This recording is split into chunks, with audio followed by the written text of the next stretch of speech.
Finish him!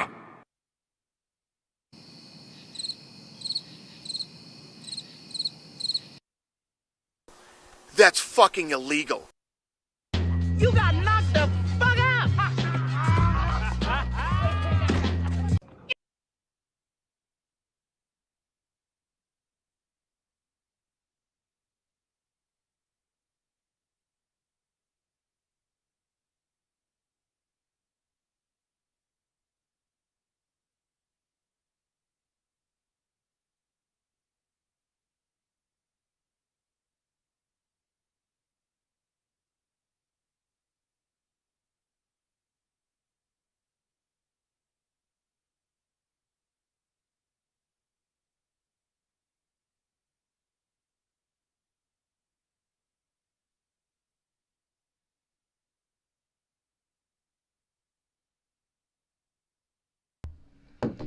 Hello, fight fans. Hopefully that's better. It's better when there's sound, huh?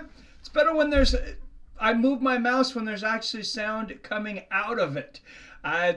Fight fans, we're here. UFC 283 from Brazil. Glover Texeira, Jamahal Hill. I'm very excited about that. Very excited for the co-main event. Honestly, probably more excited for the co-main event than I am for the main event. I know a lot of people are like, oh, we want to see, different contenders in the flyweight division. We're tired of seeing these same two guys go at it. I don't disagree with you, but I am very happy to be getting this fight again. Deiveson Figueiredo and Brandon Moreno are so evenly matched. They were 1-1 going into that third bout. A close decision. The third one, yes, it went to Deiveson Figueiredo, but there are a lot of people on both sides that think one fighter or the other won for whatever reason. That match was about as close as you can call it, and to me it just shows me that, guys, we need to do it again. We need to do it again. So here we are. Also, the retirement of Mauricio Shogun, who his last bout. So many legendary moments. Of course, from back in the day with Shogun, a lot of people remember the Pride days, him winning that, I want to say it was 2005 Grand Prix, where he just walked through the competition, a young Mauricio Shogun, who then went on to become UFC champion in the UFC, and he's went toe-to-toe with the best of them. From Vanderlei Silva to Lyoto Machida, guys across probably 3 different generations, to be honest. There is the main card, guys. Paul Craig taking on Johnny Walker tonight. Gilbert Burns taking on Neil Magny. You got just a fire in his fists against as rock steady as it comes in Neil Magny. Lauren Murphy and Jessica Andrade. I think that's just kind of a homecoming bout kind of for Andrade. I was a little surprised that bout was thrown up on the main card, but you got to appease the local crowd sometimes.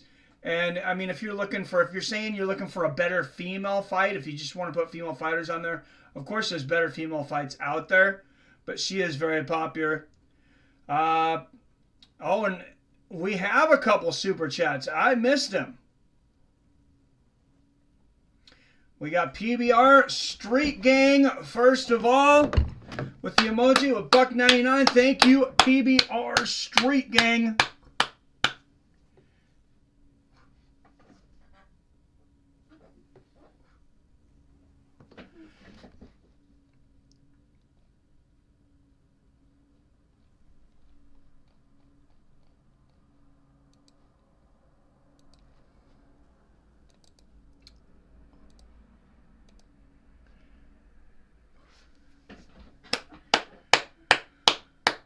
Thank you, sir.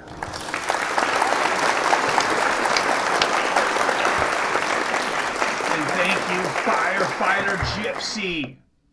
Firefighter Gypsy says, go Glover. Thank you guys. $4 in the chat so far tonight. It's raining money. And it's raining fights. it's a good night for a fight. I'd play Saturday nights all right for a fight, but then Elton John would try to take my money. And he's got enough of his own damn money. Damon Stout, what's going on? We're already starting this first bout, so I'm just going to give shout-outs to everybody for the names that are in here. Simon Oliveira and Daniel Marcos.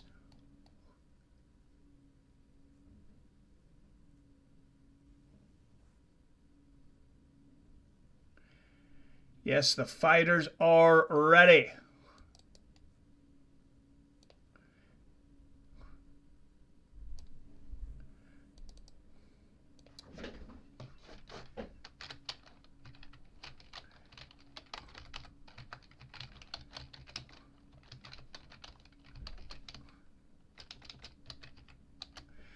And the main card, for those, if you're not able to watch the prelims on ESPN Plus, you don't have it, guys, you're in luck this week because the main prelims are going to be on ABC starting in about half an hour. So I mixed these guys' names up together. I apologize. Daniel Marcos out of the blue corner, plus 125 underdog out of Lima, Peru. He is undefeated at 13-0. Kicking this thing off in the beautiful country of Brazil. And out of the red corner, out of Cambodia, Brazil, a minus 145 favorite, 18-4 as a professional, Simon Oliveira. Oliveira started as a slight underdog. He will now be a slight favorite.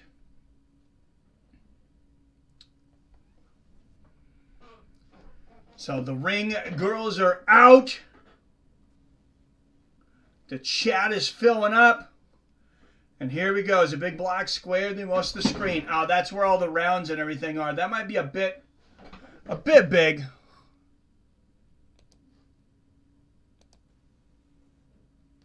But we're going to get all our data over there. And here we go. There's your timer back, Robert. All right. Oliveira in the yellow trunks. Marcos in the red with the little rooster hairdo there. Good front kick to the body from Marcos to start things out. The round box is too big. You mean the square box? Much better. Okay, thank you, Robert. Yeah, I just needed to move to the side. All right, and Oliveira shooting for a takedown. Can he get it? Marcos fighting this off. 4:20 left in the first.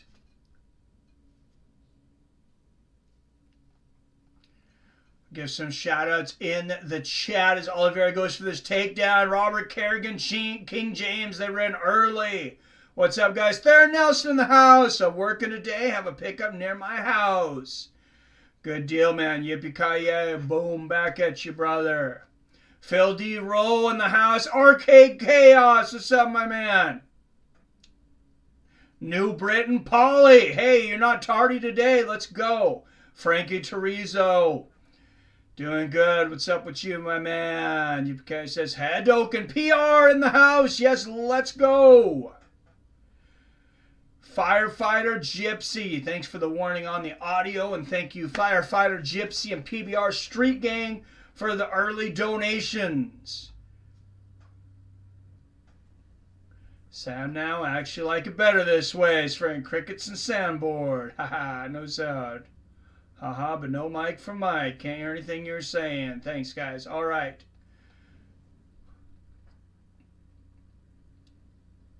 Ice Cold Fox, what's up, my man? Nice low leg kick there from Marcos. Back to standing here. Oliveira unable to finish that takedown. Oh, diving from way out. Gets a little bit of the ankle of Marcos. But yeah, Oliveira, I mean, he took that from another zip code starting that takedown defense. That's not going to fly in the UFC, guys. maybe in those bush leagues, maybe you got a couple takedowns like that. Or maybe that was just some bum in the street. I don't know who you took down with that takedown attack. Halfway through the first round. Oh, spinning back fist attempt. Blocked by Marcos, but the right hook lands for Oliveira. Marcos with the front kick to the body. Oliveira, the outside front leg kick and a left hook. Now we're getting heated up. Good body kick there from Oliveira. Marcos moving forward, pushing Oliveira into the cage. Good right hook to the body and a left hook upstairs from Marcos. Oliveira with the inside leg kick, but he eats another jab from Marcos. Marcos with a good rally here in the middle of the first. Flying knee attempt there from Oliveira goes nowhere, lands a right hand. Marcos looking for the tie clinch here. Oliveira's got to be careful, and Oliveira drops levels, trying to get that takedown again. He's inside, and he's got a single. Marcos is doing a good job of balancing on that back leg, though. Oh, and Oliveira just drops his weight all the way down. Almost gets it, but Marcos able to pop back up, stay on his feet. There's a tie clinch, big knee to the body, and an elbow there from Marcos in the clinch. And a good knee to the body. Good first round here so far for Daniel Marcos. Another big knee to the body. He's got those underhooks. Those underhooks, if you're in that front facing position, it's almost like a tie clinch for the body. And there's a good body kick, speaking of that, from Marcos. And another straight left from Marcos. He's really starting to dominate this first round now. Good body kick from Oliveira. Oh, nice right hook from Marcos. He's just dominating the stand-up, and Oliveira has been unsuccessful trying to drag this to the ground so far. Spinning back fist attempt again there from Oliveira. A left-hand right uppercut. Big combination here from Marcos. Then they clinch up. Good knee to the body there from Marcos. Yeah, impressive first round so far for Daniel Marcos.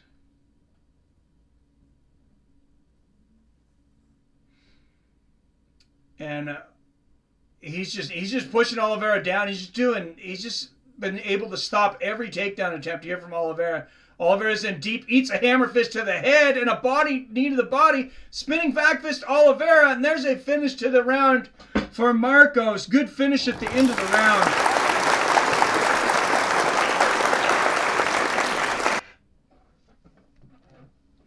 Slow start to the round, but really got going later on. Signed up for the fight in your fight league under the name Everyday Amaranth Rabbit. For whatever it auto-signed me that name for whatever reason. Oh, under that name. Yeah, I noticed it was giving people like kind of weird names. You can change the name. Just click on it now. If you go there, you should be able. You can change it. I don't remember what it gave me. It gave me something, I don't know, drunk fish or something stupid.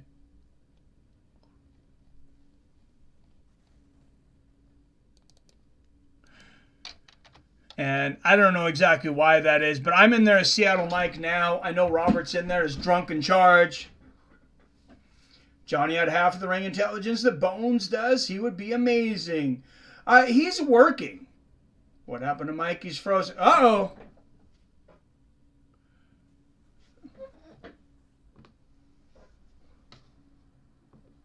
Am I frozen? What's going on here? Firefighter Gypsy says your commentating puts me there. Thank you, Mike. Hey, thank you, my man. Muchos gracias.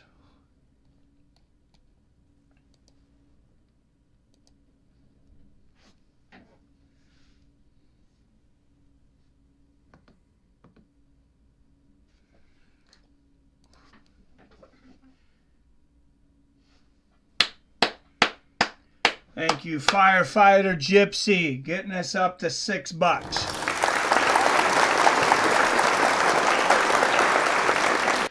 here in the chat.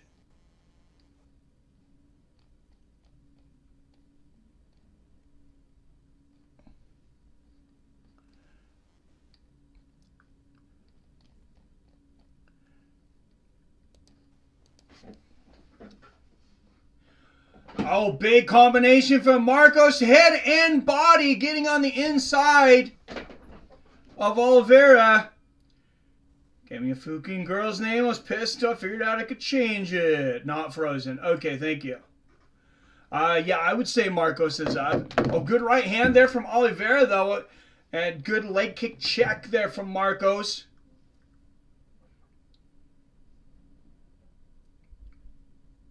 .320 left here in the second.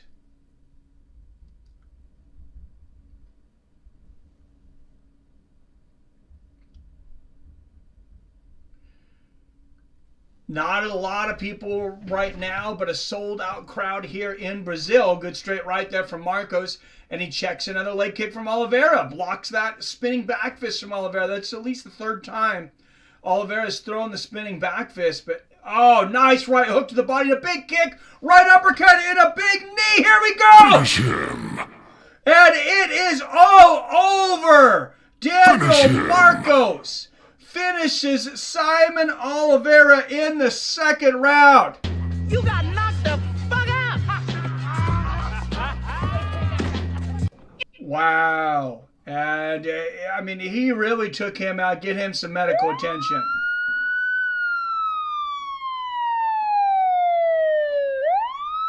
They're not even putting the camera in there right now on Oliveira. You hope he is okay.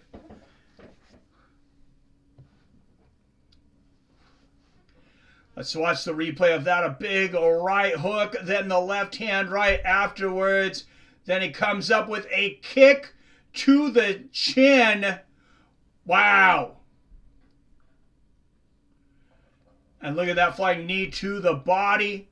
The right uppercut. It was really those body shots, I think, that really got Oliveira to start weaning. Oh, that last knee, that's what finished it. That might have been a flying knee to the liver. That was intense. Wherever Jim Walker goes to, claims he's an athletic freak. He seems to have be more successful when he's aggressive. He just has to have defense, though. That's the thing. He had to work on that defense. It's all night for Oliveira. Yes, it is. Well, and thank you for the compliment and the super chat, Firefighter Gypsy.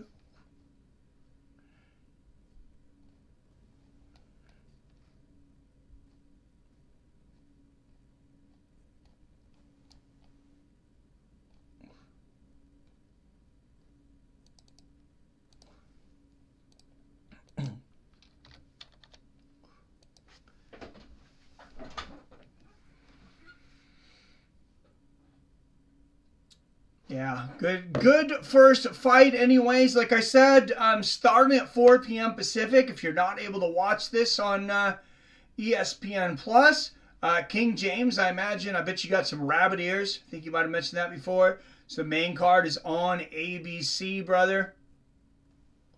Or, excuse me, the prelims. This is the early prelims and then the next prelims.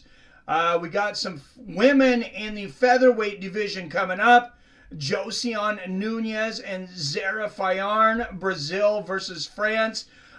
This should pretty much be a showcase bout for Nunez. She's coming into this one a 5-1 favorite, a -540.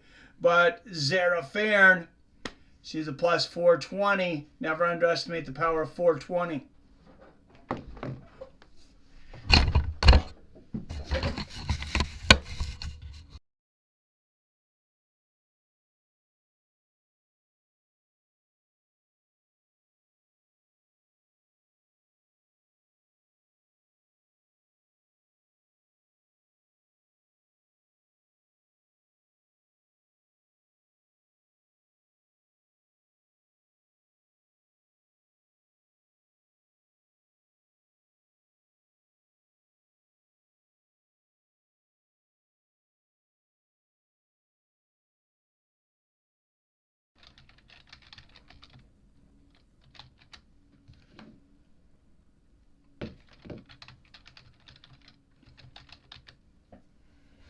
Anybody have any bets for this so far?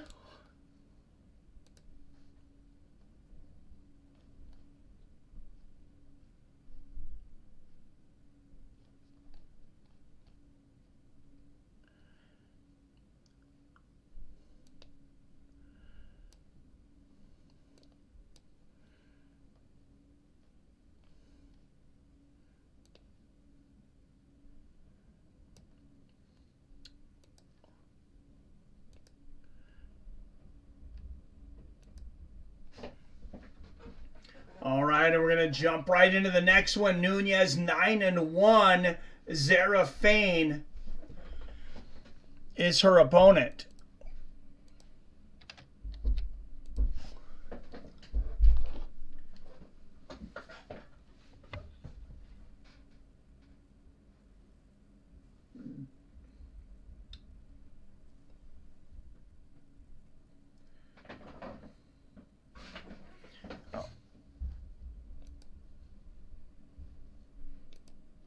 Transition over here.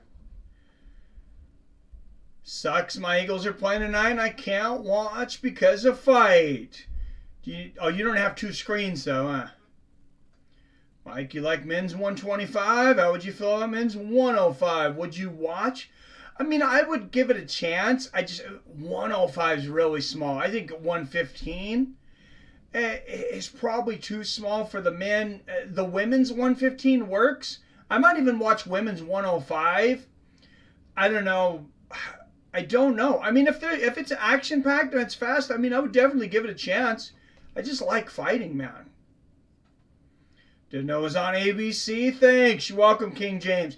I was a bit surprised they decided to use this week as an ABC card, though, with the NFL games going on today. But, I mean, it's only 2 NFL games, but it's... You would think you would not want to compete against that. But ABC, a lot of times, you know what? ABC, a lot of times on the weekends, they have their NBA games. So maybe they decided, hey, this is not a week that we're going to be giving away as many numbers to the NBA anyways. So let's plug the UFC in there. I don't know. It's possible. Firefighter GFC says, sure do. I'm a fan of Josine Nunez. She has an aggressive style. She's very entertaining. Eagles playing Giants, yes. So what's your opinion on the whole Francis situation? It's complicated. There's definitely 2 sides to this story. It looks like he was offered more than a fair contract, $8 million per fight, $24 million for 3 fights. But Francis even said he was willing to wait on the boxing, try to get these fights done in a year or 18 months, and then move on to that. Move on to the boxing. Obviously, that didn't happen. Some other things Francis was asking for, though, was he wanted insurance for fighters, health insurance, and he also wanted to be able to have sponsors, not just for himself, but for other fighters. And I think the UFC... when they did those kinds of things with Conor, when they let him fight Floyd, I think they said, you know what, never again. We can't let one fighter take control of the whole organization. I have no problem with anything Francis asked for, by the way. I wish the fighters did have health insurance all year round. I know the UFC can afford it. They do cover injuries, of course, after fights.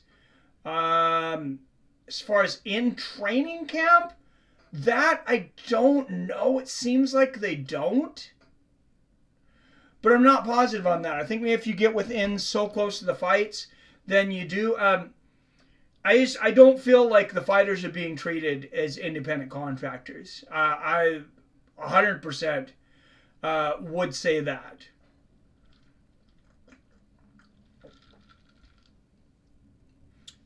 Josine will fight Amanda soon. I'm calling it now. Is she big enough for 135? She looks pretty big. I would think it would be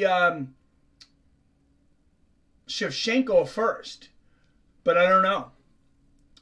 Heard a rumor Tatiana Suarez is scheduled to fight for first time in 5 years. Yeah, I heard that too. I don't know. I didn't hear an opponent though. I was using neighbor's cable. They moved. I have an app, but it's on the tablet I watch fights on. Oh, that sucks, Robert. Screw your neighbors for moving. Josiane Nunez, 8-fight win streak, 3-0 UFC knockdown ratio. She's finished 7 of her 9 wins, all by a knockout. She is an exciting lady. She knows how to finish fights. I guess I need to finish her key. So do you think Francis made the right decision? Time will tell. He seems happy with his decision. He seems fine. I think he probably gets, if he gets in there with any of the big three, Tyson Fury, Anthony Joshua, or Deontay Wilder, I think he's looking at $50 million. Probably minimum. All right, Josiane Nunes, 10 years younger at 29. Farron, 6 inches taller at 5'8". Farron will have a 5-inch reach advantage at 72 inches. Nunes 9-1. Zera 6-4. Let's go. All right, well, we have an exciting female fighter who finishes fights here. Out of the blue corner first, though, plus 430, underdog out of Paris, France. 6 wins against 4 losses. Zera Farron. Well, I don't know why they were flyweights. These are featherweights. These are 145-pounders. Gone wins would make UFC look bad. Kind of fake champ. I was thinking the same thing. And out of the red corner, a minus 560 favorite out of Curitiba, Brazil. And with 9 wins against just 1 loss and 7 knockouts, Josiane Nunes.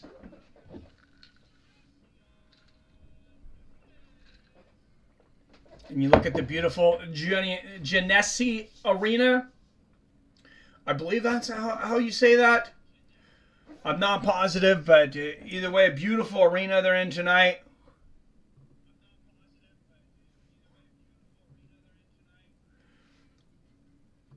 And here we go. A touch of gloves and our fight is on. Good inside leg kick from Farron early in a flurry. Left hook and a body kick. Left hook there from Nunes. Farron coming out on fire. Big right hand.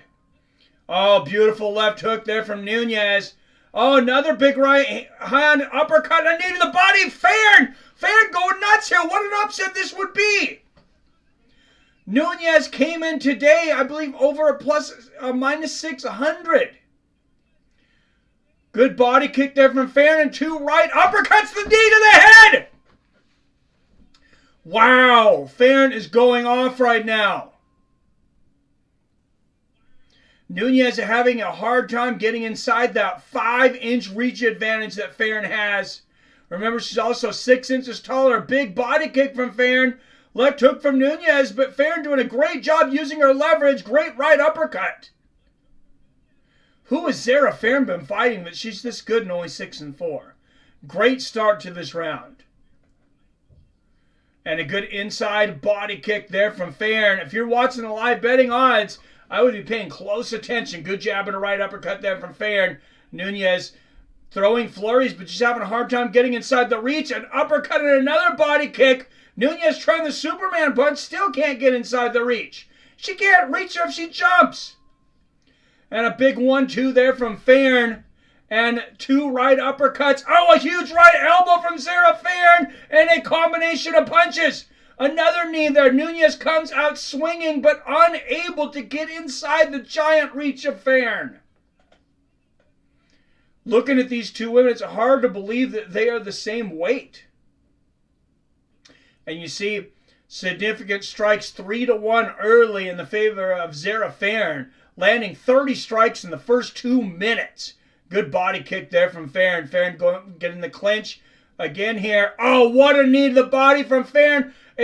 Straight right and a right uppercut lands. There's another body kick from Farron. An uppercut and a combination. Zera Farron is putting a pace on Josiane Nunes here in the first round. We'll see if Nunes can weather the storm. Halfway through this second round, over 40 strikes landed for Farron so far. Oh, and another brutal body kick from Zera. Josiane Nunes is not having a fun day at the office right now. Good left hand right in the center of Nunes' face there. Nunes gets in, lands a left hook there. Eats a body kick, but lands a left hook upstairs. There's a body kick from Nunes. She is really swinging to get her way inside, but she looks like a little kid fighting her mom right now. Big combinations and 2 more body kicks from Ferreira. Oh, Nunes has got the clinch. She's got the tie clinch, but Ferreira pushes her off. Just such a big height and a reach disparity here for Nunes to overcome.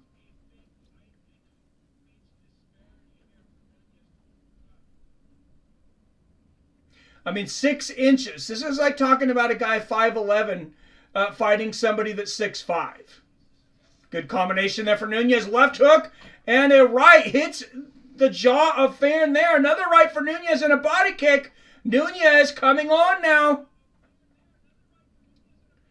Good left hand in the body from Nunes. Did Ferreira tire herself out? And a left hook upstairs for Nunes and another. And there's a right hand.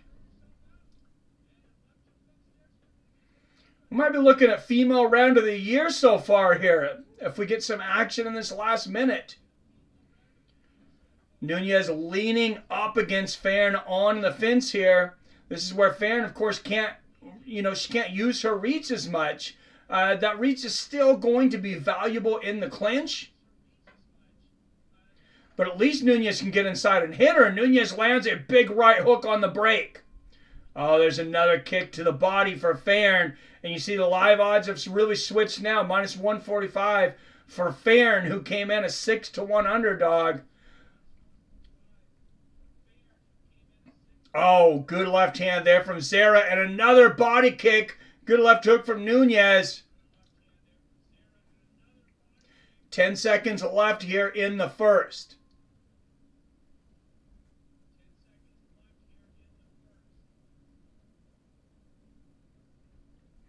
And there is the first round, and Josiane Nunes came in a big favorite, but Zara, Ferreira, and Tall, she really put on a clinic in this first round. 10-9 Zara Ferreira.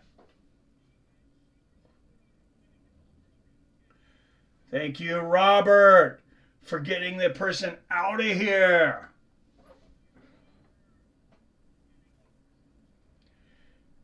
You don't want to try that here. Come on, guys.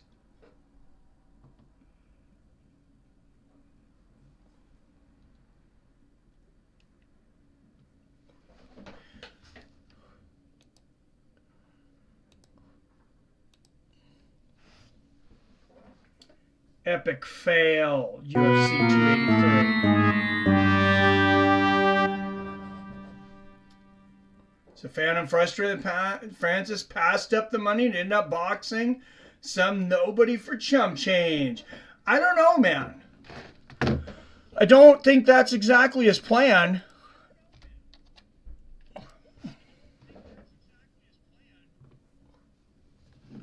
All right, here we go. Round 2. Good left hand from Ferreira to start thing out. And hey, for once, the UFC doesn't have their fight clock up, and I do. There it is.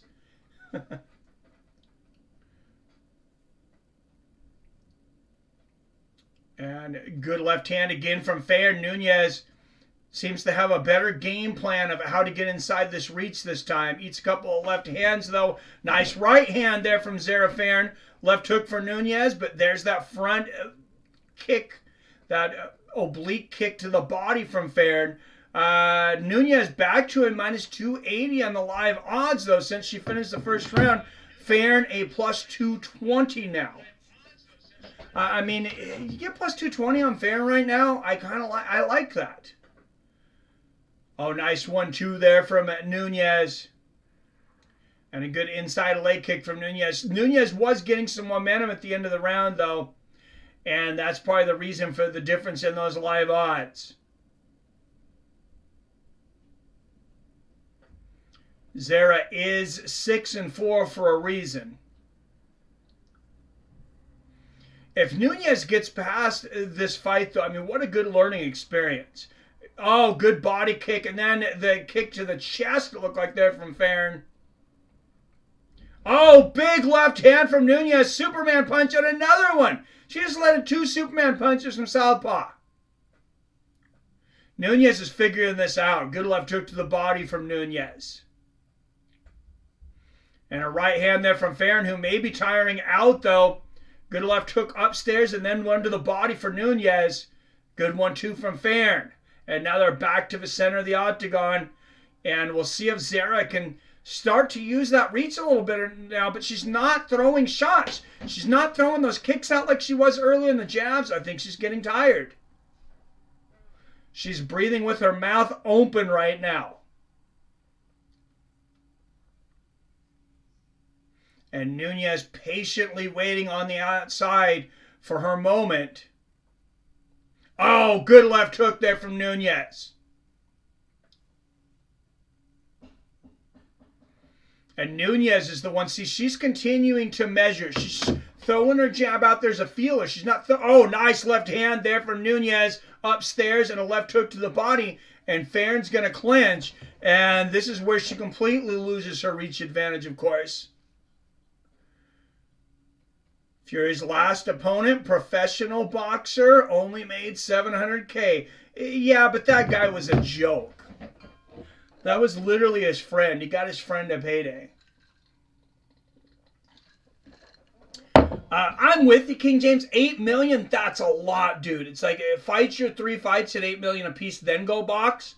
But good knee to the body from Farron and a nice right uppercut. I think Francis, he's going to be okay no matter what. He's taking a chance. He might end up with a little less money. He might not make $24 million in the next 18 months. Good straight right there from Farron. But he has a lot of suitors. He's definitely going to make a lot of money no matter what he does. So I'm not feeling real bad for him. Oh, big right hand from Farron. That rocked Nunes. And the first round was obviously a Zara-Farron round. Farron's starting to make this round close, though. Nunes is risking going down 2-0 here. That's what I'm saying. Plus, I think less than 600,000 pay-per-view buys for last Fury fight. Jones versus Francis, I bet would be close to 2 million pay-per-view buys. Francis losing money in the long run. Quite possible. PBR Striggins says Francis is afraid of Jones. Francis saw Jones taking over the heavyweight division. He got out while he could. I don't think Francis is scared of anybody, to be honest. Good knee to the body from Farron. Good left hook from Nunes. And, yeah, this is a close round. You see on the significant strike shows that. Good exchange of knees there. Nice left hook there from Farron. Somebody could possibly steal this round in the last 20 seconds. Good 1-2 there from Zara. Inside a leg kick from Nunes. Oh, good 1-2 there from Farron. And another. There's a right hand from Farron. And another one right on the temple. Oh, big body kick from Farron. And Nunes throwing big. And she lands a big combination at the bell. Wow, that makes that round really hard to call.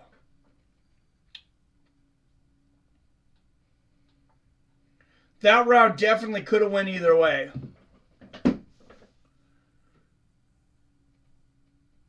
No, I don't believe Francis is scared of anybody. As MMA fans, we want to see Francis fight. I just want him to make bank. Ain't getting any younger. Sitting out through his prime cheats everyone. I think Jones would beat Francis, says King James. If I'm betting straight up, I also pick Jones. But there's a lot of questions about Jones, too. I mean, he's been out for 3 years. And I did like Jones came out. I don't know if you guys seen Jones' statement on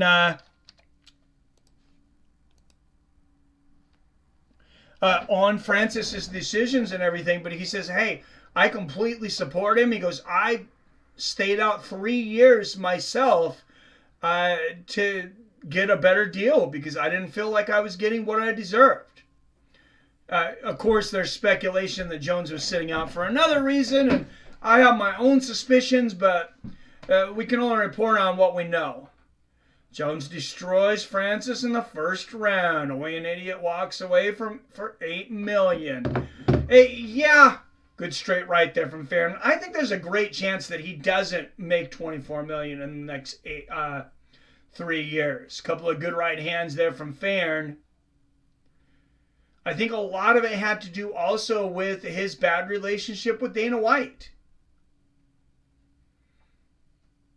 And, you know, the more I've been going back through old interviews here on Fights with Friends because I was looking to see what we should do for Thursday throwback, which this Thursday we'll do an old, we'll reshow an older video as a premiere, and then everybody will be able to get together in the chat. It'll be at noon Pacific, 3 p.m. Eastern. I'm going to try to make that every Thursday now.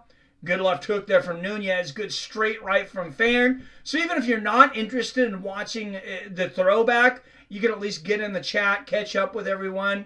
And maybe you'll see some stuff that you hadn't in the past, though. Good jab and a right uppercut from Farron. Nice right hand from Farron. A good body kick from Zara Farron. Beautiful right uppercut there from Zara. And back to the center of the cage here. Good right hand there from Farron. I think Nunes is getting tired here too. And at the same time, Zara might be getting a second wind. Good left hook to the body from Zara. Zara Farron, she kind of reminds me of a female version of Jailton Turner. With the height and the reach and the way she uses it.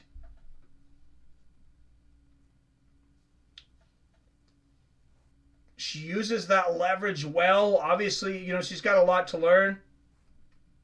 Oh, good right hand there from Farron. Oh, big knee to the body from Zara. And good left hook from Nunes. Zara doing a better... Oh, she was doing a better job using her reach. Oh, big left hook from Nunes. Right hand and another left hook. Huge flurry here from Nunes on the inside. And Zara, oh, another left. Upstairs into the body. Zara getting teed off on now. Nunes with another left hook upstairs and one in the body. Wow.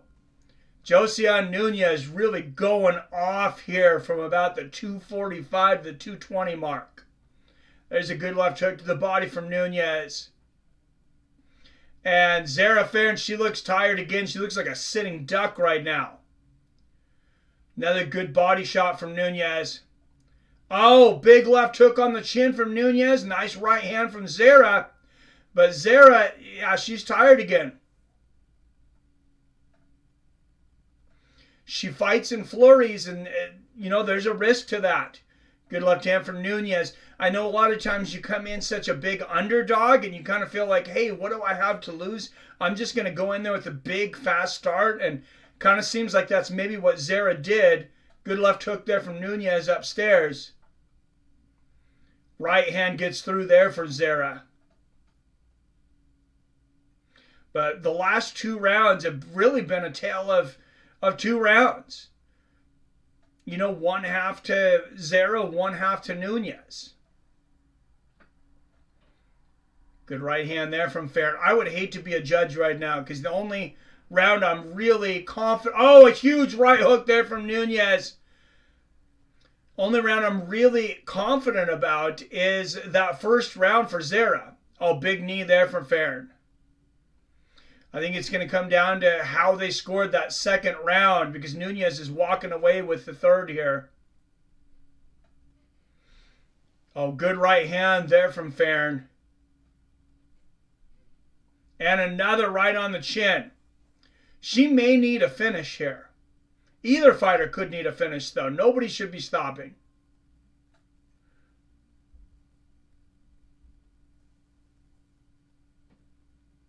Oh, huge left hook from Nunes at 25 seconds left in the round.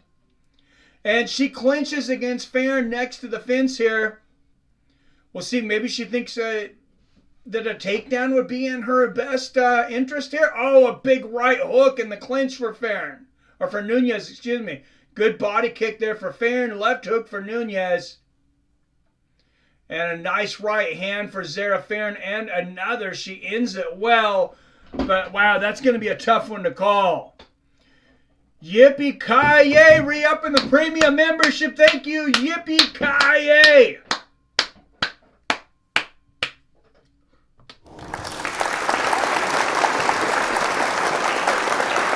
Appreciate it, my friend. only person that has a near fight IQ to Jones, if not higher, is Mighty Mouse. Yeah, Mighty Mouse definitely right there.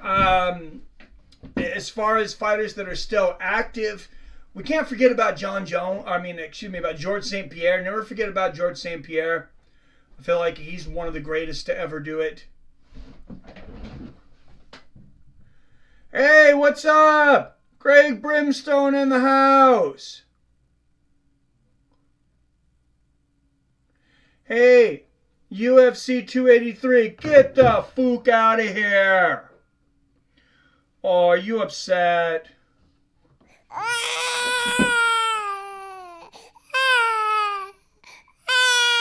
Go do your own thing. Leave us alone. PBR, don't forget to mention Henry Cejudo in that mix. His IQ is up there. Oh, that is true.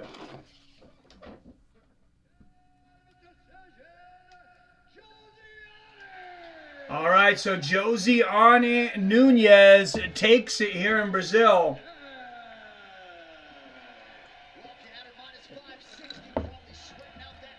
So a comeback win for the favorite Josiane Nunez. And, you know, that was a good fight. That was a good fight. Zarafin came in. She fought her ass off. She definitely gave herself a chance to win, but she did get tired, I think. But these women definitely deserve a round of applause.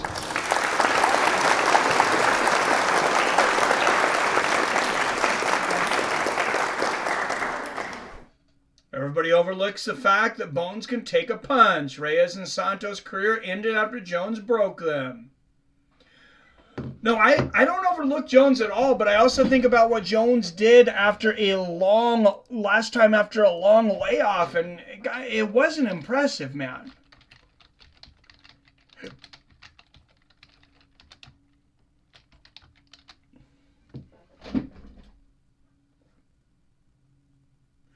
All right, guys, as soon as this fight was announced, I was excited. This is actually the main reason that I knew that I had to do the prelims today, because my wife was like, well, can you start later if we got some stuff to do? Because we went out for breakfast, which ended up being, we ended up with some stuff that we didn't know we would have to do this morning. So it ended up being, closer to a late lunch, but, or an early lunch, excuse me.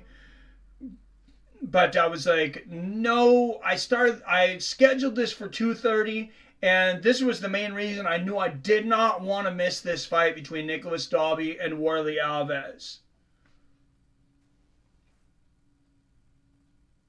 TV with Dana Head on it. Nice, totally 80s.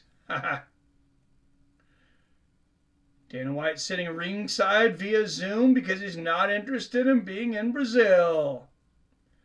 Oh, that's hilarious. Yeah, well, it can be dangerous for an important, controversial man these days as himself right now in Brazil. There's a lot going on over there politically. A lot of unrest. Look at how many champs go to Cejudo to train. Figgy, Jones, and a few I forgot to mention. Yeah, it'll be interesting to see how Figgy does in this one, especially with Moreno. I'm leaning towards Figeiredo because Moreno was being trained by James Krause, who of course no longer allowed to train UFC fighters. Nicolas Dalby, former Cage Warriors welterweight champion, 3 first-round finishes. He has 6 wins by knockout, 4 by submission.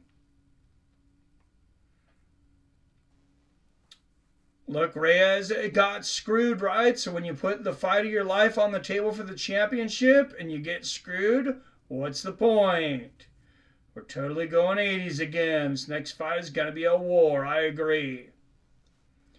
Shanking hands for Dana. Oh, my goodness. Santos been a lot of good fights since then, so I don't really know what you mean. They broke Santos. People do break on their own without getting beat by Jones. It isn't like John Jones. But on the table next to the edges. Little iPad with Dana FaceTiming. Interesting. Yeah, I kind of felt like the last 10 years, maybe it doesn't break off as a full decade. But, the last 10 years or so have been somewhat like the 70s. So, I mean, just for the powers that be to kind of put us all back in our place, it would make sense that they try to push like kind of an 80s vibe. There's worker unrest right now. A lot of people are starting to stand up for themselves. There's more political division and strife than there has been since the 70s. And a lot of people have really good memories of the 80s. I thought that the movies and TV for the most part were kind of cheesy. I think 70s and 90s movies were better. I think 70s and 90s music were better, but yeah, there's definitely some great memories out of the 80s. Some 7-foot studs. The handshake matches the boss's power. All right, Warley Alves tied for third most guillotine choke submissions with 3. Fifth the highest takedown accuracy among active welterweights. 11 of 15 wins coming by finish. 4 knockouts, 7 submissions for Warley. Fight game has caught up with Bones' arsenal, and he's looked past his prime, but he's still proven to be the GOAT. Agreed. More fluid mix of the martial arts sounds like it would do us that. Oh, so you want more like martial arts sounds in the background? I'll see what I can come up with. I mean, the only thing I can say about him is the GOAT of MMA came from my hometown. That's about it. That's where the bragging stops for me. Yeah, I mean, he has beat the crap out of a few women over the years, right? Nicholas Dalby, 6 years older at 38. Both men at 5'11". But Dalby will have a 2.5-inch reach advantage at 74.5 inches. Dalby a slight underdog at plus 110. Oh, everybody was kung fu fighting. Yes, I'm picking Dalby. I think in this one. All right, out of the blue corner, representing Copenhagen, Denmark. A plus 110 underdog. 20 wins against 4 losses. Nicholas Dalby.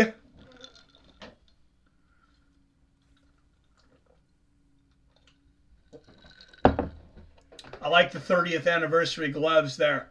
And across the cage, fighting out of the red corner, he is a minus 130 favorite representing Rio de Janeiro, Brazil.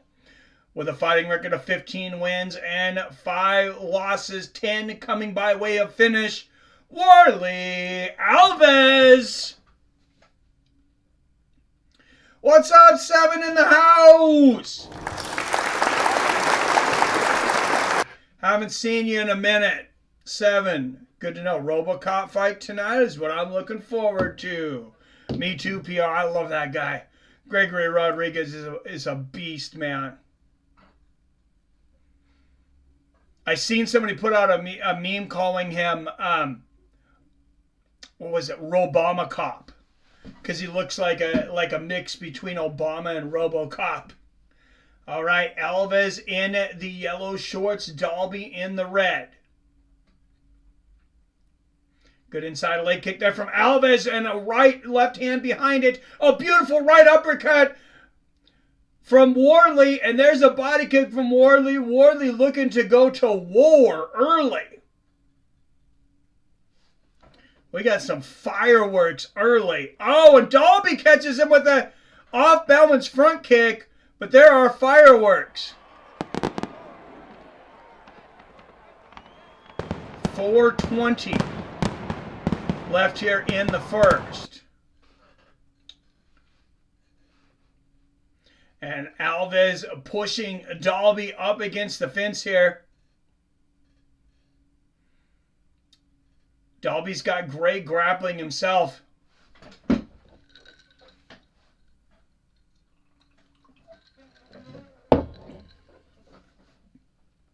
That dude Rodrigues is a tank. You ain't joking.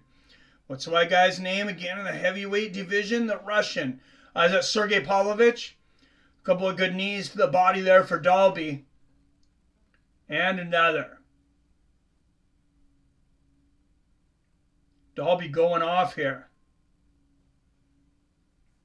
Right and the left knee to the body. Worley had a strong start to the round, but Nicholas kind of chipping away at that lead now. A right and a left knee just staying busy here up against the fence. There's another knee. My guys are old and retired, and a good MMA slobber knocker is what I live for no matter who wins. Robert says Spivak, King James Pavlovich. Those are both Sergeys. But I think it's Pavlovich. Yeah, Arcade says yes, Pavlovich. Good straight right there from Dalby on the break. Nice body kick from Worley. And this fight living up to the hype so far. Good right hand from Alves. And an outside leg kick. Combination body head from Dalby. And another brutal front leg kick from Alves. Knocking Dalby off balance there. Good outside leg kick from Dalby. And a touch of gloves. I think somebody maybe was close to going low. I didn't see it, but good body kick there from Dalby. I like. Oh, nice right hand from Dalby and a combination back from Alves.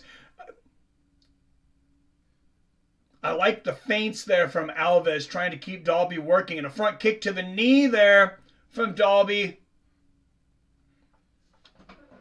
Those knee kicks, they can be gruesome. They can make your knee just go snap. Good left hand there from Dalby. And a good body kick and a right hand for Nicholas Dalby. I mean, he's been having a great last couple minutes. Good inside leg kick there from Dalby. Both guys with cuts above their eyes. Dalby on the outer corner of his right eye. Alves on the outer corner of his left. Which maybe there was a clash of heads. I didn't see it. Good outside leg kick there from Dalby.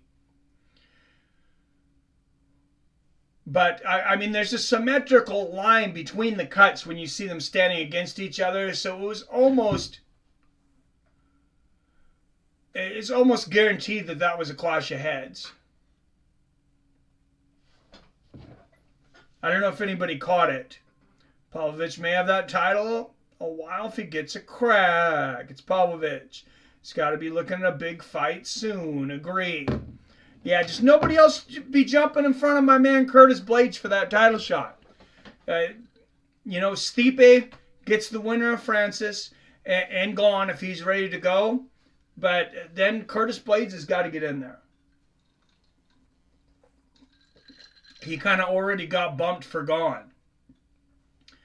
Nice little hooks in the clinch here from Alves, but not much on those. Oh, big elbow there from Dalby. And a right hook, left hand behind it for Nicholas Dalby. Good left hook from Dalby. He's really come on the second half of this round. Alves started early, but since then it's been good early. Since then it's been mostly Nicholas Dalby. Good front kick to the body there from Alves. And that front knee kick again. Oh, nice 1-2 from Dalby. And the body kick in the left hand from Nicholas. Wow, what a round.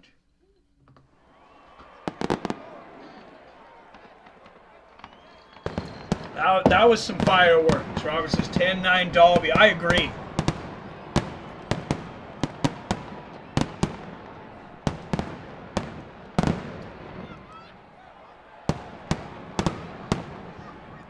%, agree.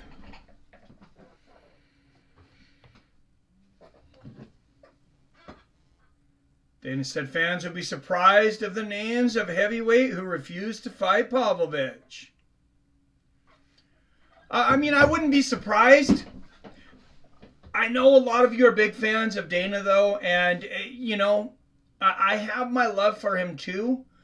But it's slowly drifting, guys, as you continue to find him in more and more half-truths and just out-and-out lies of fighters. Guys, I just really wish he would be more of an advocate for the fighters. I know that's not maybe the job of the president, but he's been in the game a long time.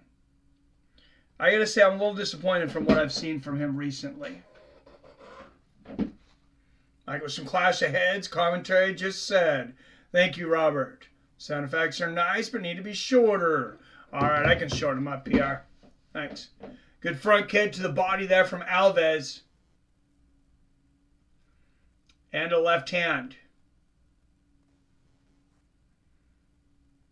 Good right there from Lazzez as he comes in for the takedown. I said me and Robert both thought Worley lost that first round, so he maybe feels like he needs to switch it up a little. 4:20 left in the second. Oh, and Worley pulls Dalby right on top of him, but then able to transition back to top. Dalby was fishing for an armbar in there for a second. You could see it, but unsuccessful. And now Worley inside the guard of Dalby.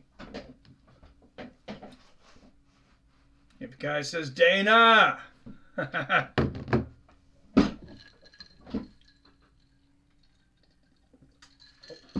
mean, there's a reason Dana, it seems like he's always at war with a fighter. And you go back to the days, you know, him fighting with Tito Ortiz and Chuck Liddell. Ken Shamrock, they had their differences. Josh the Pump Thompson and him cannot stand each other. Quentin Rampage Jackson, he really ran off. And Dalby trying to outstrike Alves from the bottom. That rarely works. Good right hook from the top there from Alves. Oh, and they scramble and decide to get it back to standing here. Good exchange. Oh, nice right hook for Dalby. And they might have clashed heads again there. Good left hook there from Dalby.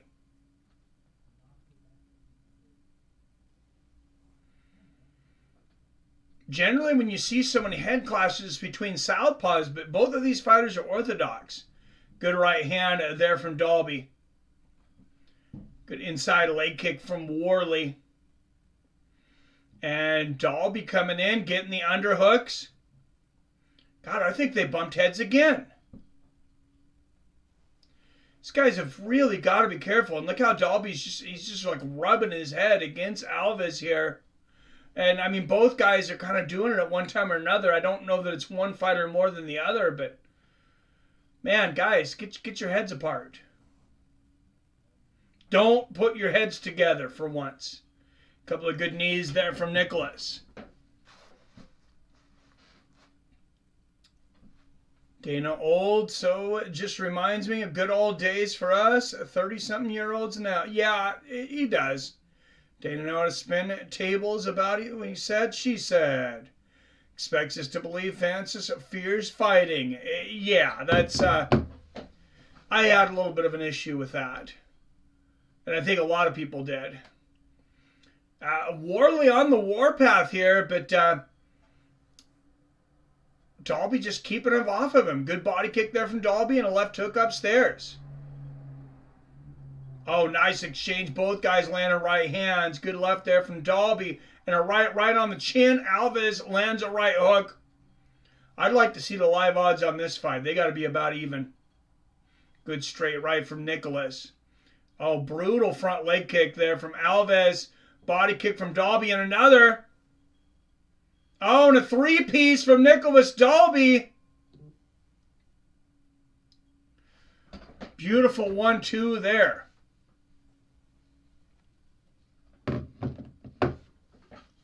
Good outside leg kick there from Nicholas. And the straight left. Nice 1-2 from Dalby. Straight right from Alves. Oh, good side kick to the body from Dalby.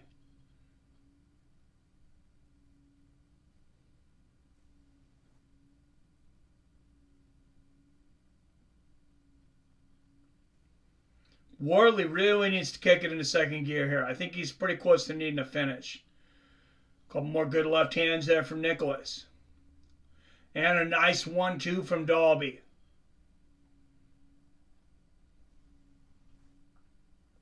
Good outside leg kick from Nicholas.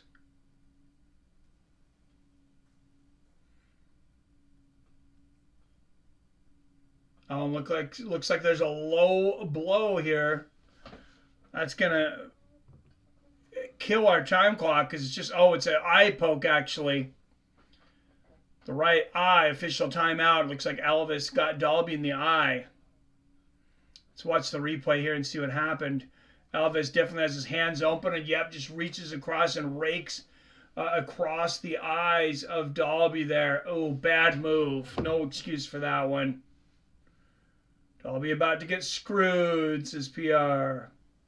Sub-0 over here. Round 2 it is. All right. He knew it. He knew it was getting loose. All right, 22 up in the chat. Don't forget to hit that like button going into the third round. I got a 2018 for Nicholas Dalby. I feel like Warley Alves needs a finish here. And I'm really not sure how much he's got left in the gas tank. And 2 is probably about to get KO'd.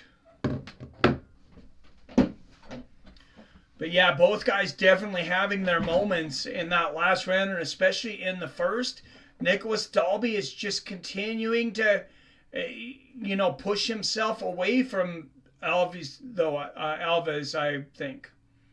Just continuing to get a little better and better.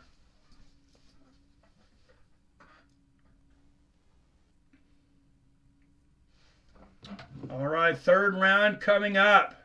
Ow. 2023 marks the 30th anniversary of the UFC.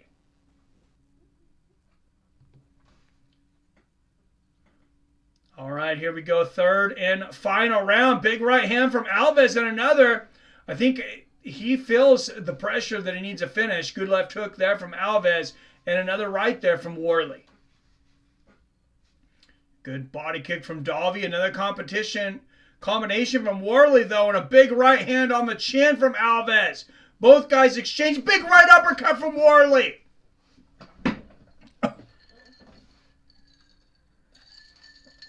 Warley is emptying the war chest right now.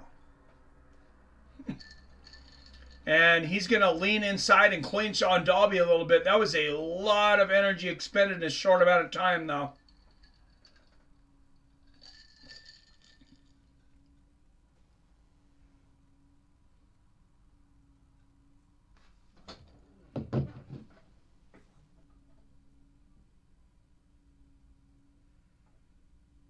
Dalby trading too easily. That adrenaline, yep.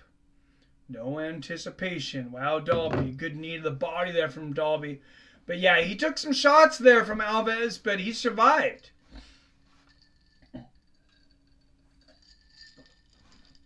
Nicholas with another knee, and that's why a lot of people don't like open scoring, because if they told Dalby for sure he was up 2-0, maybe he fights safe.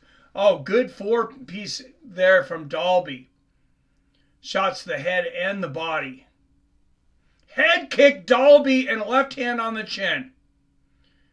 Good straight right from Alves, but Nicholas Dalby is putting on an amazing performance here. Oh, flying knee to the body, and then the 1-2 from Warley. And now Warley going inside. I'm not sure why he's going for the takedown now, though. Continue to work on that. You landed some big shots. I don't know if he has this idea. Maybe he's going to hurt Dalby and then take him down and submit him, because he does have 7 submissions on his record.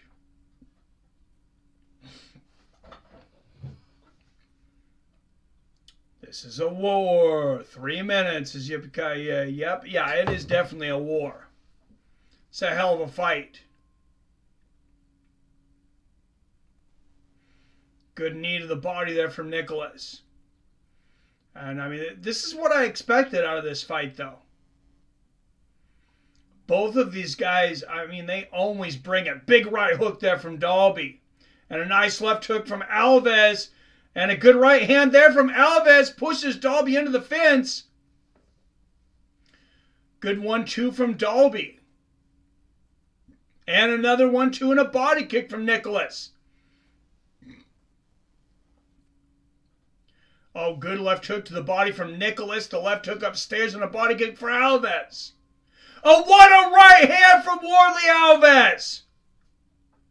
And you see significant strikes, completely even. Great body kick for Nicholas and a right hand from Alves there. Good leg kick check there from Warley and a body kick. Oh, a couple of good right elbows on the inside there from Worley. Goes for the spinning back fist, unable to connect. Oh, both guys landed big, but a huge left hook and a right hand from Worley. And now a left hand on the chin from Alves. Right hand lands for Worley. Right hook and a body kick for Alves. There's a body kick back from Dalby. What a back and forth fight.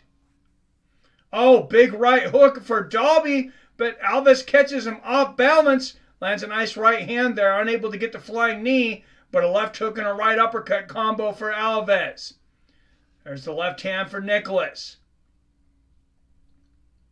Oh, big 1-2 from Dalby. I wish this fight would never end right now. Good body kick from Dalby in a left hand, and there's the left hand from Worley.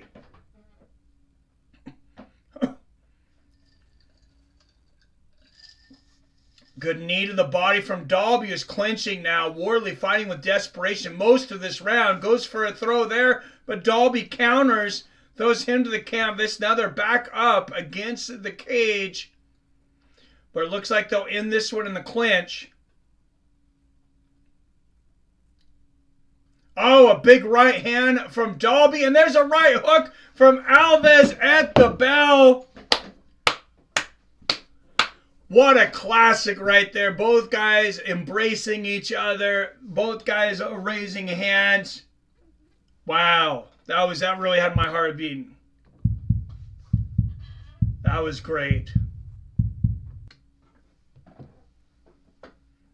Round 5 rematch. Yep, judo toss, but failed. Yeah, he countered it. He knew what it was, and he countered it. No win over Usman or Covington. Oh, no. Like I said, will be a war. Yeah, I was looking forward to that one, like I had said, Robert. They both have each other. The nod at the end, too. Wow, almost like Jedis. I agree, Robert. 29-28, Dalby. That's how I have it.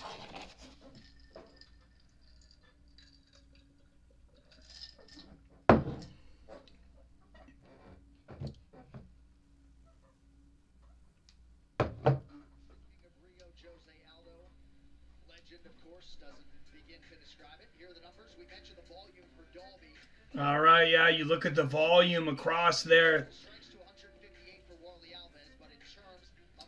Warlley Alves, more strikes in the third. Dalby outstriking him in the first and the second. And I thought Dalby did enough in both of those first 2 rounds to win those rounds.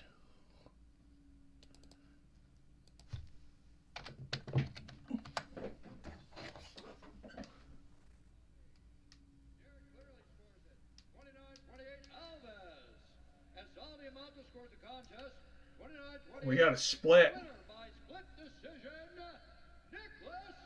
All right, Nicholas. And Nicholas looked like he wasn't exactly sure yet. It took him a second.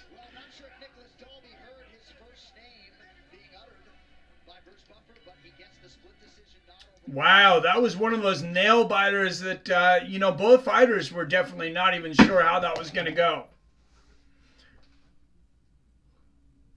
It felt like their contracts are due for re-signing. Yes, they did, King James. Draw for me.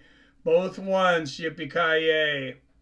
Draw. Yeah, no, that was a great fight. No doubt about it. Oh, and then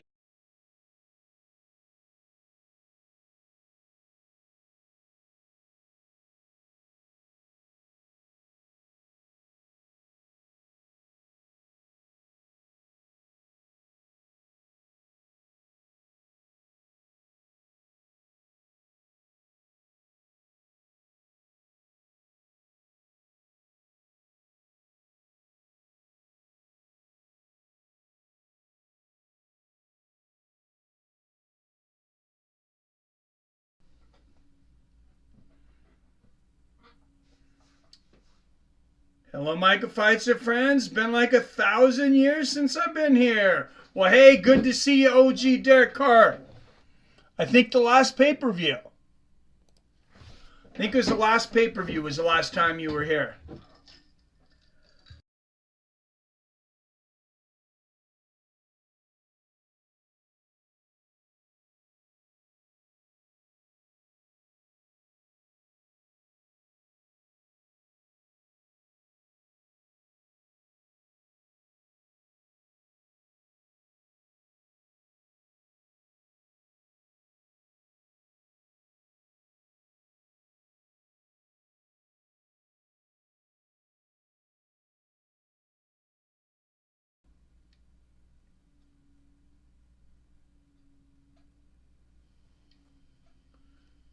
We got sound?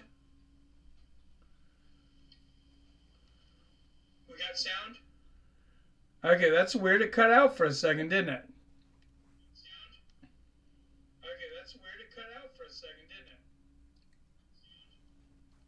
Okay, that's weird. It cut out for a second, didn't it? Terrence via Chaos is Javier. Oh, Jesus. How do we get the frickin' echo again?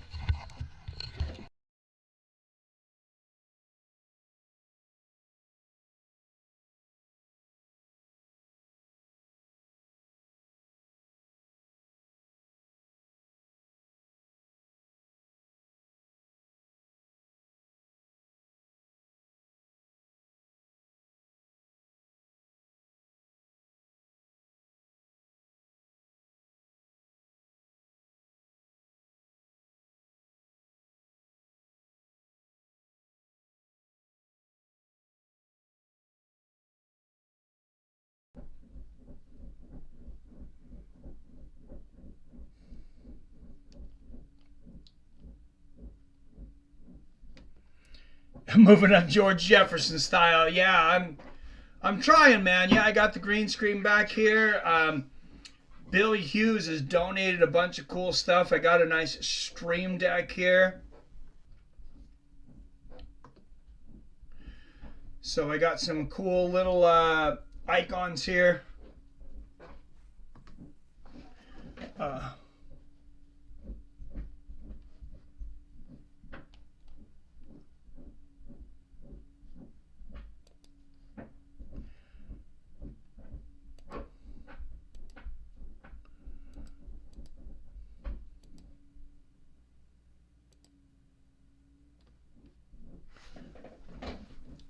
Let's see if that did it. Seems better now, I think. Let's see if that did it. Better now, I think. Let's see if that did it. No, we still got a little echo. I don't know what the frick that is. No, we still got a little echo. I don't know what the frick that is. No, we still got a little echo.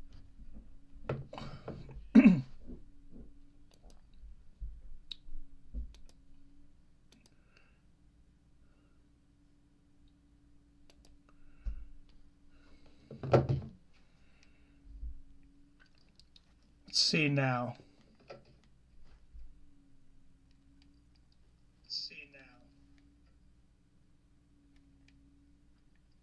Let's see now. Let's see now. All right, let me switch mics because I have two here. We'll see what happens. Let me switch mics because I have two here. We'll see what happens. Let me switch mics.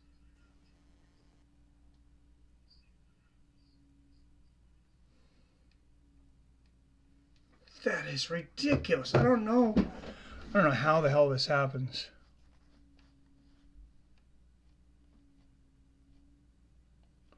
I almost feel like maybe I need to update my computer, but shit, those things cost money.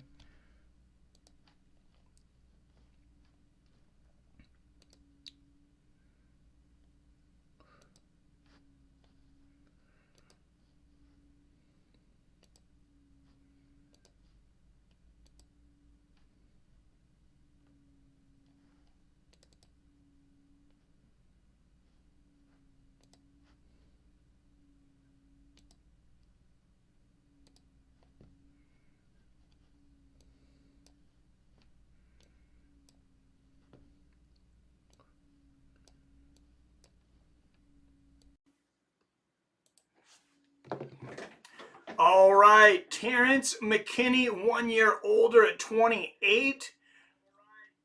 2 inches taller at 5'10". McKinney will have a 2-inch reach advantage at 73.5 inches.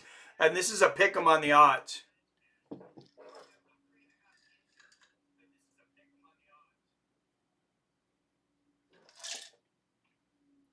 There we go. I think we got rid of it. There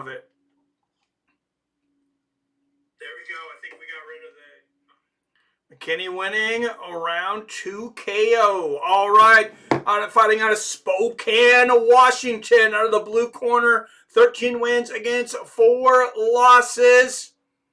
T-Rack, Terrence McKinney. And I got to go with my boy out of Spokane, Washington, home of the Gonzaga Bulldogs.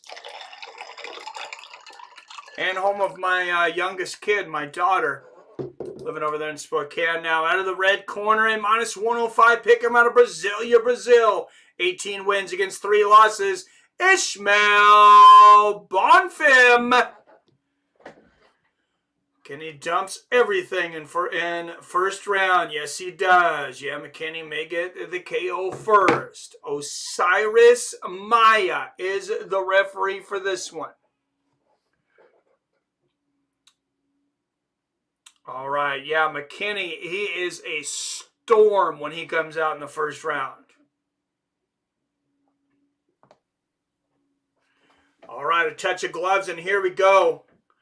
McKinney with a body kick early in the yellow and black. Bonfim in the white and black shorts. Oh, nice flying knee to the body from McKinney. And Ishmael says, bring it. Two very aggressive style fighters here.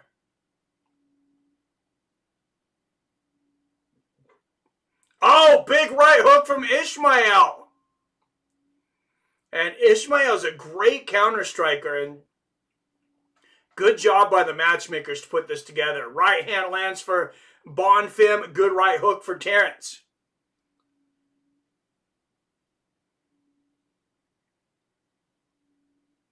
Ishmael on the outside looking to set up that overhand right bomb of his.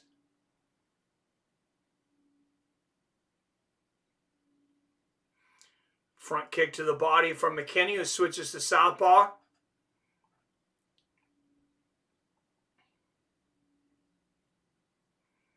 Oh, good exchange. A left hook from Bonfim at the end of it. Both these guys very dangerous.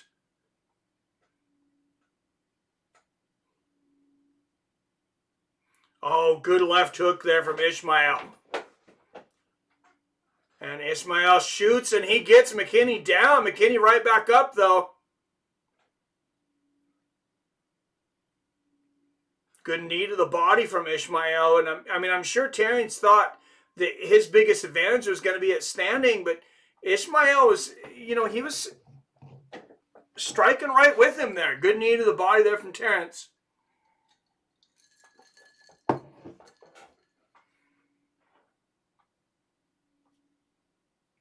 Oh, Terrence going for a hip throw. Good counter there from Ishmael, and a knee to the body from Ishmael. Terrence answers with one of his own.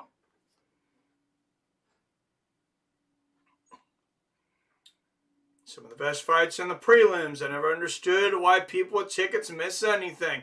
Me either, man. I've only showed up when I was always waiting when the doors open. Anytime I get a chance to go to a live event. Good knee to the body there from Bonfim, and he pushes him away. Plus, since so many people don't show up for the prelims, it's probably a lot better traffic. Oh, a good left hook and a right hand from Bonfim, and he floors Terrence. Wow. And Terrence McKinney holding on. He was rocked. You do not hear that often either. Usually he's the one doing the rocking. And you see Ishmael right up next to his corner taking instructions. He's shaking his head yes.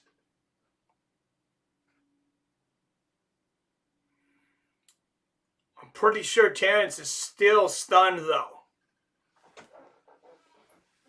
Good knee to the body there from Ishmael.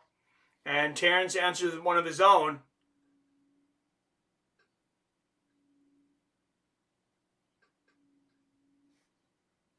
Good elbow in the clinch from Bonfim.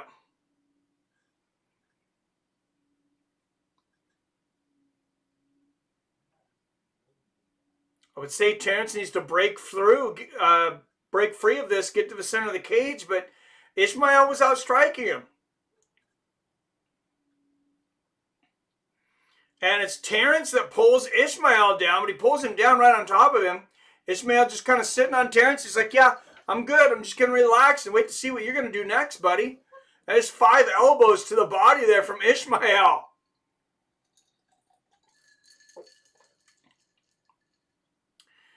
Oh, turns into a guillotine. But Terrence has got a nasty guillotine here, though. Ishmael does have to be careful here. It's kind of hard to see the angle. I don't think Terrence has got enough leverage. No, he doesn't. Ishmael back up. He's got the belly to back position here on Terrence. And Terrence now looking to his corner for instruction. Eats a knee to the thigh, and Ishmael drags him down to the ground. Terrence able to get back up, but Ishmael still with the body lock. Lays him down again. Terrence up one more time.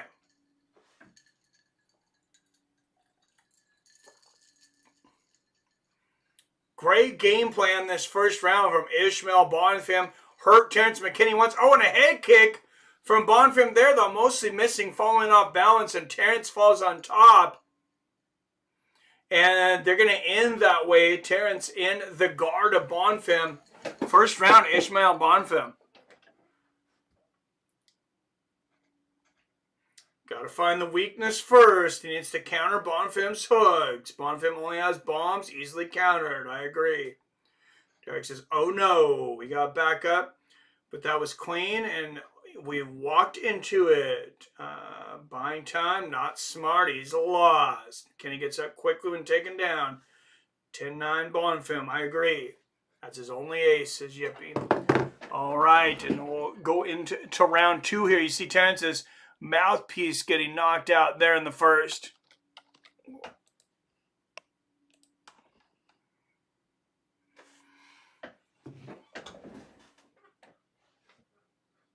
Yippee guy says 10-8 with that takedown.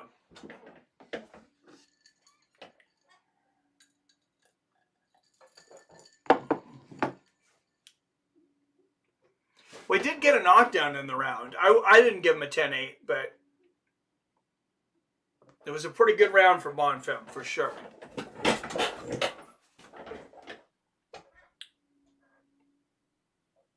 Oh, good left hand from Ishmael to start the second. And there's a nice left from McKinney. Oh, both guys throwing bombs, but Bonfim lands a nice right uppercut and a right hook. Big knee to the body. Terrence working for the takedown. Now you know he's hurt.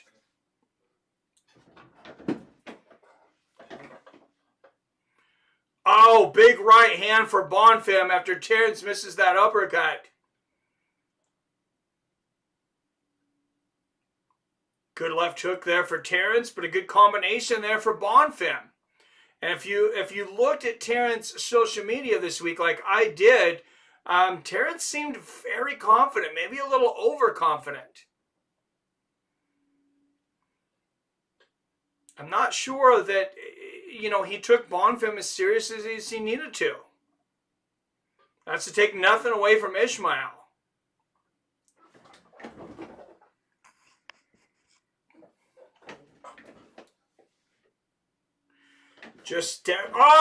Big combination there from Bonfim.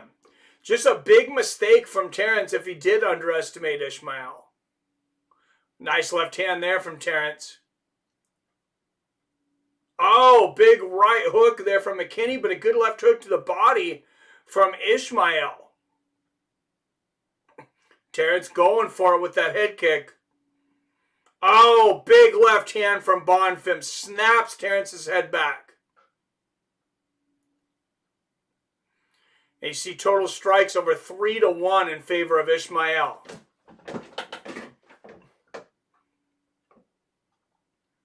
Good left hand from Terrence. I don't know that I've ever seen anyone do this to Terrence McKinney, though.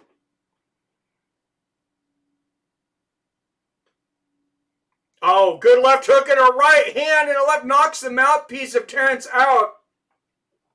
I'm not sure the referee's seen it. Left hand lands for two. Oh, flying knee for Bonfim! It is all over!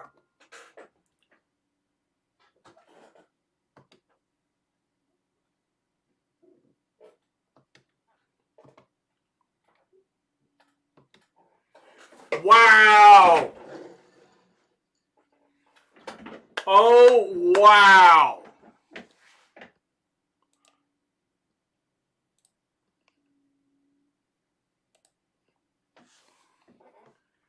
That was crazy. You got knocked the fuck out! Yeah, he may need an ambulance. Damn, look at that replay. Flying left knee. Wow, right on the chin from Bonfim.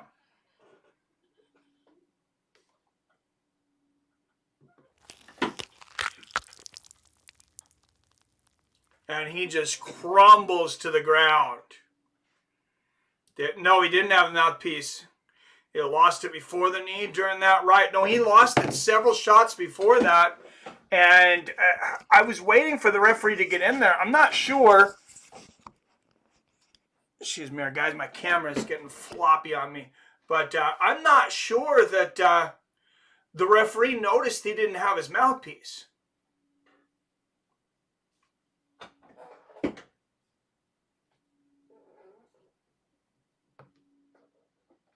But wow, yeah, that was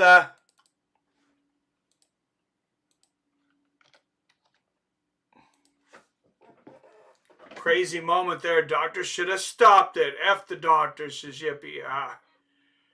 Catch him at least, yeah. His eyes was off then. He was hurt and no fight to continue. Round 2.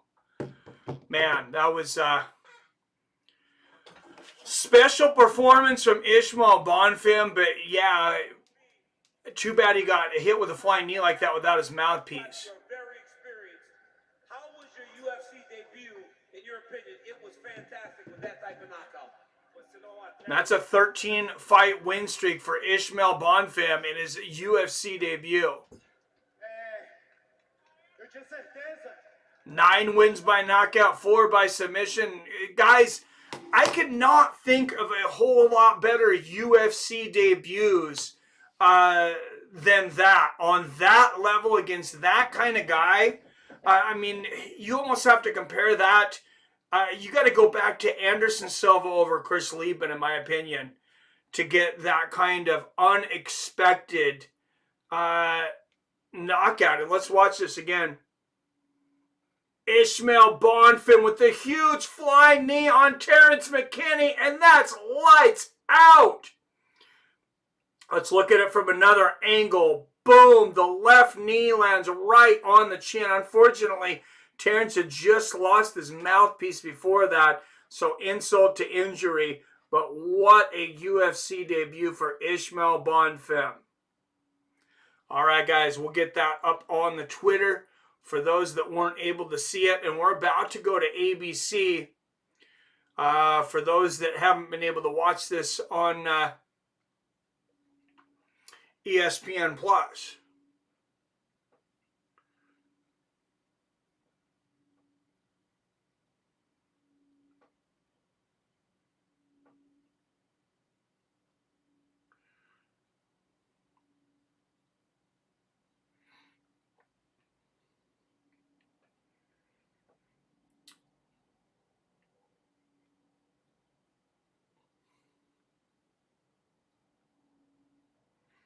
Well, I knew very little about Ismail Bonfim coming into this week. As soon as I seen that the odds were so close, I was like, Terrence McKinney. I mean, this guy, they call him T-Rex for a reason. So this guy must be tough. You know, I kind of looked him up. A lot of people were big on him. I am very impressed.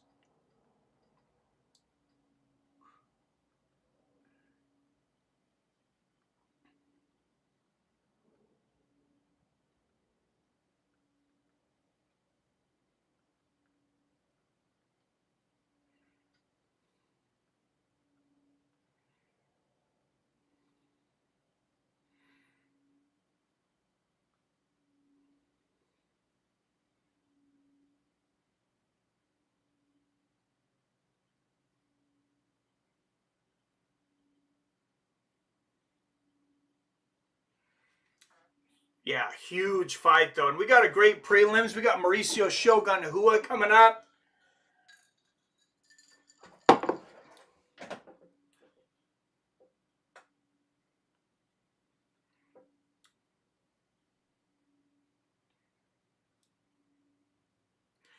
Up next, we got Cody Stamann returning, though.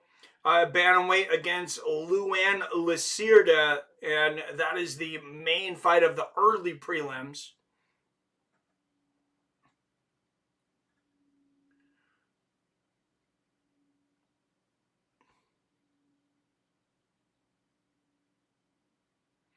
Here's the link to that knockout for anybody that doesn't have it. How many 4-fight sagas does UFC even have? It's the first one. This is the first time 4 guys have fought each other in the UFC. Some guys have had 3 fights in the UFC and gone on to fight each other in other organizations. Chuck Liddell and Tito had their 4th fight outside the UFC. Frank Mir and Tim Sylvia as well. But not inside the UFC. This is the first time. It says none. It's only 3s. Yep. Bonfim got his contract on DWCS. I believe it's seen his fight on that. Got Cody for the next fight. What's up, Firefighter Gypsy? Yeah, Cody's a stud. Cody Stamann is a stud. He's coming into this one a pretty big favorite, too.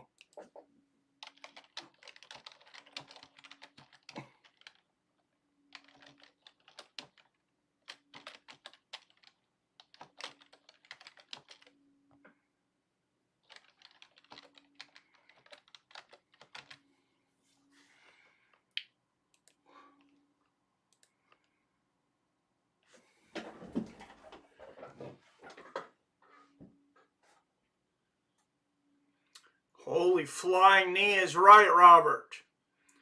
Thank you, Robert, for the like and retweet over there on Twitter.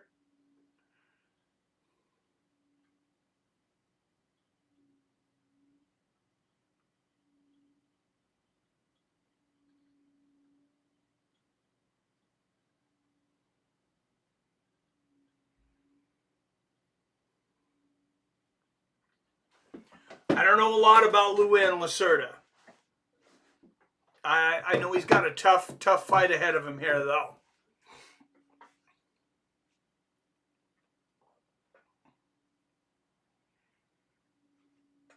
We got another Bonfim on the fight after this, though. Gabriel Bonfim against Mounir Lazzez. I'm guessing they're brothers. Does anybody know anything about these guys?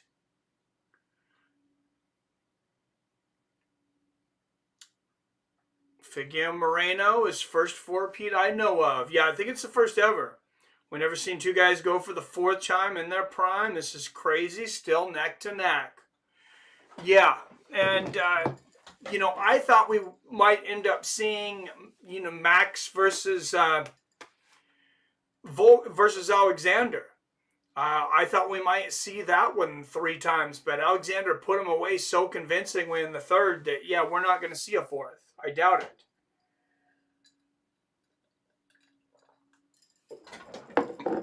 Since Max didn't technically win any of them.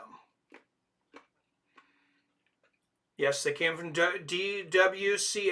I've seen them on there. They're badass. Nice. Cody, the only one calling out those Brazilian fans besides Colby. Not even boxing has that. For a 4-time, John Ruiz and Evander Holyfield fought, I believe, 4 times.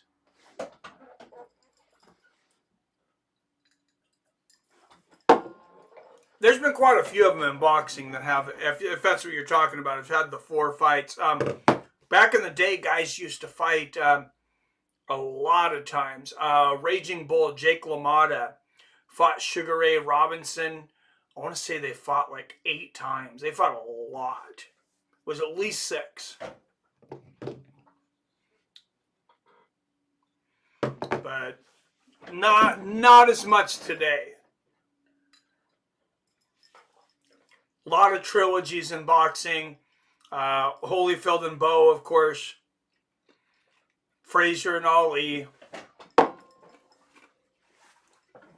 Yeah, definitely not a lot of quadrilogies, I guess. Doesn't have quite the same ring to it in any combat sport.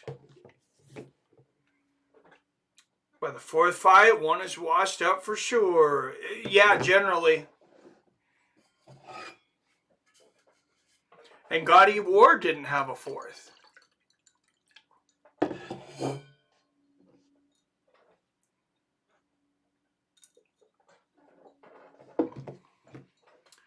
Part 3, Figgy versus Moreno fights were worthy, but I hope this ends it for the sake of new blood.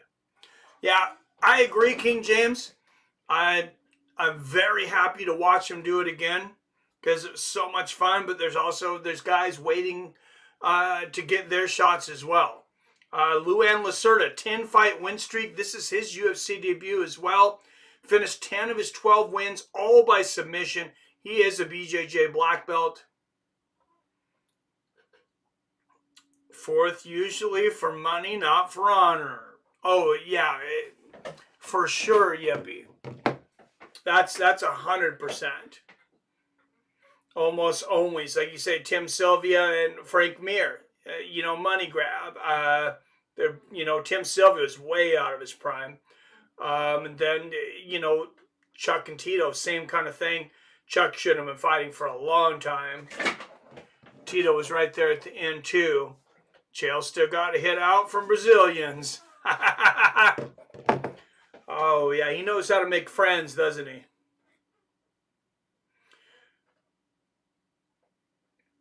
All right. Cody Stamen, 3 years older at 33. Lacerda, half an inch taller at 5'7". But Lacerda will have a 7-inch reach advantage at 71.5 inches. Cody, just a 64.5 inch reach, has those little T-Rex arms. This is a rare fight. His 4th fight determines undisputed belt. I agree. All right, out of the blue corner, he is a -360 favorite out of Sparta, Michigan. 20 wins against 5 losses and 1 draw. Cody Stamen.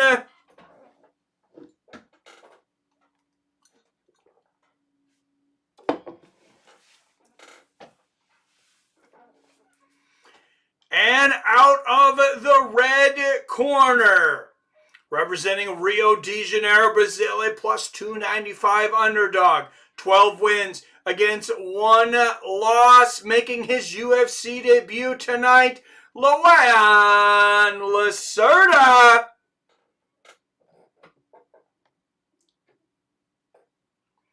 Referee will be Mark Goddard for this one. We'll see if Lacerda is able to make as an impressive debut as Bonfim was.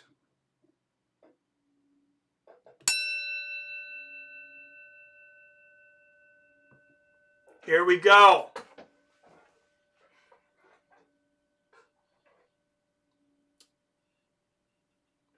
Stamen with a quick lateral movement all over the place. Lacerda just kind of waiting to see where he ends up at. Lacerda going for that head kick early.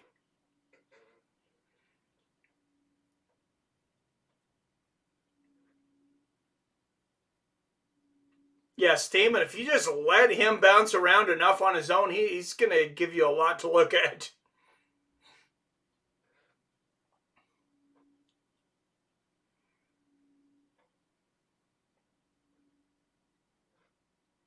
Oh, good body kick from Lacerda.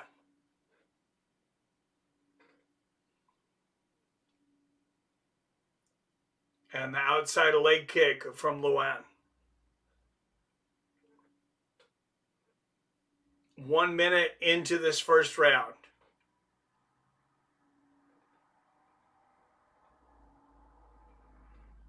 Good body kick there from Lacerda. This would be a big upset if Lacerda was able to pull this off. Good left hand there from Stamen and a 1-2. Cody Staman's got dangerous hands. He's got great wrestling. Where Lacerda is dangerous is if it gets to the ground. Good body kick there from Lacerda, but a flurry of punches lands for Staman. There's that body kick again for Luan. Good jab, and then the outside leg kick from Cody. Catches that body kick from Lacerda and lands a nice right hand as Cody. Good exchange. Staman getting the better of that one. Lands a double jab.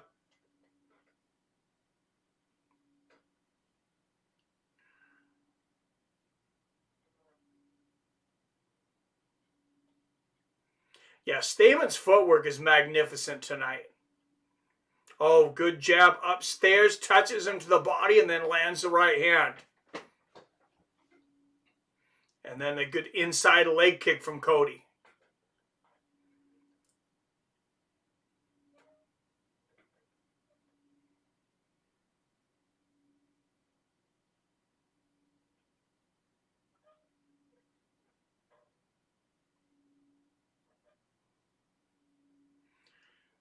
Wow, Staman catches that body kick of Luan's again.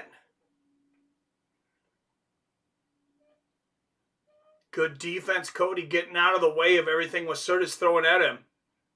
That body kick gets through for Lacerda. Oh, nice body kick there from Luan. That's been his best weapon. Now he goes for the single leg. Cody pushes him off easily. Cody's a good wrestler, and that's going to cause problems for Luan trying to get this to the ground tonight. As Cody lands a nice double jab. And Cody's been pretty prominent with that double jab tonight, too.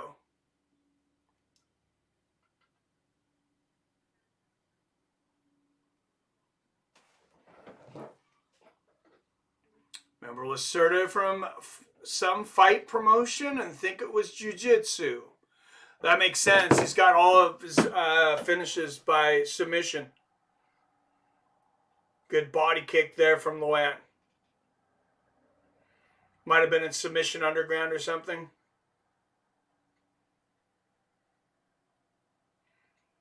Cody with a low leg kick there. Nice body kick from Lacerda.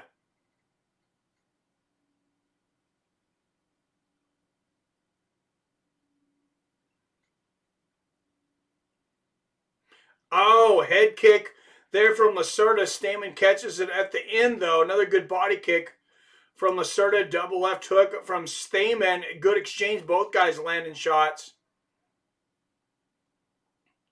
Oh, good combination. Body head there for Staman.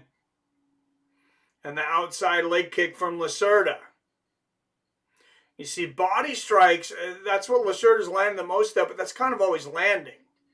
Good body kick there from Lacerda. Right hand right on the chin from Cody. And Cody catches another kick there from Lacerda, unable to take him down with it.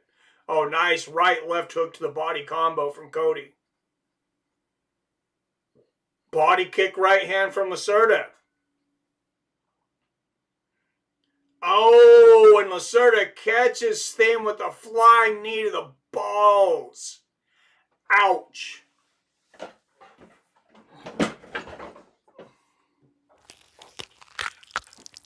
That is not fun.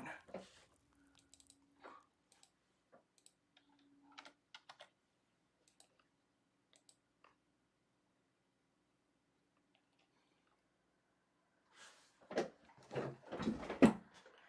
what I call a buzzer beater. That's more like a ball beater. You know, the spider is hungry and the web is spicy. Lacerda knows he's tired. Yeah, he might be. All right, everybody hit that like button. Hit that share button if you can. I don't know if alerts are not going out or what's going on. It's a pay-per-view and we only have 10 people in the chat. A little disappointing for the work I put in during the week, but I'm getting to watch the fights anyway, so it's more fun to watch them with you guys. Just would be more fun for the channel if we had more eyeballs on it.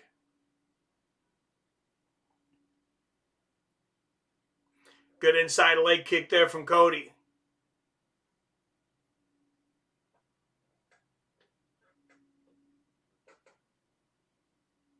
Oh, and he catches a body kick from Lacerda and lands a nice inside leg kick of his own.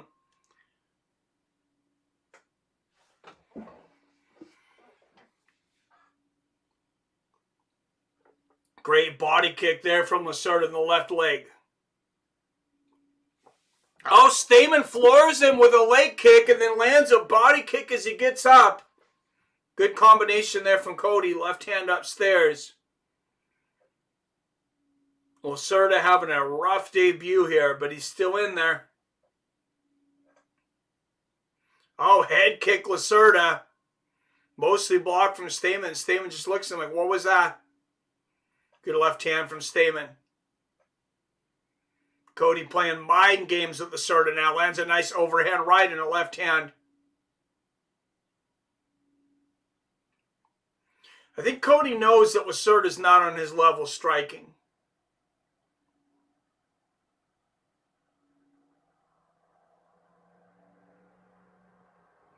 Oh, nice right hand right on the chin there from Cody. And a good 1-2 there from Lacerda. Oh, good exchange and a good combination body head from Lacerda. Left hand on the chin. Good left hook to the body from Lacerda and a right hand right on the button. Left hand there from Lacerda. Straight right upstairs and a left hook to the body from Stamen. Good combination from Lacerda and they are warring now. Right and left hook from Stamen. Good right uppercut. Oh, a huge bomb. A left hook from Cody. And I think Cody baited Lacerda into a ward. It's paying off for him. Good right hook again. Lands for Stamen. There's another one. He flips Lacerda to the ground. But he does not want to go down there. He says, let's keep it standing, big boy. Oh, another good combination body head there from Stamen. Cody Stamen's boxing is beautiful right now. And there's another right hand from Stamen. It's just that footwork tonight is just, it's something special. Good inside leg kick there from Cody. And he is dancing. Good body kick from Lacerda. Well, truly one of his only weapons, though, standing for the most part. Good left hand upstairs there from Cody. And Cody just with another dominant round here. Too spectacular.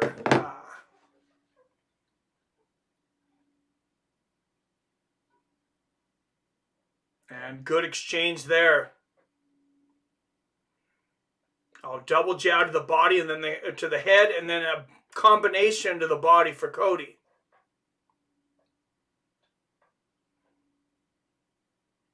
And Cody catching that body kick again of Lacerda's. Unable to get him on the ground with it. Oh, nice 1-2 from Cody. And the jab to the body and then upstairs from Cody. Lacerda landed another body kick. Lacerda just needs more weapons here. I think he's outgunned tonight. Oh, nice right hook and a left hand to the body from Cody. The left hand upstairs. Right hand on the chin from Lacerda. There's another combination from Cody. And Cody Stamen just putting on a clinic tonight. Oh, head kick Lacerda. Right as I say that, and there's a good left hook for Luan.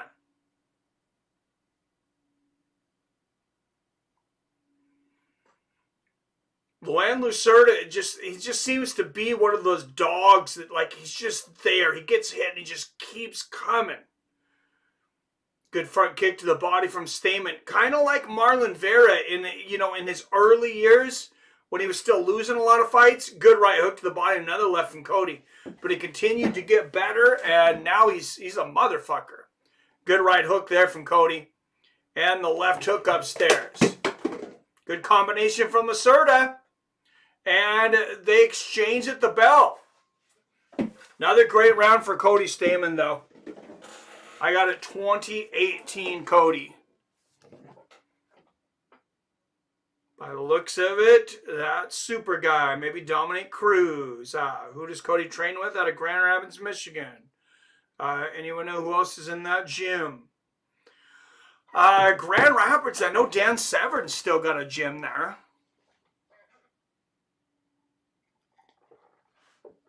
But yeah, I don't know who he's training with nowadays.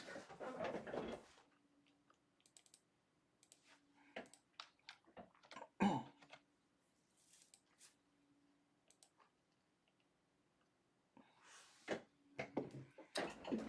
Robert says 2018 Stamen, agreed.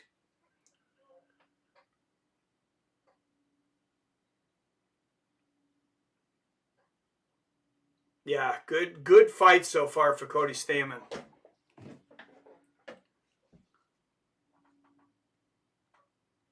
Stamen been around a while, noticeably improved over time, yes.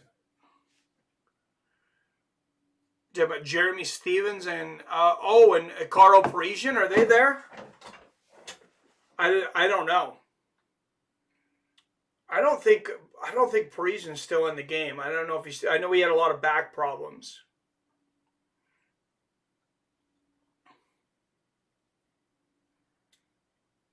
But I'll tell you guys, I know a lot of fighters, and a lot of them I know personally are just working regular jobs now. Some of them I don't know that they even want to talk about it, but like I know one guy who's a really good fighter, is a friend of mine. He's working in a cannery right now.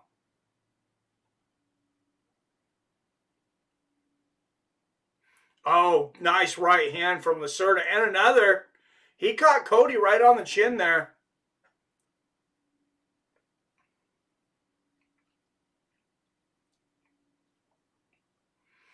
And, you know, it's not like Lacerda can't strike. I'm not saying he's not a great striker. Cody's footwork is just so superb. And good outside leg kick there from Stamen. Good jab from Lacerda.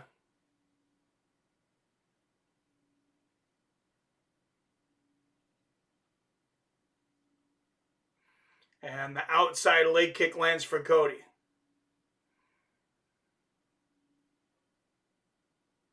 Nice body kick there from Lacerda. Oh, good combination from Lacerda. And then the takedown. He picks up Stamen and slams him. Cody immediately to his feet. He does not want to be down here for Lacerda. And Lacerda picks him up again and slams him right on his ass.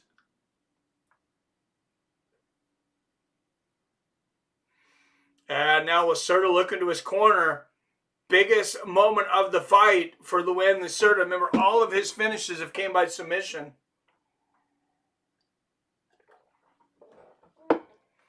Would be a huge accomplishment to submit Cody Stamen in his debut.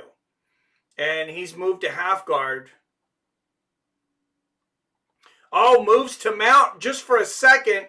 Cody's able to get back there. And Cody able to get to his knees here. And look at Lacerda hooking the right leg of Stamen, though, with his left to keep him down. He's just like, he's using his leg as a hand here to just sweep that leg out. And he's looking at the guillotine position. Lacerda doesn't really have any leverage on it yet. Hoist Gracie vibes. I'm drinking at the bar. Nice. What's up, Frank Knapp? Oh, and Stamen is back up. Lands some hammer fists to the head of Lacerda. Lacerda goes for the takedown. Stamen escapes. He's going to do a little jog. Oh, nice combination there for Stamen, but a good right hand there from Lacerda and a left hook to the body. Couple of good jabs there from Cody. The over-under, you see over minus 235 for this fight.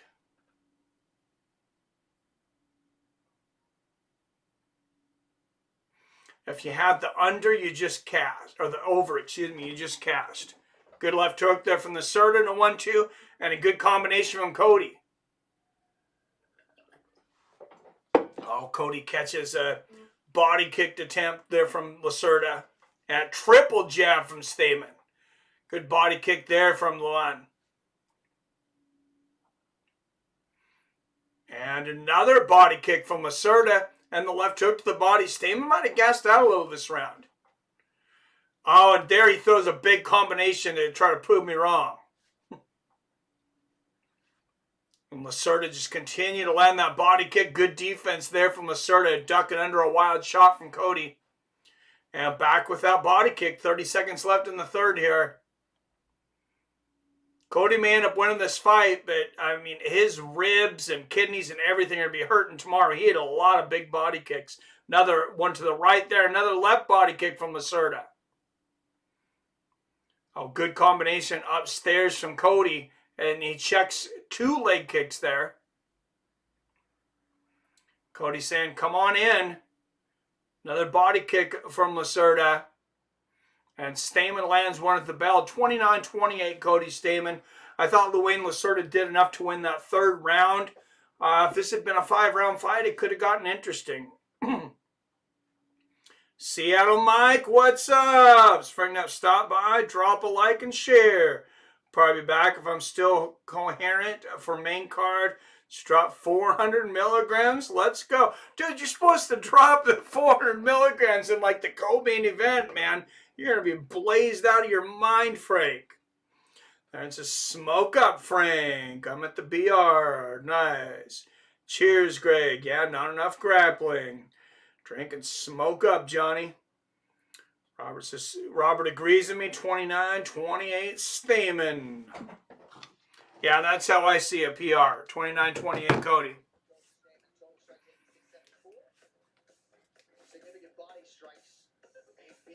And you see significant strikes fairly close because of so many body strikes. From Lacerda, Cody's still having a pretty good advantage overall in strikes. All 3 judges score this contest 29-28 for the winner by unanimous decision, Cody. All right, Robert, I think we know how to judge a fight. All 3 judges had a 29-28 too. All right, Cody Stamen, the winner here by unanimous decision. And guys, we are headed into the ABC prelims. Get your rabbit ears. If you got ESPN Plus, if you just stay where you're at.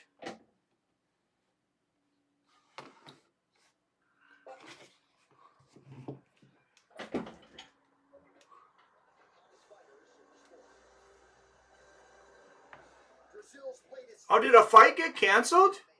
The other Bonfim's not here. We're going to jump right into the heavyweight bout. Shamil, Abdurakhimov, and Jailton Almeida.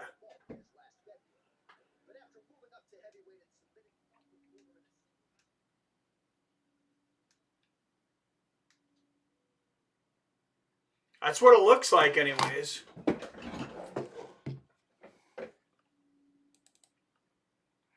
All right, guys, so a canceled fight. I didn't realize I was going off the UFC's own website, which always isn't the quickest to update. You think they would be since it's the UFC website, but that's why they schedule so many fights now in case something falls out. All right, heavyweights up next.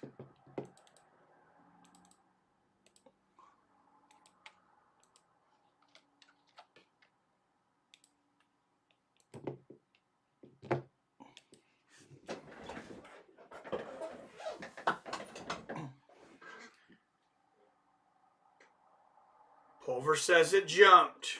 Oh, how do you see this one? That it jumped. What jumped?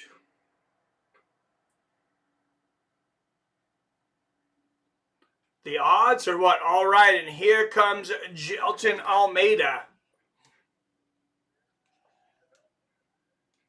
Out of Salvador Bahia, Brazil. 1 of 4 Brazilian UFC heavyweights in the UFC today.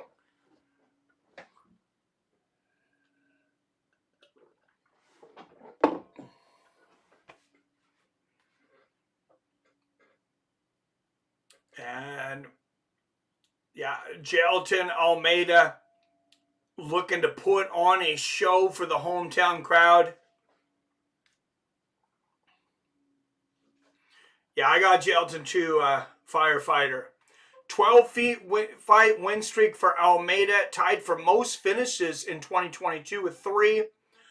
Came off of DWCS Season 5, Week 3. You know when the next season of DWCS is coming, Robert?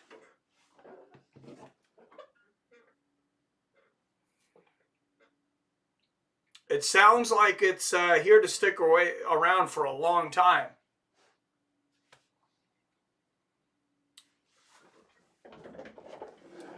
All right, I'm going to attempt to switch back to the other mic because I think it's better. But if we get that, we'll see if we get that echo again though. So if we do, then I'll switch back.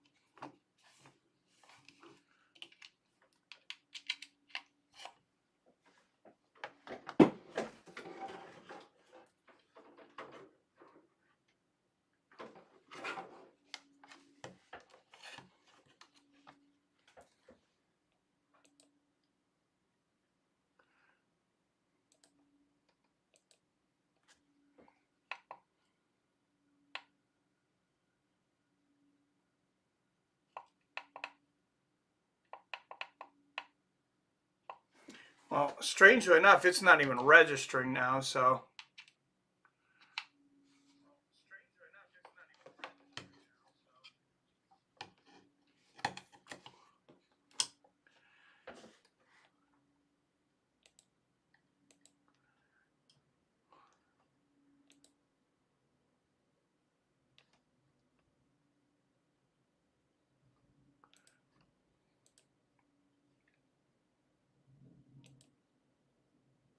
Yeah, I don't know.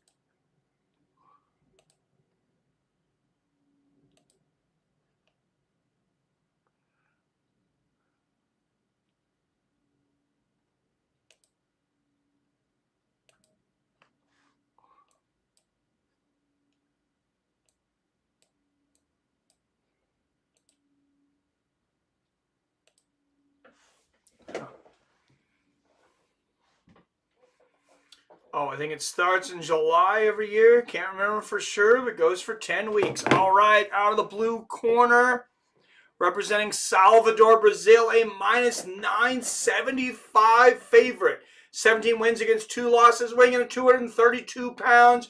Jailton Almeida.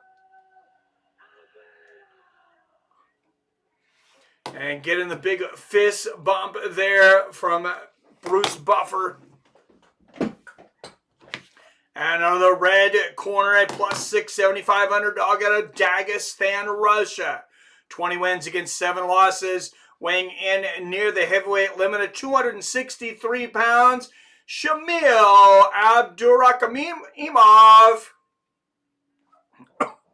Shamil was an animal, says Robert. He's about to get his ass kicked tonight, though. Oh, wow. These guys getting up in each other's faces before the fight even starts. And here we go. Oh, a huge right hand from Shamil at the beginning. Catches that front kick of Almeida and lands a huge right hand. And Almeida wasted no time to slam Shamil down to the ground and right into side control.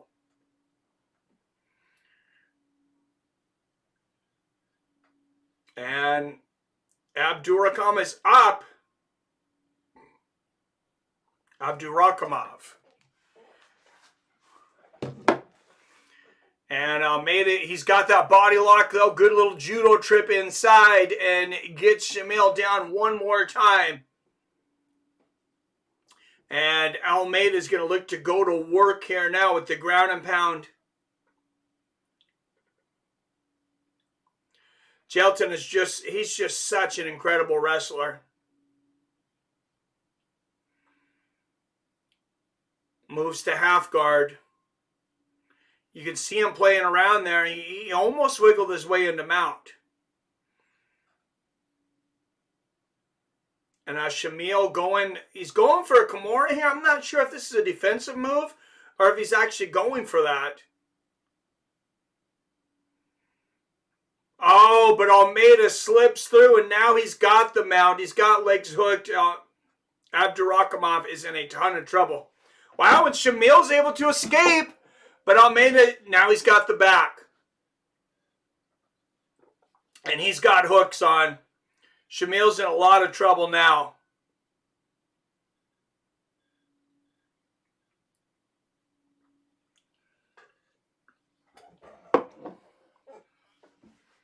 Yeah, Shamil was in a world of hurt now.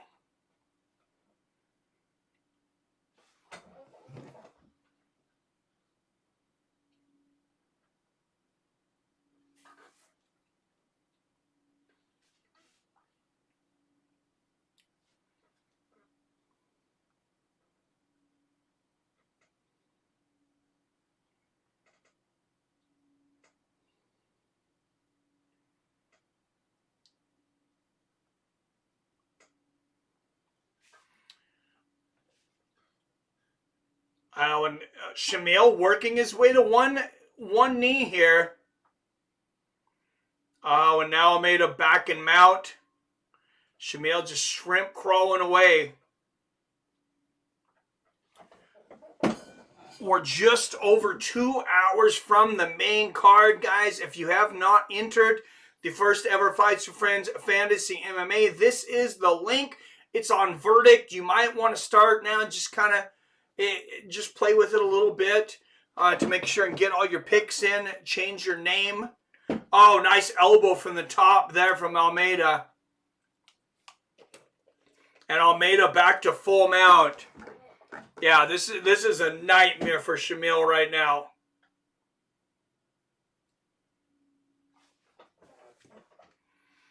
Theron's just finished at the bar, heading home to smoke and enjoy the fights. All right, have a good time, Theron. I guess that's the only thing I miss when I watch the fights is doing this with you guys is I don't get high, I don't really get drunk, but it's not necessary. Oh, big elbow from the top from Almeida. And just a huge first round from Almeida. He's still got time to finish Shamil here. I don't know that he will. Good knee to the body there from Shamil. Or excuse me, from Jailton. Oh, big hammer fist from the top from Almeida. And yeah, he's got full mount again here in total control. Big right hand. Oh, Almeida pounding the ground and pound now.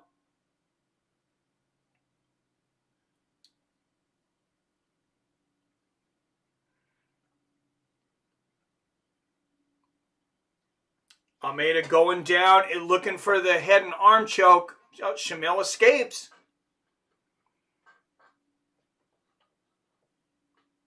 Yeah, this is big elbow from Almeida and another one from the other side. Oh, he's landing big elbows.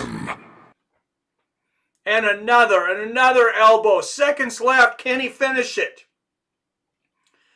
Big hammer fist. It looks like Shamil will finish the first round. Well, but that was a beating from Jailton Almeida. No doubt a 10-8 round. No doubt in my mind. Only drank one drink to thin my blood. Nice. Getting high drunk is super necessary, right, Robert? Haha, Seattle Mike, you smoke pot. I have smoked a few times. I'm not really a smoker guy, but I have edibles. I have the mints. I usually just use them to go to bed to help me sleep at night. But yeah. Hey, get the fook out of here, fucking asshole. Thank you, Robert.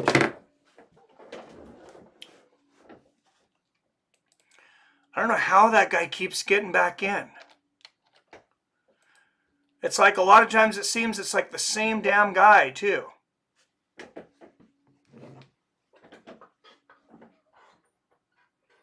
I mean, why is he not watching or streaming the fights if he's here to continuing to spam our crap? Obviously, he's not doing anything on his own.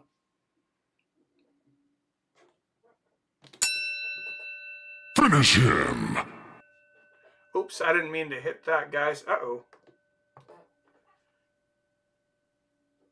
All right, fight clock's a few seconds behind. Sorry, I hit the wrong button here in my new system. Almeida shooting for the takedown. Gets it. Easily gets it. And look at that. At the same time, scoops up the legs here of Abdurakhimov. And he's got his legs laced. That's the third takedown on 5 attempts for Jailton Almeida. Hey, Josh in the house. Not much, man. Just having fun watching fights with my friends, man. I wonder if we're going to get people later because a lot of people are watching football right now. I'm going to use that excuse before I start putting vodka in my Gatorade.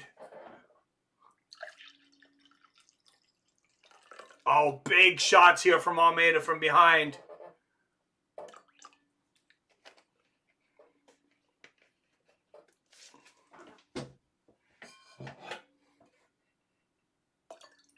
Oh, another big left hook on the bottom there from Jailton. And big rights, and he might be about ready to finish this. Uppercuts from underneath. Referee watching closely. And he just looked at the ref. Finish him. Stop the fight. Yeah, I mean, none of these are real big, though. Jailton was looking at the referee, but... oh, big elbow there from Jailton, though.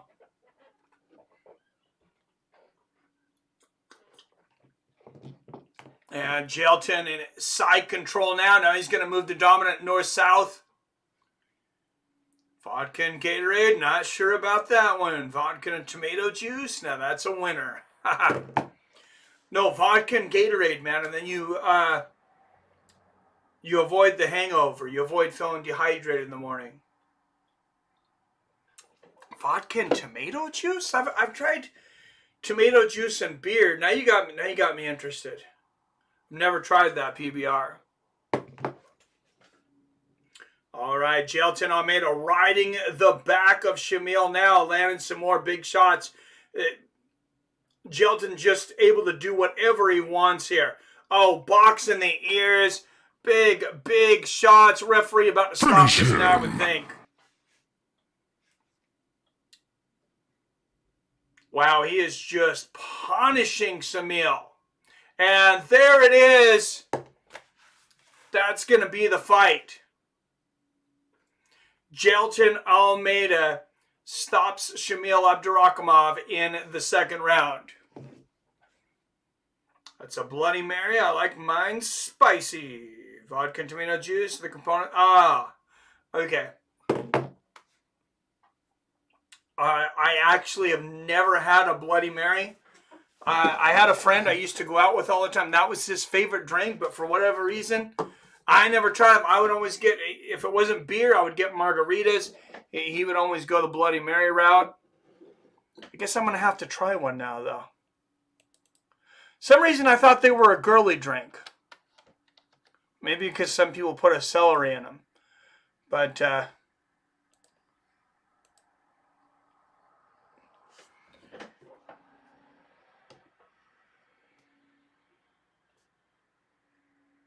on your advice, I will try it. PBR.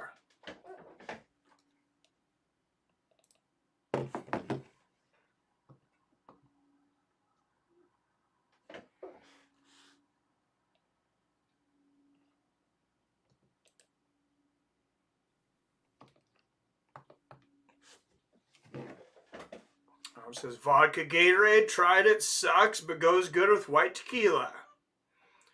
That makes sense. An appletini, the girl drink. Yeah, that's definitely a girl drink.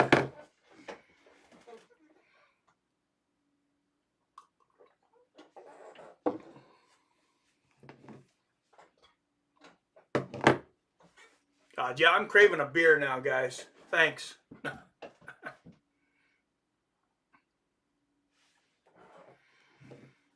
And this Brazilian crowd getting raucous now. They're still not full. Ha ha! Jailton Almeida faking a double hit on DC. Look at the reaction still on DC in the suit. I love it. I gotta back that up. That's hilarious. Maybe it's Almeida.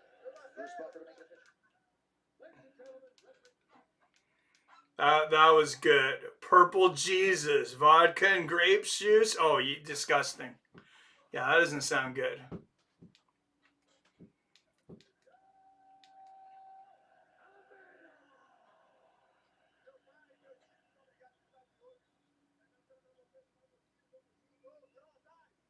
So DC goes there.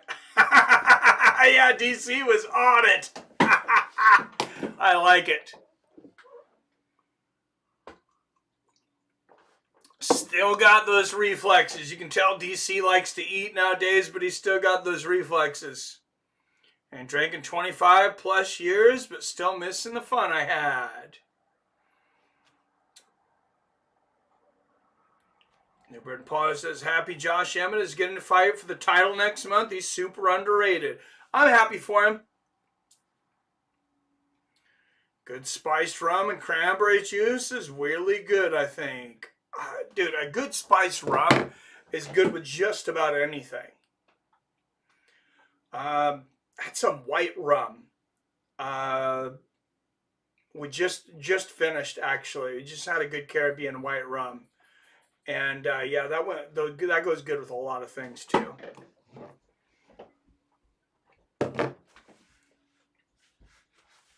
I'm not exactly your most sophisticated drinker, though. I appreciate a sophisticated good drink, but I've also been known to, chug Mountain Dew and vodka. So,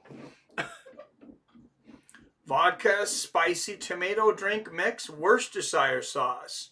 Sauerkraut, Tabasco sauce is how I like. You put sauerkraut inside of your drink? I'll take your word on that, Robert. That doesn't everything sounds good except for the sauerkraut, man. I'm really not sure about the sauerkraut. I don't drink liquor much these days. Lots of beers and weed. Yeah, I like liquor, but usually I end up with the beer. But I work almost every day. I've been working 7 days a week for... I am off this weekend. I finally got somebody this weekend, but this is my first day off since Christmas.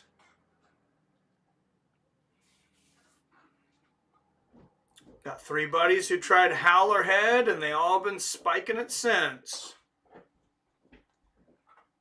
Yeah, I never have tried that. I need to, though. All right, we're losing the chat. Don't go anywhere, guys. Plenty of great fights coming up. Thiago Moises up next, another Brazilian. And then after that, RoboCop Gregory Rodrigues taking on Brunno Ferreira.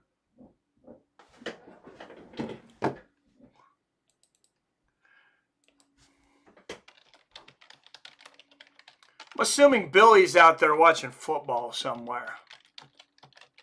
What's wrong with that guy? I mean, I like football too, but when there's UFC on, I'm going to choose fighting every time. Wow, that's an interesting name. They're just really, really trying to expand my vocabulary in the UFC, aren't they? Melquizael, Costa, that's my best guess. I'm going to have to start taking Portuguese. They keep getting more Brazilian fighters.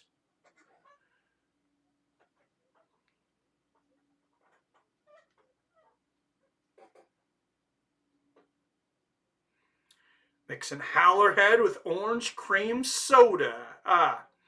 How many fights on the 8-fight deal on John Jones's contract you think will actually fight? New Britain Paul, well, he said he's only guaranteeing 3. So I'm thinking 3. I know he says he wants Gone, he wants Stipe, and then one more. He wanted Francis.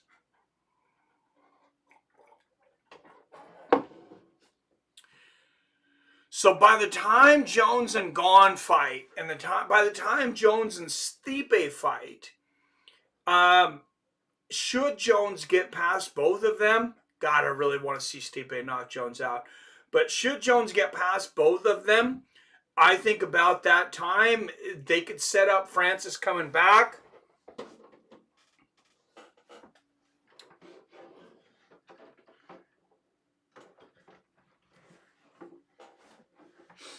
I mean, I'm not 100% sure Francis wants to come back.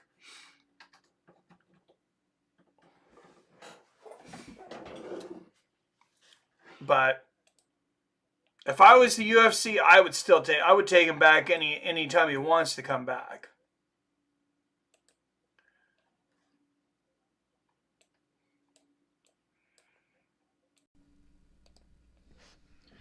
But that's just me. I don't know. Again, Francis wants nothing to do with Jones. I really don't think that's a thing, man. I really don't think he cares. But you never know. Champion versus interim champion. Last 5, Aljamain Sterling and Peter Yan, Ngannou and Gone, Nurmagomedov and Gaethje. Adesanya versus Whitaker. And Nurmagomedov versus Poirier.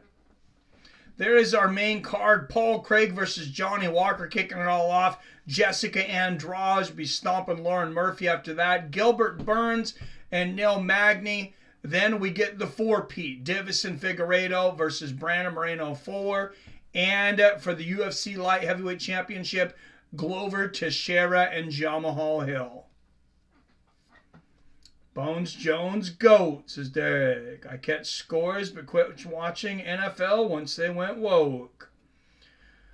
Derek says, I'm watching football and UFC and fights with friends. Multitasking. Chiefs beat the Jags. Nice. I think the next match is Mounir versus Gabriel. Oh, okay.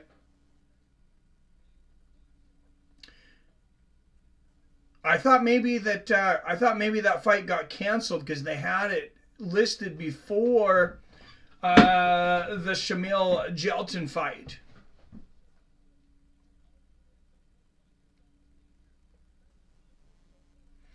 But yeah, I hope they still do it. Maybe they just changed up the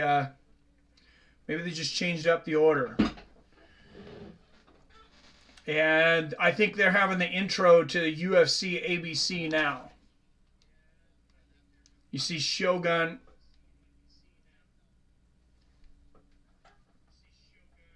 Johnny Walker, overrated goof. Oh, have a bet on it.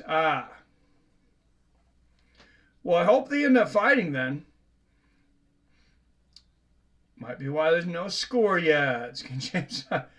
Thiago Moises got another opponent. So did another fighter. I can't remember which fight that was. All right, and yeah, they are. Shogun has entered the building, and it looks like the early prelims are over. Regular prelims going to ABC and ESPN.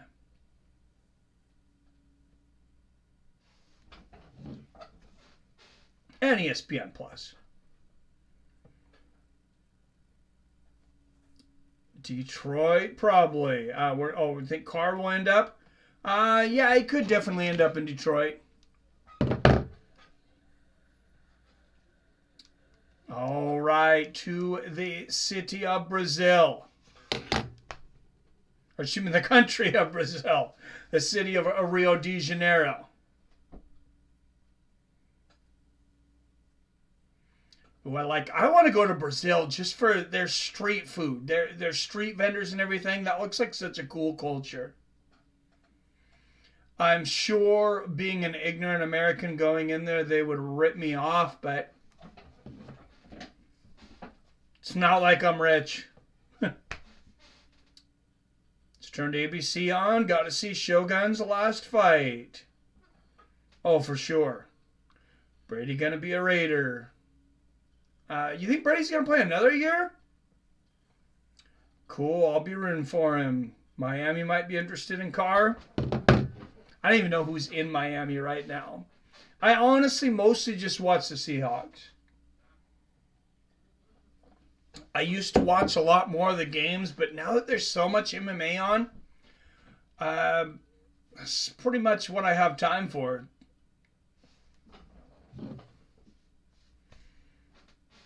Heard that might happen. Oh, gee, there's Buzz out here in New England about that. Oh, Buzz. Johnny Walker had greatest KO I've ever seen. Remember when he got KO'd and looked all weird when he fell? Oh, yeah, that was horrible. Got my picks in and went with heart, not my gut. Nice. What's up, J Dig in the house? Did you join the Fantasy Football League, man?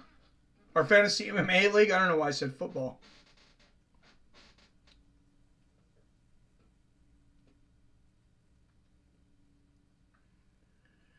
If you haven't joined it yet, sweet. Here is the link. Get in there. It's through Verdict MMA, but it is the Fights with Friends Fantasy MMA League. This is our first week of our first season. So let's start this thing out big. I hope it's going to be a yearly tradition or a seasonal tradition. First season runs from now to International Fight Week. So about a little under 6 months, because that's in July.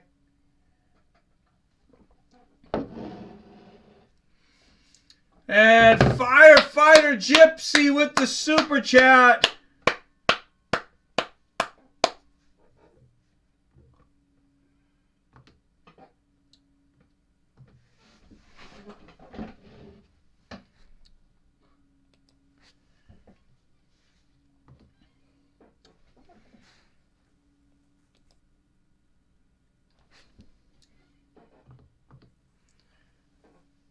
Thank you, Firefighter Gypsy.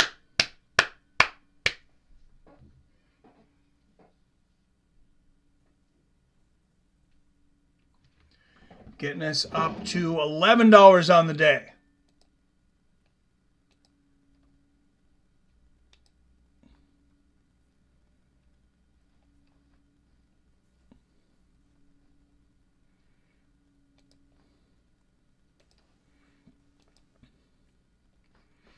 You know, I wanted to use the old $1 Million Man, the Money, Money, Money song from WWF back in the day.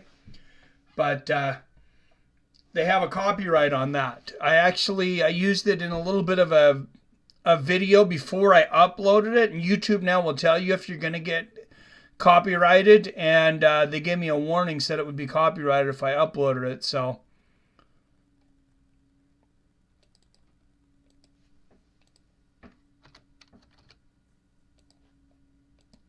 it's good to know.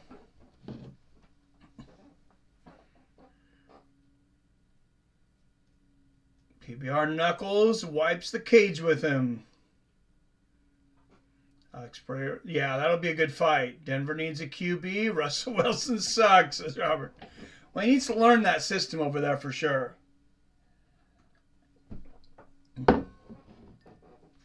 He was great for us. I don't know what to say. Bobby Knuckles beats Alex. I agree. Walker looked like he was praising the Lord when Hill pimped his coconut. I have no idea how to do fantasy UFC. I wish I did. Oh, it's real easy, man. It's all you have to do, Derek. Oh, we're all learning at the same time. I've never done it either. You go on there. You just pick the main card. 5 fights to the main card.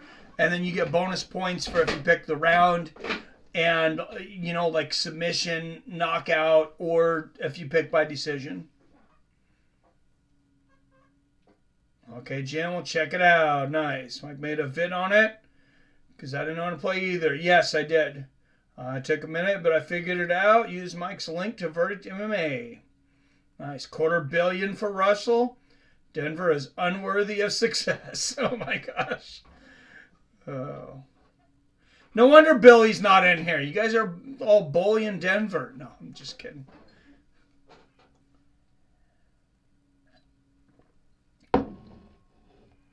All right. You know, they may have pushed that that Gabriel Bonfim. Oh, it looks like they did.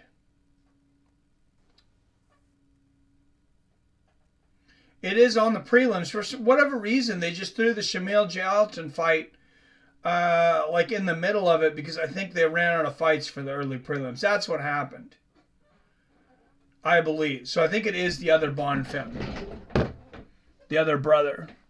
Wow, the first Bonfim was impressive. I mean, he knocked out Terrence McKinney. Nobody does that.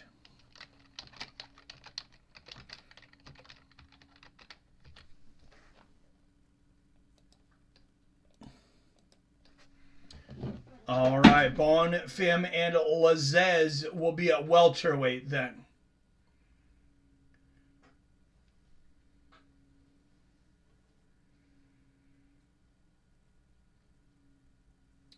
Thanks to Vid Mike on Fantasy MMA. No worries, Jim. Thanks for playing with us. Try to join, but they want everything short of blood type and mother's maiden name. Jets are a QB away from playoffs. It's free, Derek Carr. This one's free. There's cash leagues, but I didn't do a cash league because I just wanted the most people to be able to play. Retarded, so it took me a couple days to figure out. Earlier today, I had to download app, though. You can do it from PC or the app, but yeah, it is easier on the app. Tyson Fury came out and challenged Francis to a fight in the cage with 4-ounce gloves under Queenberry rules. I just saw the clip about 20 minutes ago. Really? Wow. Oh, I would pay $100 to see that fight. Without a thought, and a lot of people would. That's a great idea. That's a great idea from both guys. If they do that, I am so excited. Yeah, it's free. I got Lazzez as Firefighter Gypsy. Oh, I definitely have Gabriel. But I don't know a lot about Lazzez, though. So, what's up, Damon Stouts? Jets needs to pick up Lamar Jackson. He's a good fit. He's a good fit for anybody. Robert says, hell yeah, J-Dig. Dude, oh, that is freaking awesome. James says, Tyson made that offer after beating his last opponent. He had 2 contenders pop up since. Well, I remember him mentioning it. I thought maybe he'd mention it again. But here's the thing. So Floyd Mayweather, I mean, he could make a lot of money on a lot of different fights. But outside of Manny Pacquiao, there was no super fights out there like Conor was. This may be the biggest fight, not just for Francis, might also be the biggest super fight for Tyson.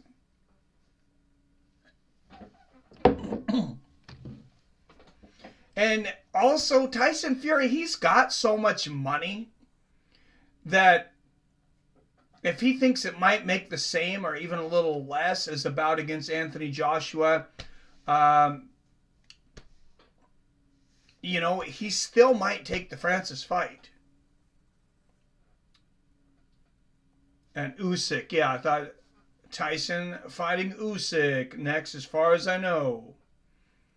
It's on Twitter if you search. All right, I am going to look at that real quick.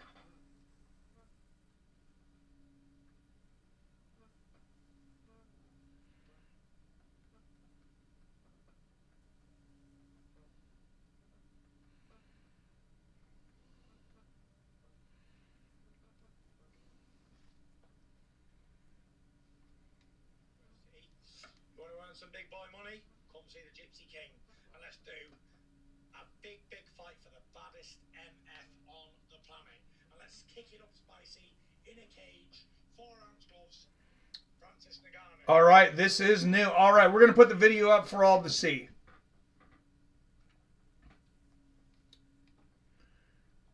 You guys don't have to look for it or anything. I'm going to put it up right now, guys.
Very excited, very excited. I think this will be an absolutely... Sorry, guys. I didn't mean to blow your eardrums out there.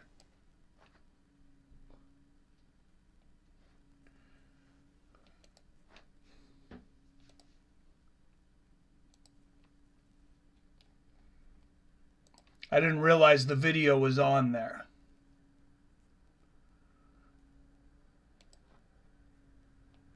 But we'll get this here.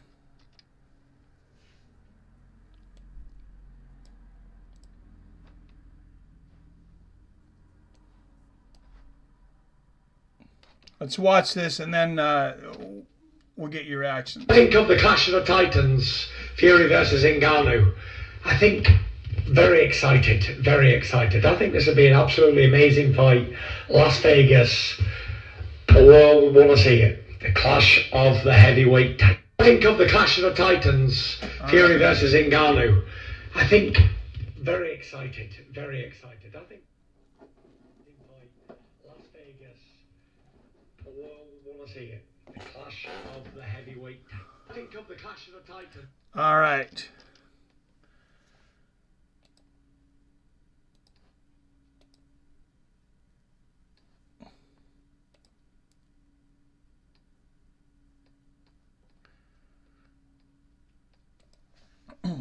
Hopefully you guys could hear that.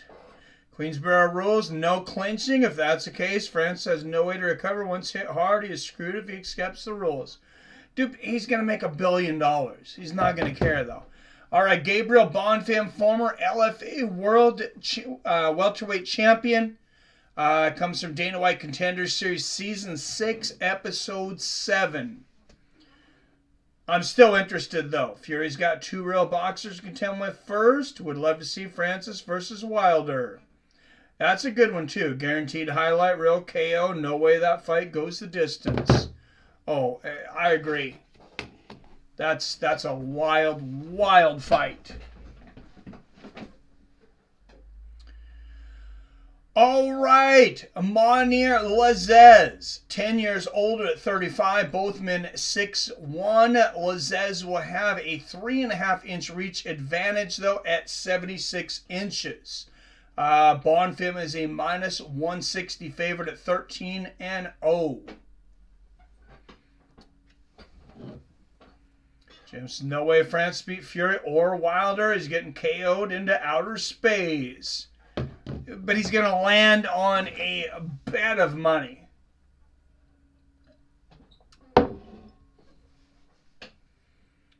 All right, guys, here we go. Gabriel Bonfim versus Mounir Lazzez. Bonfim, the other brother Bonfim fought earlier, Ishmael Bonfim knocked out Terrence McKinney in the second round. All right, out of the blue corner, out of Dubai, UAE, a plus 140 underdog with a record of 11 wins against 2 losses, Mounir Lazzez. Francis would be lucky to land a couple jabs against Tyson. This is the older Bonfim brother. No, I agree, King James. Totally agree.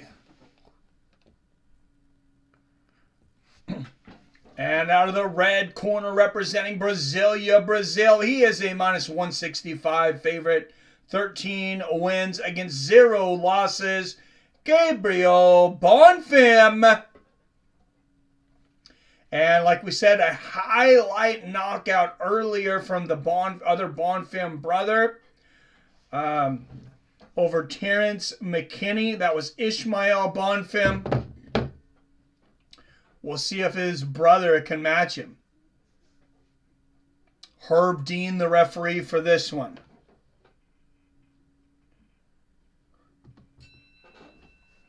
And here we go.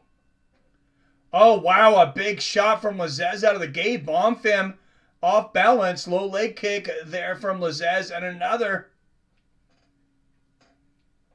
Lazzez coming out hot. Good left hook there from Bonfim. Inside leg kick lands for Lazzez. Oh, nice left hook for Bonfim. These guys are wasting no time.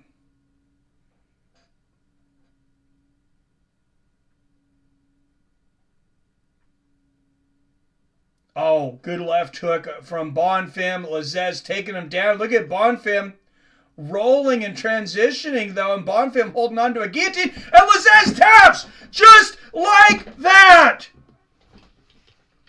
Gabriel Bonfim gets the submission in under a minute. Wow, what a night for the Bonfim brothers and their dueling UFC debuts. Bigger, stronger, brother, says Robert. That was quick. That was frigging amazing. When I seen him grab the guillotine, I was like, man, it's really hard to get that guillotine from right there, though. I'm like, I'm not sure he's going to do it.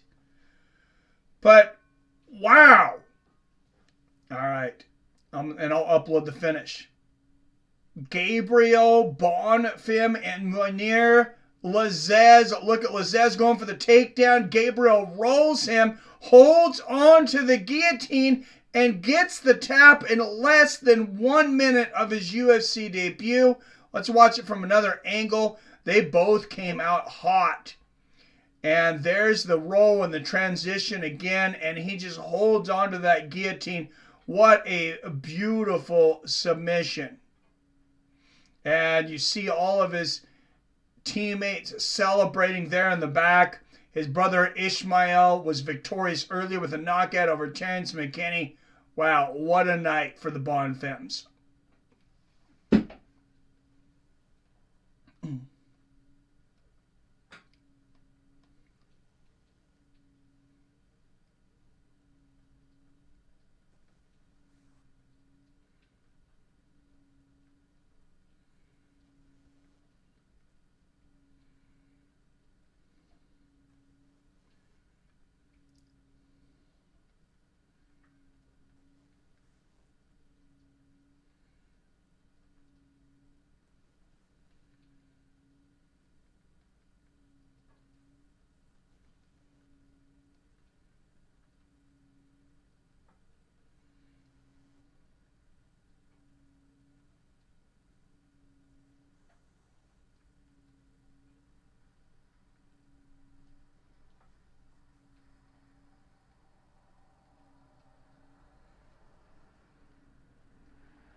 That was definitely a Jimmy John's fast finish.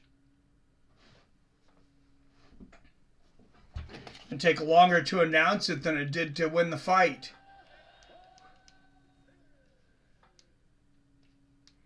And he's going to get an interview with DC here. 49 seconds, the official time. You and your brother have a long history. You guys were separate for a little bit. You got back together in 2019. You do everything together. He has an impressive performance earlier tonight. You come out and do that. What does this mean to you and your entire family? He's finished all 14 wins, 3 knockouts, 11 submissions. Então, antes de qualquer coisa, eu quero agradecer ao meu Senhor Jesus Cristo, porque sem ele isso não teria acontecido, essa chegada no UFC. E eu tenho uma coisa para falar, mais uma coisa. Os irmãos Bonfim chegou para ser campeão, da categoria do leve. There's the finish on Twitter if you didn't get a chance to see it or want to see it again.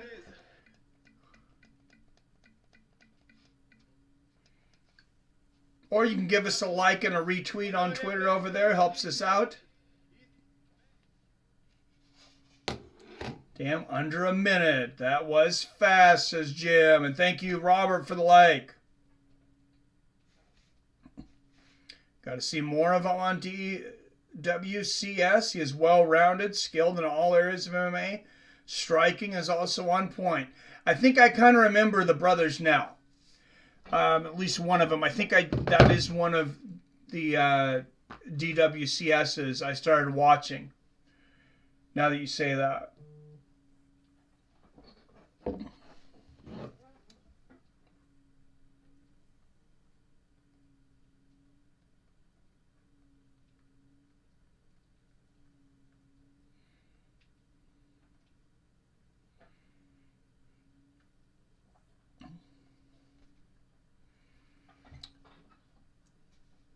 Wow. Yeah, that was the Bonfim brothers are here.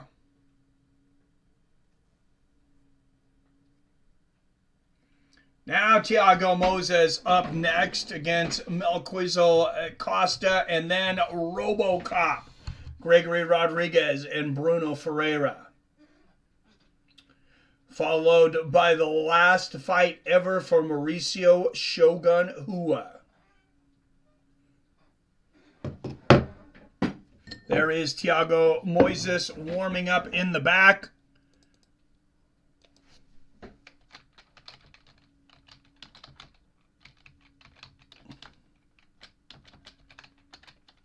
And Melquizael Costa, his hair painting and everything reminds me of Jonathan Goulet. I don't know how many people remember Jonathan Goulet, but probably the most memorable thing about him was his hair. Some people might think it's the most miserable thing about him too.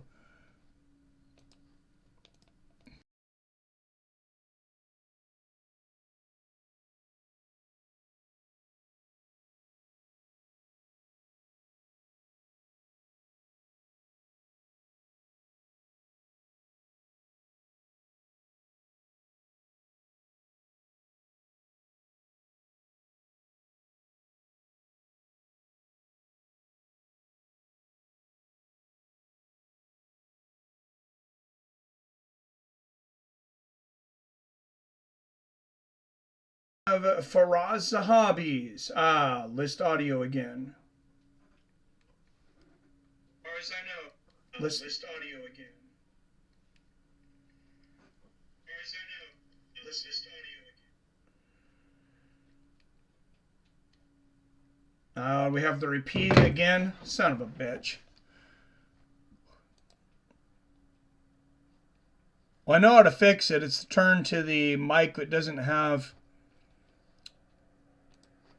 quite as good as audio quality, but I just found something.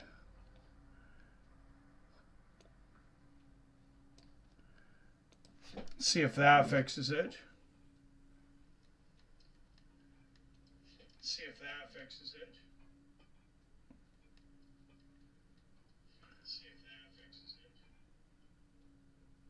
It's okay now.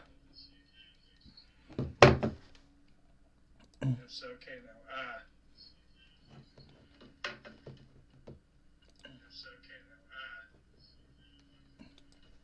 I have no idea how this is the third microphone I've had do this, but I have no idea how this is the third microphone I've had. I'm starting to think that, yeah, I might just need invest in a new computer.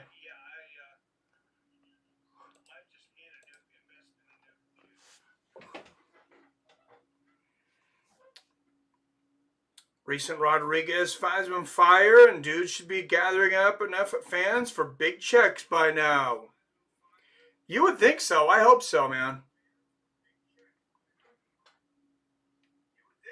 It takes a lot to really get paid in the UFC, though.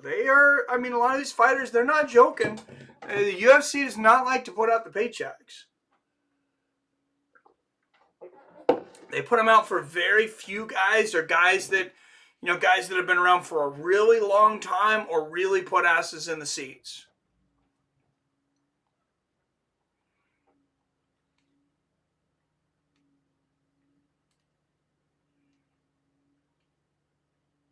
Do we have no audio now?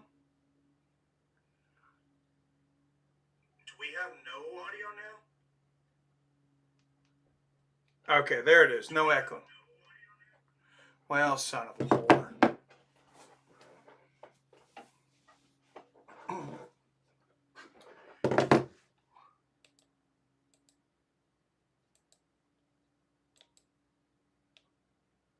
All right, good.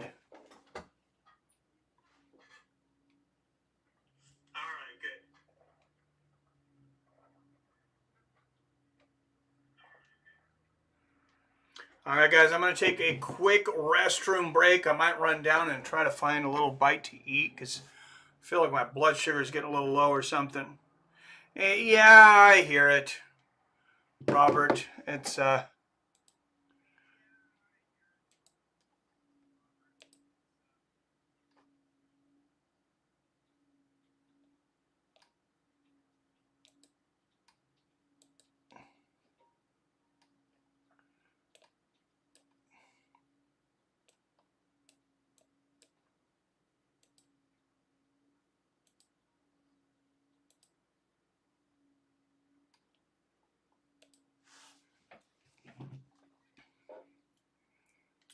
well, good, Jim. It's not good on my side. It's still echo.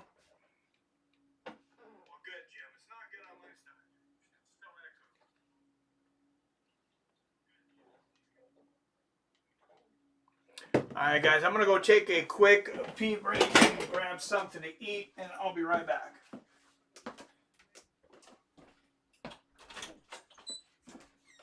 What's up, Sauce?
All right, guys, here we go. What's going on, Clavin in the house?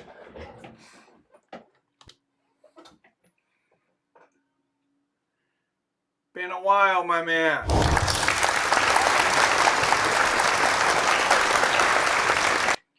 Good to see you, Clavin. Not much, man. Fighters only have to earn big bounties from UFC. Only 10 to 12, clear 1 million base pay. Yeah.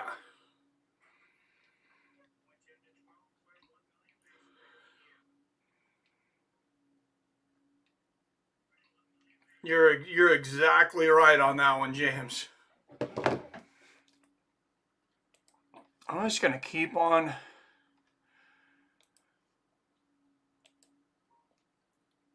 changing the audio here and see switching back between the two mics and see if it stops the echo eventually.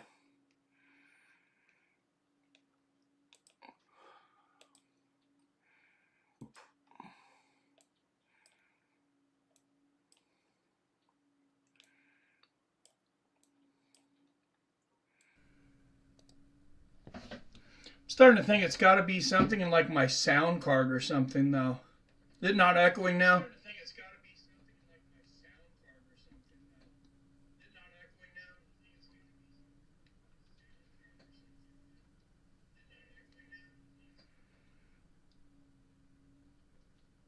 All right, it's got a little bit of an echo, it sounds like, but all right, Thiago, Moises, and Melquizael Costa.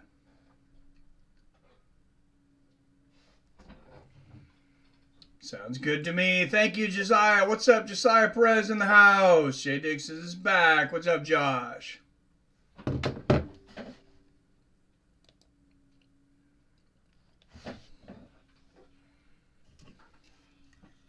Was good for a second. Yeah, I don't know, man.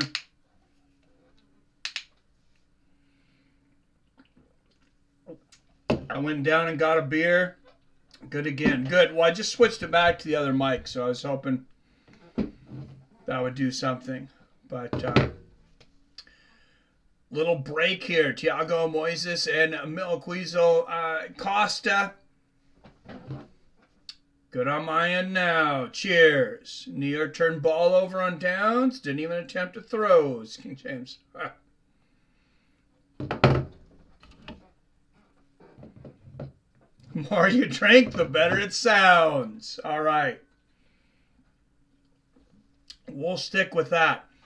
I didn't have any beer in the fridge. This is a little embarrassing. Unfortunately, our furnace went out like a couple weeks ago. So it's so fucking cold downstairs that my beer is cold, is just sitting in the pantry. I put another couple in the fridge, but it's plenty damn cold out of the pantry. That's kind of ridiculous. But till we raise up enough money to get our furnace fixed, because I think it's about $3 or $4 grand. We just got space heaters all over the place. I don't have one in here. Usually this room is pretty warm, but it's been like 30 degrees. Sounds fine on my end when it's on. Nice. Thanks, King James.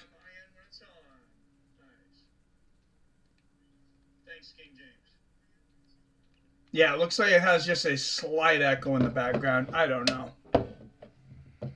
They're delaying the next fight. Yeah, I don't know if they're delaying the next fight for any reason or if they're just trying too many finishes. Yeah, that's what I figured, Robert. Because they already had to throw an extra fight onto the early prelims. But, I mean, now you're on ABC.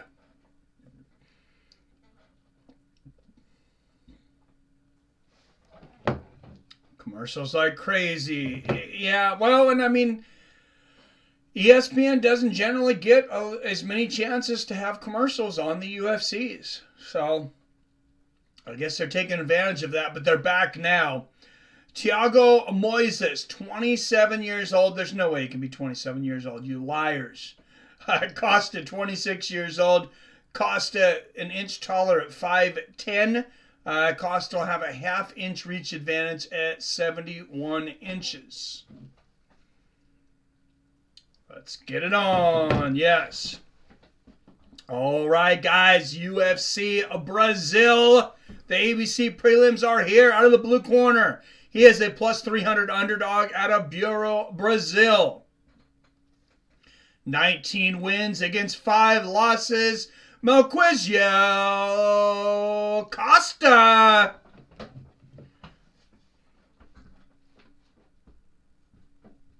That's great. They're screaming in each other's faces, him and Bruce Buffer. Bruce is always having fun. He's really having a ball with the fighters tonight. And out of the red corner, he is a minus 365 favorite out of Indaiatuba, Brazil. With a record of 16 wins and 6 losses, the UFC veteran Thiago Moises. Intermission during boxing is ridiculous compared to UFC. Oh, it's 10 times more. Referee is Osiris Maia. I've not seen this guy before. He must be a Brazilian exclusive, I guess. You know, maybe he'll be good. Maybe he'll get some shots on some UFC cards in the future, though. So here we go, round 1. Front kick to the body from Moises to start things out. Costa answers with one of his own. Moises got some quick kicks. Does anybody know what the story is with the birthmarks on Costa? I mean, you can't ignore him. I'm not sure if those are if those are birthmarks or if he was in a fire or what, but I'm curious now. Good side kick to the knee there from Costa. And Moises going up high with the head kick, not quite connecting. Oh, catches a side kick of Costa's, though. Moises does. Costa gets right back up, though. Lands a nice little right uppercut. Let's go with the sideburns and hairstyle, right? Side kick to the knee. I don't remember this Costa coming up. No, I don't either. I think he might be on his UFC debut tonight, too. I'm not sure. Because, I mean, I watch every UFC, and I think I would remember this guy. Good front kick to the knee there from Costa.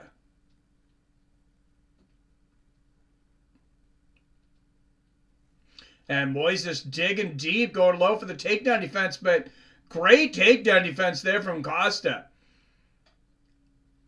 That was an aggressive double leg, and Moises has got great wrestling, and Costa, I mean, his defense is legit.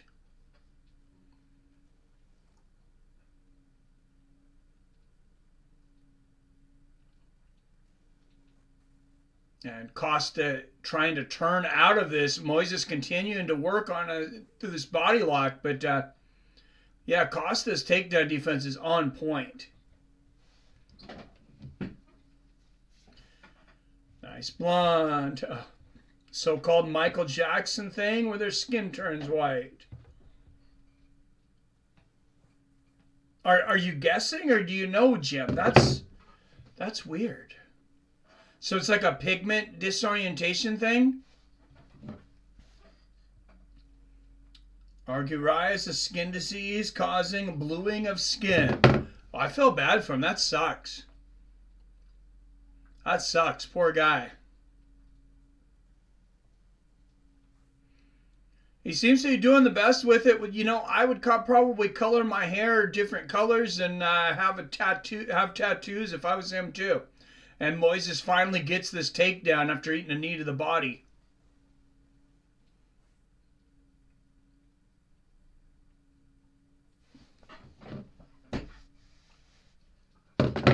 And Moises working from the top now. Oh, nice left hand. Oh, gets the back. Just like that. You notice that? He backed out for a second to let Costa think that he had escaped. Then gets the back. Now he's moving to side control. He wants the mount. He almost got the mount. Why is everybody so against side control? You get side control. I don't understand why everybody gives it up.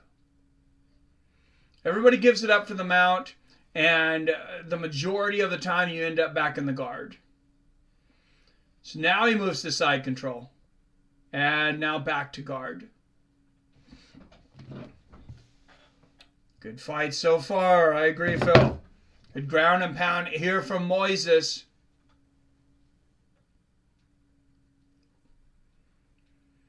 I don't know what Costa's got off of his back, but he's got an open guard here.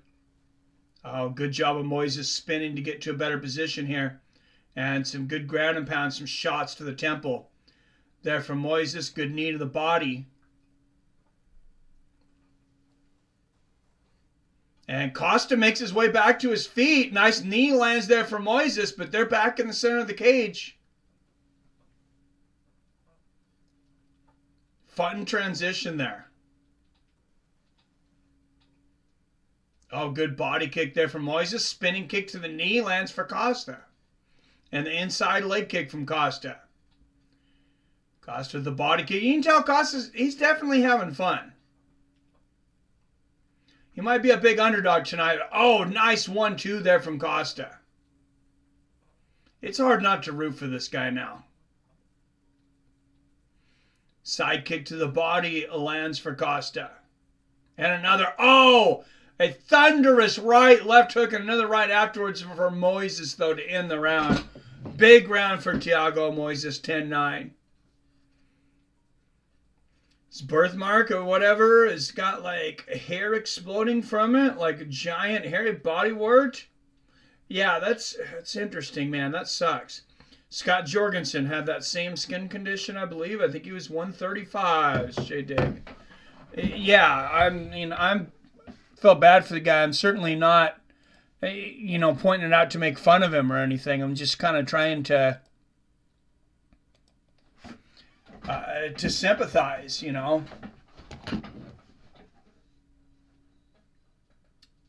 Caught a couple in the jaw, too. Yes, he did. I think my butt crack might have that condition. Oh, my God. 10-9 Moises. Agreed, Robert. All right, round 2 coming up.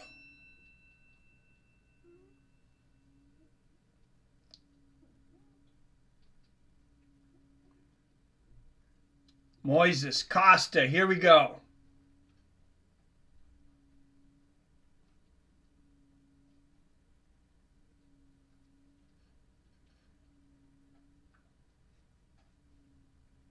Side kick to the knee there from Costa. And he's always got that smile on his face.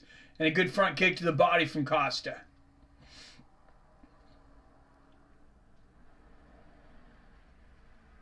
Another body kick and the low leg kick there from Melquizael. That's what I'm assuming it is. And Moises getting the takedown again, but Costa right back up. And a left hook from Costa lands. Good body kick from Costa. Oh, Costa goes up to the head. Doesn't land with the head kick, but lands a 1-2 after kick and afterwards and a side kick to the knee. Good right hand there from Moises.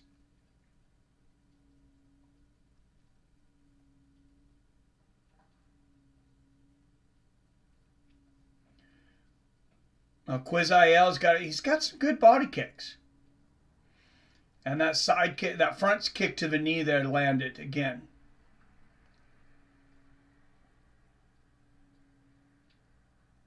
Good body kick from Moises. I'd like to see Moises box a little more. Thought he had the advantage there, but he goes for the takedown again and gets it. Power double leg inside the guard of Costa here. Doubt he struggles with bullies. Not nowadays. Here we go. Just learned it today, believe it or not. An old episode of NC is New Orleans. That's how they caught the bad guy. So you can learn anything from TV. Michael Jackson had vitiligo. I remember that. Different skin disease. Thank you. And big shots on the ground here from Moises. He's got Costa in a nasty position here. He's got him up against the fence, now inside the guard. But Costa's head is up against the fence here.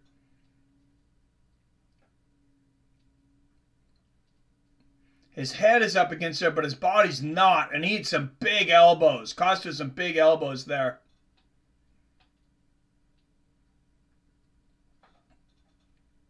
Moises' head just exploded. He's got slices all across his forehead now. That was nice. Moises using that Kimura attempt to change position, but Moises ends up in side control anyways. Now back in open guard. Big elbow there from Thiago. Yep, vitiligo. Bit of research in the same skin condition Scott Jorgensen had. He's inspired, proving to him you could be a fighter and have the same skin condition. Wow, Costa really raining down shots right now, though.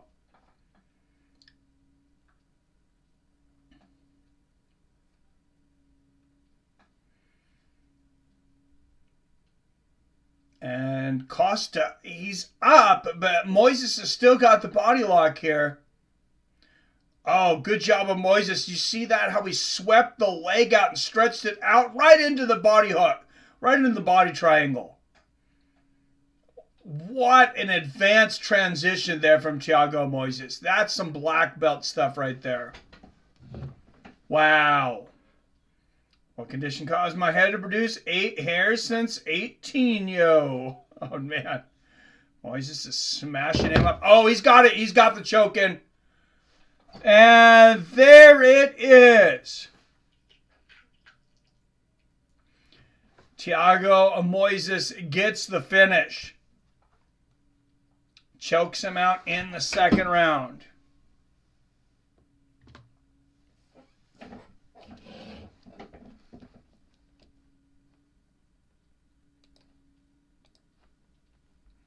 And RoboCop is up next.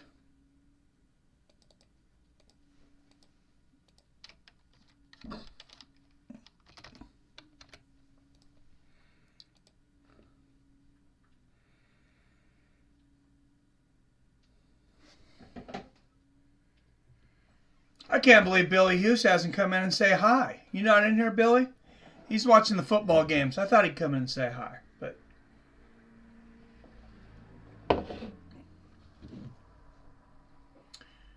Tap, tap, 14-0 Eagles. Yes, tap, tap, Phil. Yeah, he was leaking blood, too. Moises smashed him up. I mean, definitely good effort there from Costa. He was a big underdog coming in, but he gave it everything he had. Gotta love those kind of fighters. Oh, yeah, hope Rodrigues continues tradition. Oh, me too, man.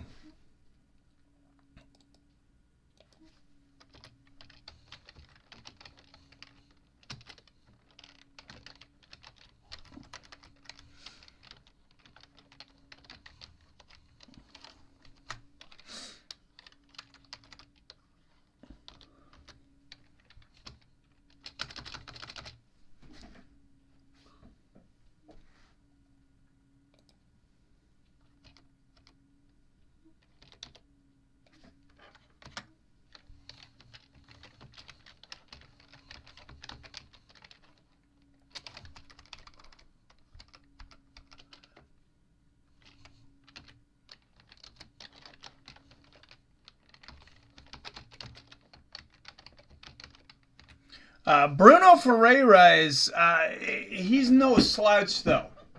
He's a good fighter.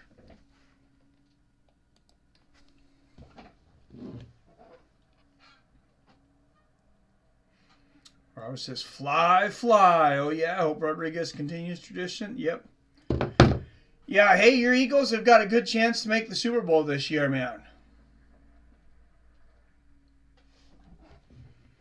I would be happy for you.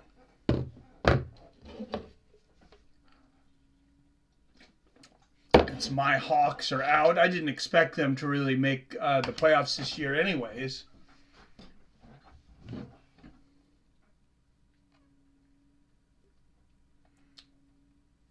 RoboCop is a minus 305 favorite. Brunno Ferreira, a plus 255 underdog.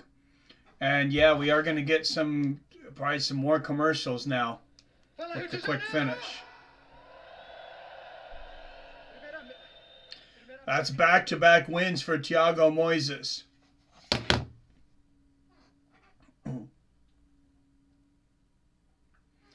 I feel like there's been like 3 Thiago Moiseses. You got Thiago Santos. You got a couple Thiago Alveses out there. I mean, Thiago must be a more popular name in Brazil than Mike is. Lions almost pulled this season out of the fire. I would have been proud just to see them make the playoffs. Hey, UFCnow.com, get the fook out of here. Bastards. Thank you, Greg. Go cry somewhere else as little babies.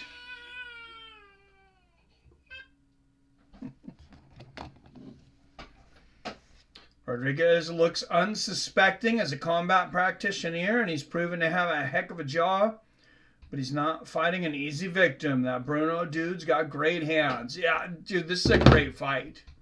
This is a really good fight. I don't count Brunno out at all. Didn't Brunno, I think Brunno went the distance with Alex Pereira. I want to say that was the fight right before Alex knocked out Strickland. Let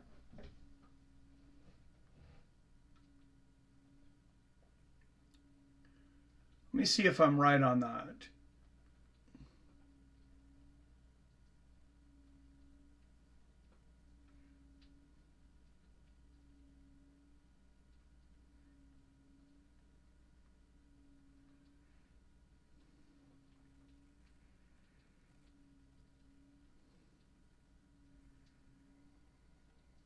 Vicente Luque in the crowd, always an entertaining fighter. Don't pick a fight with that guy in the crowd. Amanda Hebus in the crowd. No, it's Bruno Silva I was thinking of. Wrong Bruno.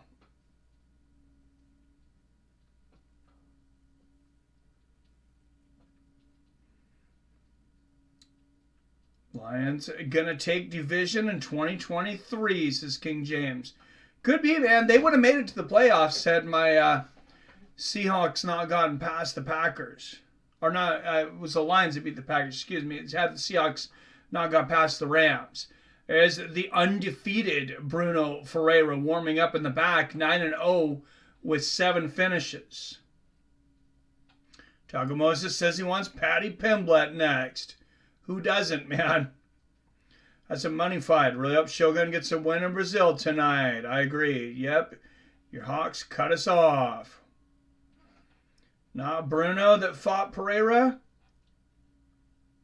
No, it wasn't that Bruno. It was Bruno Silva.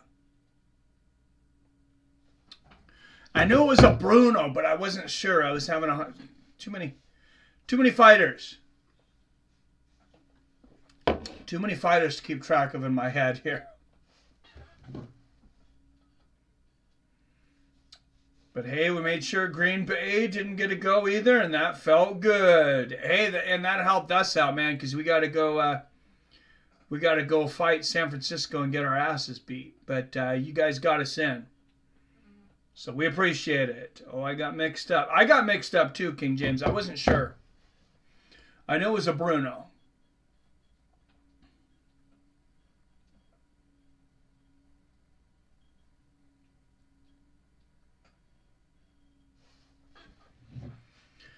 Get the Subway commercials and stuff. Guys, I got to tell you, I've lost 10 pounds recently, though, because I've stopped eating out at all these restaurants when they got too damn expensive. They just put up a Subway ad. I was thinking about Subway the other day. I stopped by the Walmart. I don't go in the Walmart often, but I went by there and they had a Subway in there. So I went and started looking at the menu, and the lady's like, "Oh, are you ready?" I said, "Oh, I think I need a minute." I said, "What's your sandwich of the day?" And she says, "Oh, we don't have that anymore." I said, "Well, that makes up my decision. I'm not paying $10 for a 6-ounce sub." I didn't tell her that, but I was like, "Well, save me money. Saving money and calories on the waistline. UFC got over 800 fighters. I can't keep track anymore. Yeah, it's a lot, King James.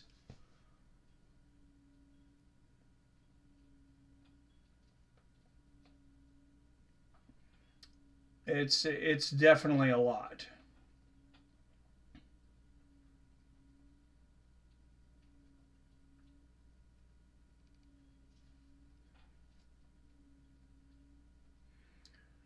All right, looks like we still have 12 participants in the Fights with Friends Fight League here. Let's see if we can get to 15. Hoping to get to 15 because the top 15 get points.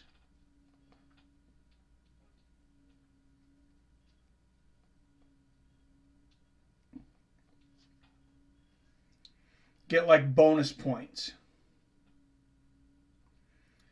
Food prices are getting out of hand. Not sure as it is where you guys are, but a dozen eggs up here is like $5. Yeah, it's $4.50 for the cheapest ones when I went the other day. So I'm like, I'm not paying that unless I get like really good eggs. But my wife, somebody at their school has chickens. I don't want to deal with chickens. I just don't. But somebody there has chickens and they're selling their excess eggs for $5 a dozen. I mean, that's way better than what you get in the store when you get like the red, the real orange or red looking yolk. They're usually bigger. I said, buy 5 dozen. When you go back on Monday, I said, buy 5 dozen. So yeah, the mom and pop sub shops smoke Subway for the same price range. Exactly. We don't really have much mom and pop sandwich shops here though. I just pretty much started making most everything at home again. I go to Jersey Mike's. Is there now? Yeah, I've had Jersey Mike's once. I'm gonna have to go back and try them again. 36 eggs, $18. That's $2 an egg out here in Massachusetts. What? No, that's 50 cents an egg. 36 eggs for $18. That's a little more than what it is here. Damn. Yeah, make it home, says Theron. Yeah, and drink, make it home, drink your beer at home, watch Fights with Friends, and save a ton of money. This Bud Light that was 16-ounce can that was like $1. The bar, it's probably $10 now.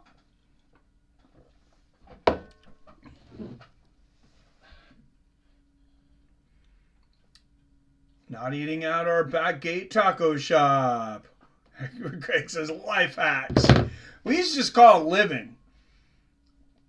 I mean, I know there's some older guys in here, and it's just like kind of a weird time filler here right now because we have so much time between fights. But I mean, a lot of you guys remember, I mean, when fast food was so much cheaper, like when I was a kid, eating out was a treat. That was not a common thing. I mean, my mom cooked every meal, and yeah, every once in a while, we would get to go out, and usually it wasn't even with my parents. Usually it was like with like an uncle or an aunt or a school thing or something. I also did grow up in a small town, though. I mean, it's all we had growing up was McDonald's and Burger King, literally. And you had to go a little while to get to either one of them. You had to go quite a ways from my house. And then we got a Taco Bell when I was in high school, and the drive-through line, no kidding, was like 4 hours. I know people were waiting in line to go to Taco Bell, because before that, they used to drive an hour to Tri-Cities just to eat Taco Bell. Now I won't drive 10 minutes to go to Taco Bell. Should have bought PBR beer. I thought about that. I honestly, I was pricing it out to see what was on sale, PBR. Fresh eggs are the best. What's up, Adam from Allen in the house? Good to see you, my man. We're on the corner of Hill and Newland and Huntington, Westminster area here in Southern California. Nice. Firehouse Subs and a bunch of mom and pops in South Central Illinois. Nice. To buy my own chicken, serious, and feed it weeds, seeds, and beer. But my eggs would be dope. I don't think that's a good idea, Robert. I'm going to go out on a limb. Robert's going to have the drunk high chicken. It's going to be laying lopsided eggs.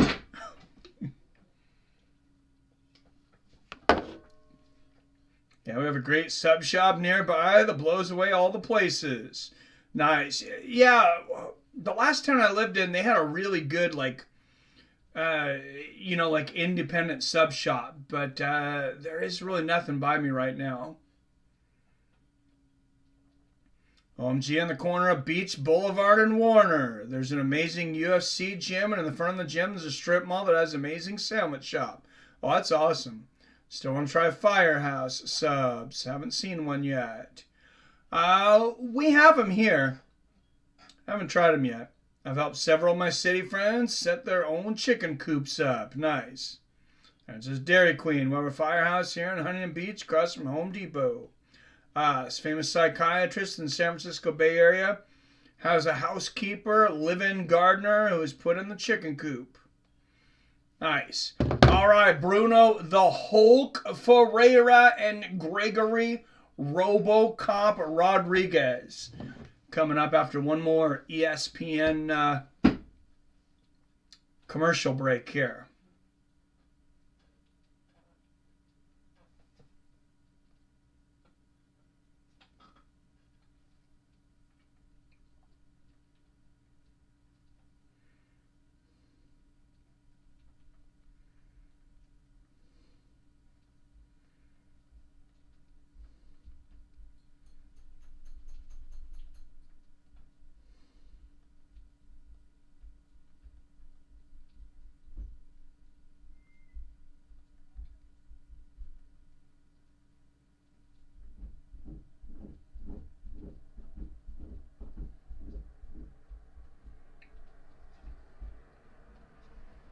Chickens are surprisingly hardy when it comes to diet. Free range, live on insects, and rarely require feeding.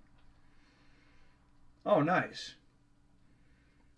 Psychiatrist had me as his servant. I got paid $3,000 a month and lived upstairs in the apartment on the third floor of this old 1865 Victorian mansion. 1865, huh? Nice. I think that's called an assistant, though, Theron. I don't think I'd call myself a servant, but I mean, maybe he was really mean. These fights are going quick.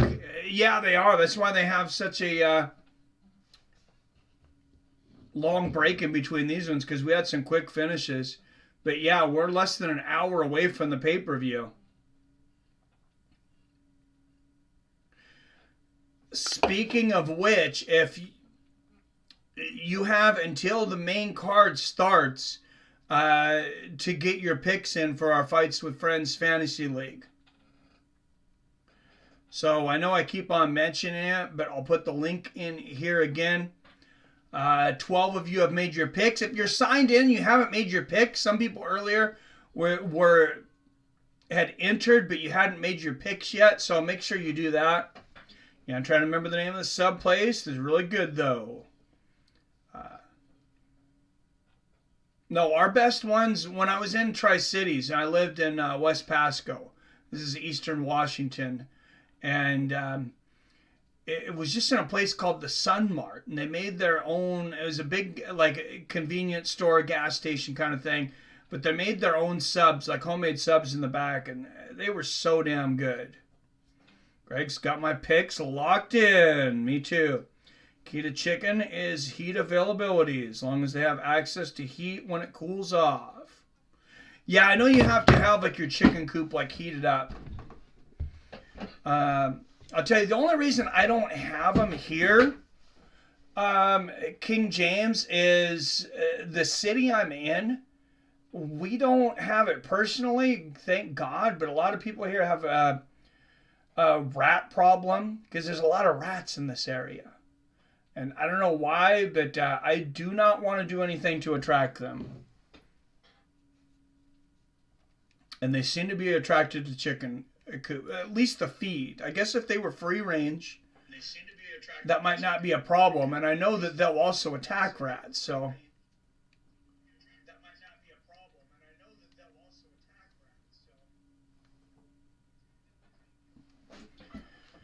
All right, both men 30 years old. RoboCop, 5 inches taller.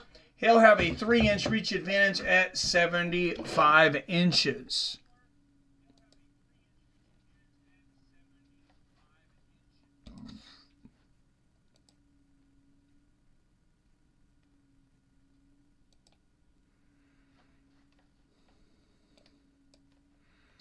So I'm going to try one more time to see if we can get rid of this echo here. But all right, out of the blue corner, a plus 260 underdog out of Curitiba, Brazil.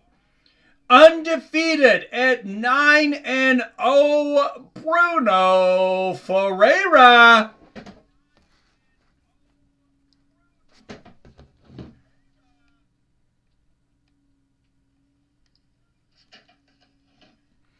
And out of the red corner, he has a minus 315 favorite out of Rio de Janeiro, Brazil. 13 wins against 14 losses. Gregory, RoboCop Rodrigues.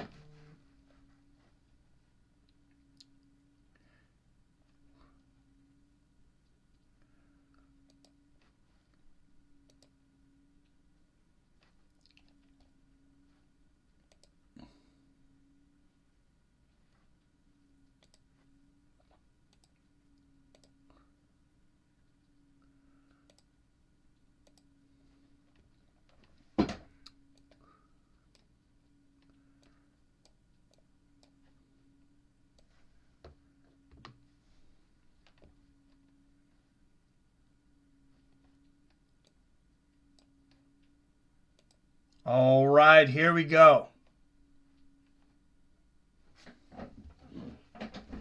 Ferreira in the yellow and green shorts. Yellow and black and green. That's yellow and black. Rodrigues in the gray and black.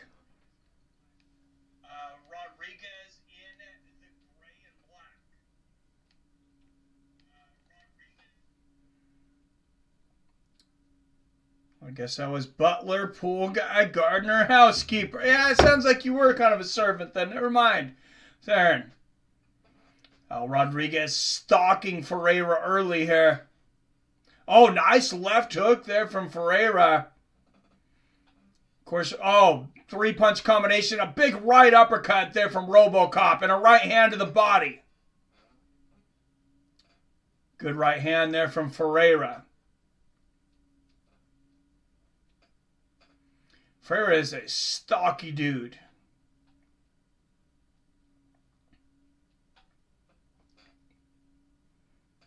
But RoboCop on the attack here, on the hunt. Good defense there from Rodrigues. And a nice right hand catches Ferreira on the chin. Low leg kick from Ferreira.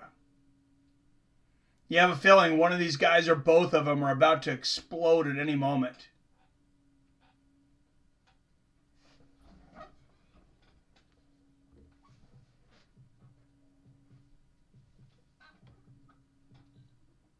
A body kick there from Ferreira. Low leg kick, Ferreira. Nice right hand up top there from Brunno. There's the right hand from RoboCop.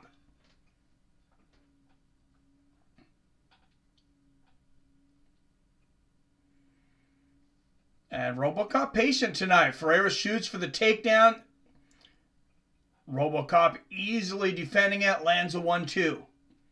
Nice left hand there for Rodrigues. And another. Halfway through the first.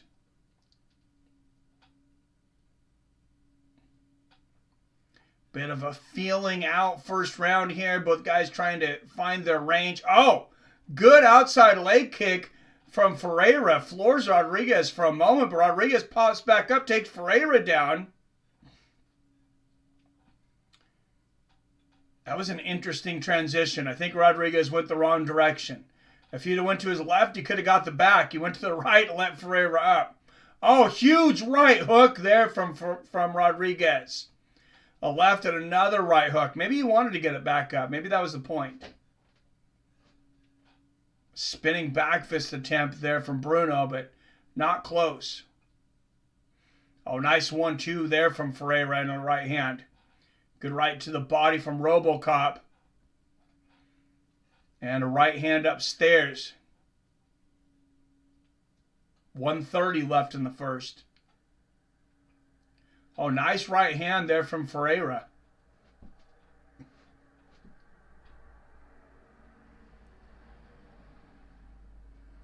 Rodrigues looking to cut the cage off here.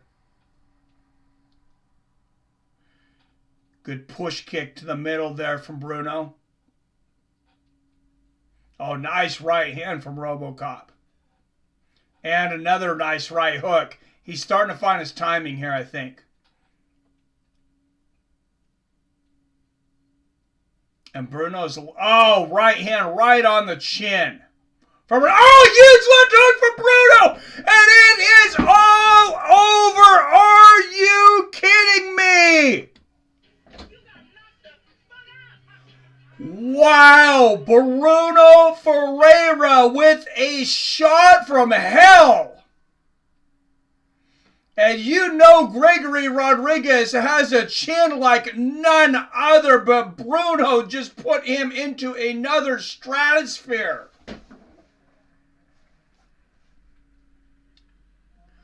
Wow.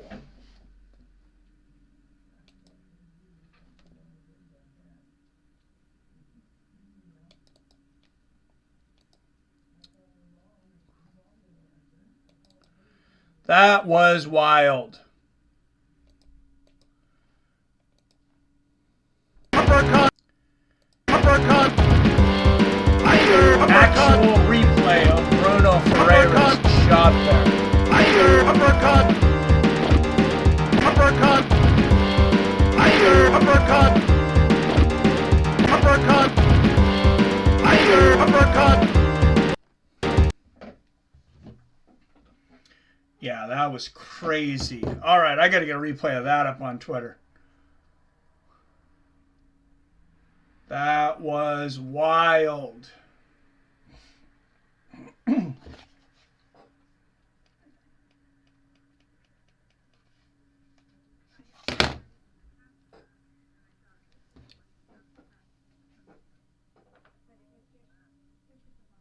Wow.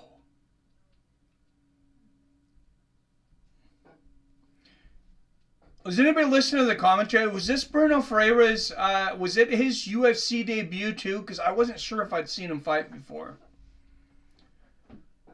There's a couple Brunnos in the UFC. Wow, and just tears now. I think that was his debut. That was insane. 4-1 underdog. Man, and Gregory Rodrigues, he is really cut open. Damn, and Gregory Rodrigues not getting to his feet quickly. And that's smart. They're not bringing to his feet early, but man, he got starched. Brunno Ferreira in the second. Oh, sorry. I screwed that up.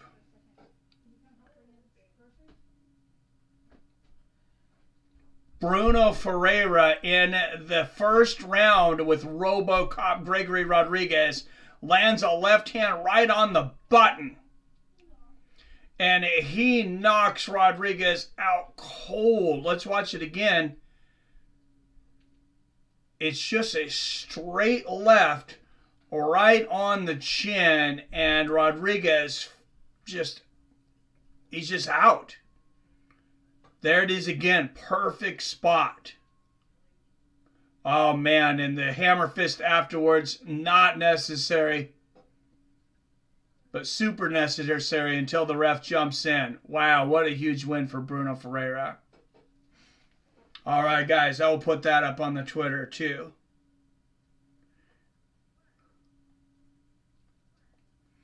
Damn, I'm feeling bad for Gregory, but wow, what an entertaining fight.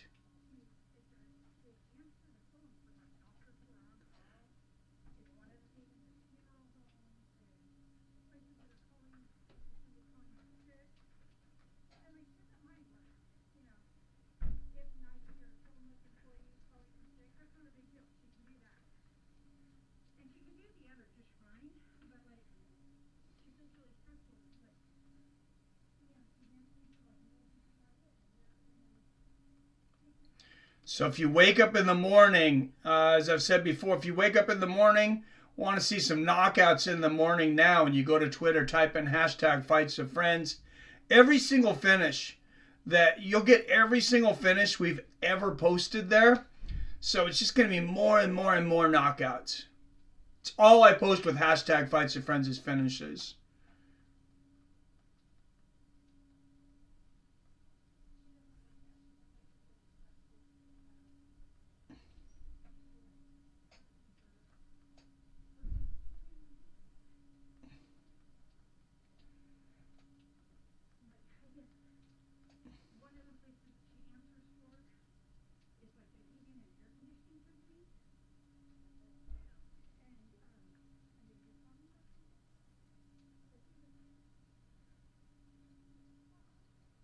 All right, and that'll be up in a moment. I think everybody's watching this, though, now that it's on ABC.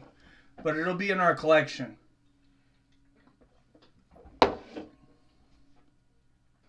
So one day, as long as somebody doesn't go through and do a massive copyright strike on me, you'll be able to go through and see hundreds of finishes on the Fights of Friends hashtag.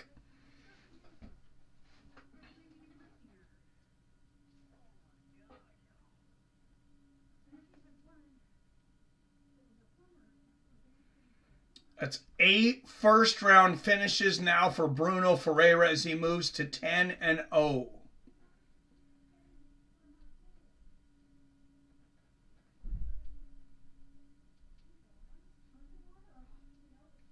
Yeah, that was wild. What a punch. Knocked out toughest KO in division. Yes, he did. Mad respect. Eagles smashing the Giants, is Derek. So another monster from this last season of DWCS, Brunno. This is his UFC debut. Thanks, Robert. I was thinking it probably was. Eagles already have 21 points and still second quarter. Damn. That eyes open out cold. Oh, yeah, that was a brutal knockout. Rodrigues had a skull exposed some strikes and still couldn't be KO'd. Brunno found a way. I do wonder if, since he's taken so many shots, if he could get a little chinny, but I don't know. When I posted earlier, I just got back. Did you see the video Strickland with that Detroit Dust guy? The McDojo self-defense dude. Strickland almost put him through the glass case. No, I didn't, J-Dig. No, that's crazy. I'm friends with the McDojo guy, though. He's been on the channel before. That's crazy. Yeah, it was his UFC debut, yeah. And took fight on 8 days' notice. This guy, Brunno, is going to run up the ranks. Yeah, that's a huge upset. Strickland tripped to that dust dude into glass display counter. Oh, that sucks. Yes, Greg just got his contract. Last DWCS debut tonight. Paulo chillin'. Hell yeah. Talk about making a splash. Good for him. In front of his home crowd, too. I mean, so was RoboCop. RoboCop's from Rio de Janeiro, Brazil, where it's at. But, man, they are getting a hell of a show. They waited a while for a show in Brazil. UFC hadn't been there since 2020, but they're getting a hell of a show now.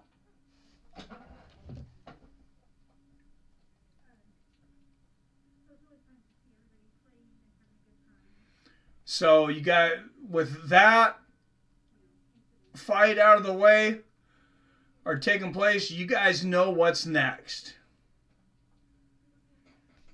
Shogun. Mauricio Shogun Ihor. In his final fight in Brazil.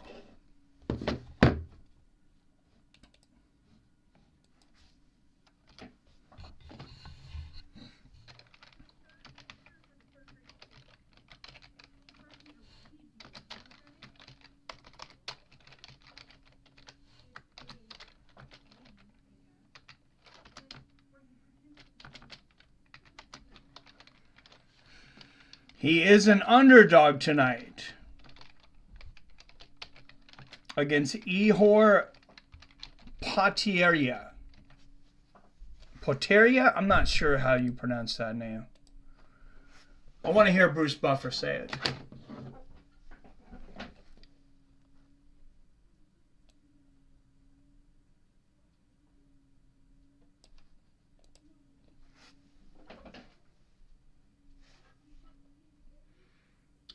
Well, so much for RoboCop. I'm like, well, I mean, I imagine he'll be back. He did take a pretty brutal knockout, though. Damn. Wasn't actual Madojo channel. Was talking about the self-defense guys, Jim. Oh, okay. Dust Dude went to trip Strickland, and he instinctively reversed it to flip him into display counter. Oh, damn. I didn't have RoboCop winning that one, says Robert. I did, and he killed one of my parlay. It's awesome, King James. That was nice, King James. Strickland don't take shit from nobody. No, he doesn't. Mike Baby onto something because Rodrigues is taking some killer strikes.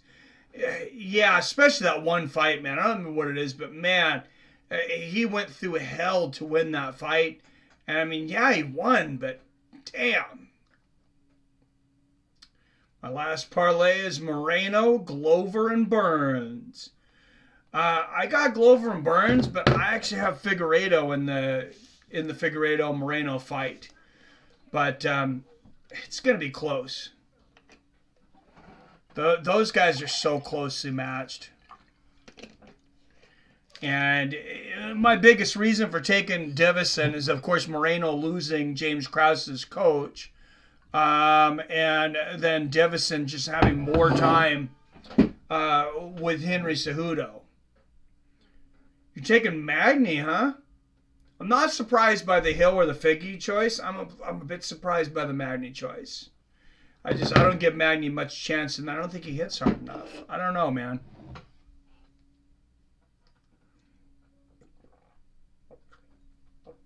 Dude, Gilbert Burns had a hell of a fight against Hamzat Chimaev. I just don't see him losing to Magny.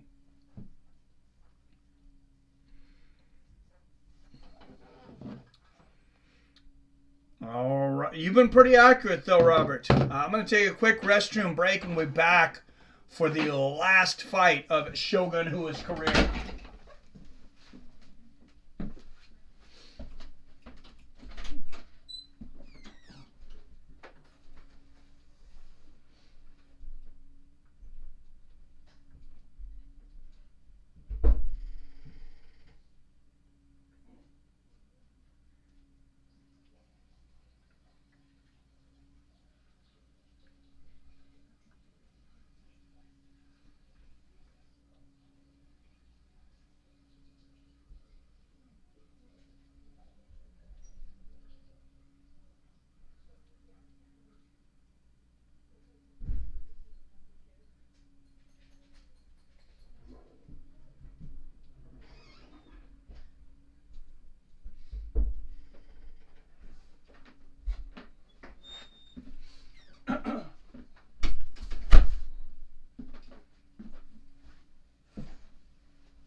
All right, there have been 37 UFC events in Brazil, 18 Brazilian champions in UFC history, 101 Brazilian fighters on the current UFC roster. Jesus. 17 competing just tonight, and 11 UFC championship fights have taken place in Brazil. There'll be 2 more tonight. Magny's been my dark horse in division. I got him winning by decision or submission. Yeah, we'll see, man. I mean, he's a tough dude, but yeah, I just don't see him taking out Burns. J Dig picking him too. It's Magny by decision. You think Magny can compete with Burns, Robert? We usually agree 90% of the time. Yeah, we agree a lot of the times too, but yeah, maybe there's something I'm not seeing there.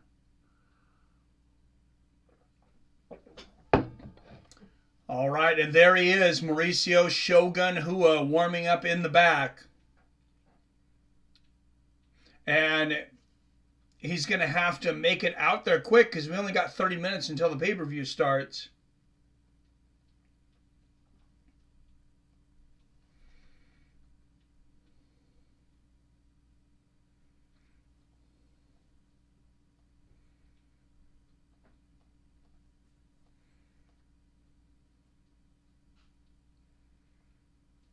Oh, my wife just texted me. She brought home Costco pizza. I might have to grab a slice before the night's over. I don't know if I can wait till 10. I mean, I can. I don't know if I want to. And that's the thing with like the chains and the pizzas. That's a good thing. You were talking about all the homemade shops, King James. I'm like, you know what? All these big chains and stuff that are taking advantage of people with like the high prices and stuff. It's like, if you didn't have money put away to prepare for this, you know what? You deserve to go out of business. I don't care. You know, we go and get our pizza from Costco now. They cook it in their deli. It's $10 for a large pizza. It's like 12 slices. Actually do. We don't see much of his grappling, but Shab gave him a nickname back when he trained with him. Called him the Gazelle. Man, Burns he's a killer on the ground though too, man. Gilbert Burns is a legit jiu-jitsu black belt. Shogun's looked elderly in his past few outings. He's got to hang it up. Yeah, he can put on a submission while it transitions fast as hell. Interesting. Yeah, we'll see. King James, here's the thing. They're in Brazil. It's his last fight. If I'm Mauricio Shogun Rua, I am taking all the supplements. In this camp, I am taking, you know, whatever's not going to, I don't think is going to have, you know, like lasting permanent effects on me. I'm just roiding up if I'm Mauricio Shogun Rua for this last fighter. Testosterone, whatever it is that's going to make me perform at the top of my game. There's no way in hell I'm going into this fight natural at 40 years old.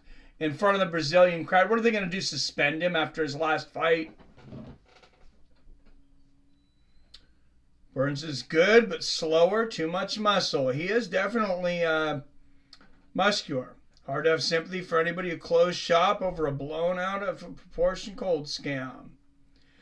Well, and here's the thing, King James, like, you know,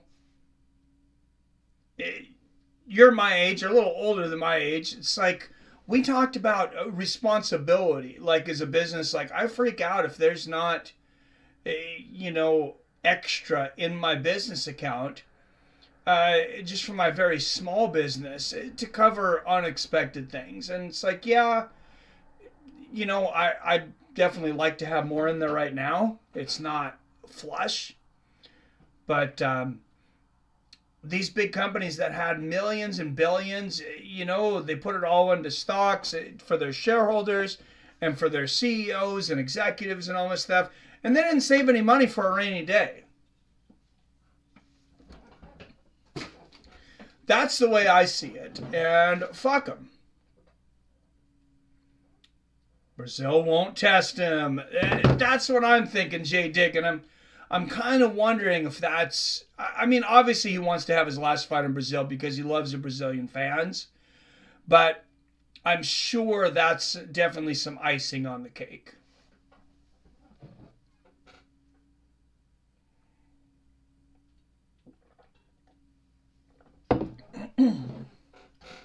Not having a cushion is bad business. Yeah, and that's where they get this too big for fail. Too big to fail. I was never a fan of that.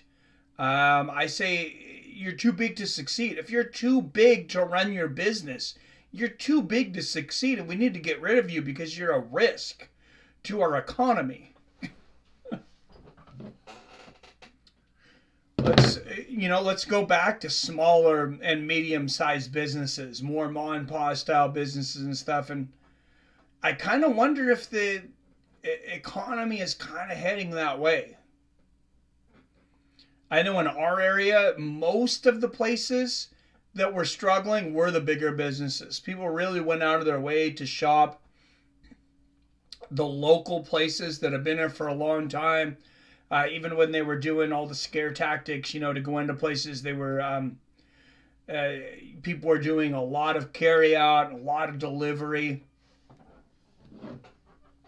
just to make sure that they didn't go out of business.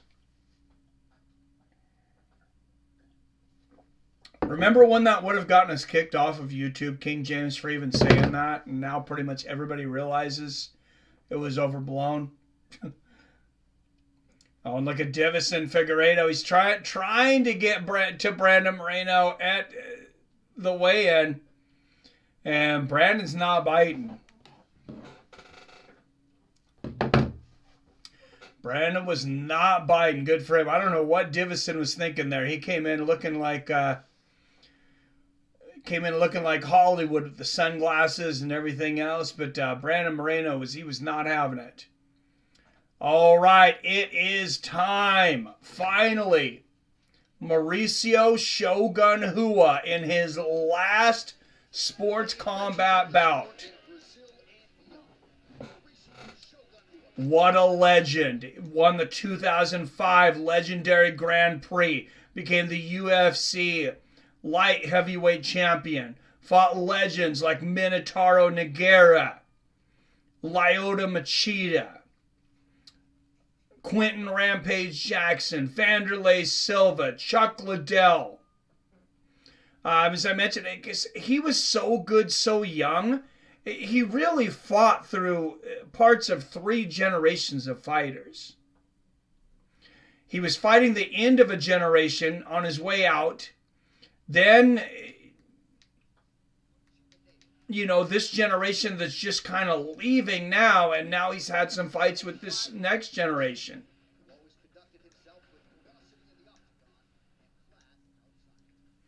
And there's highlights of him knocking out Chuck Liddell back in the day. Oh, yeah.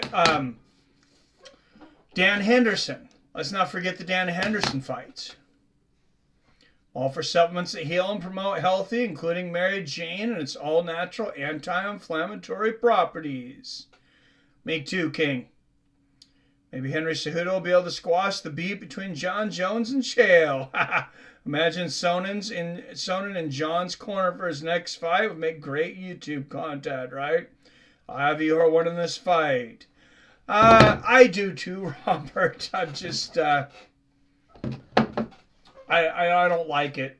I didn't bet any money on it, but yeah, I don't give Shogun a huge chance in this fight.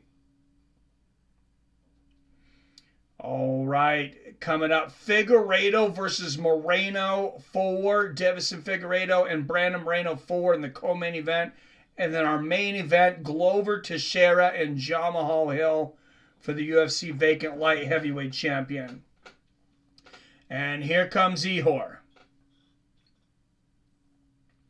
It's another guy out of DWCS. I want Shogun, but my mind tells me Ihor by KO. All right, out of Kyiv, Ukraine, he is one of 6 Ukrainian fighters in UFC history. I didn't realize it only had 4 in history. Yeah, I hope Shogun pulls it out. My heart's definitely with Shogun. Enough so I couldn't bring myself to drive to the casino to bet against him.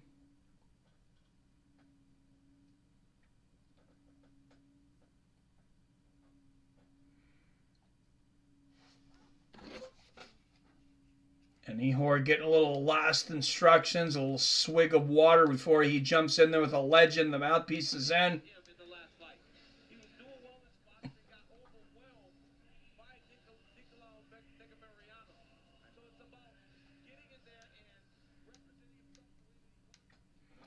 There does have to be some nerves here for Ihor. 14 first-round finishes for Ihor. He's finished 15 of 19 wins, 9 knockouts, and 6 submissions. Came to the UFC from week 5 of season 5 of DWCS.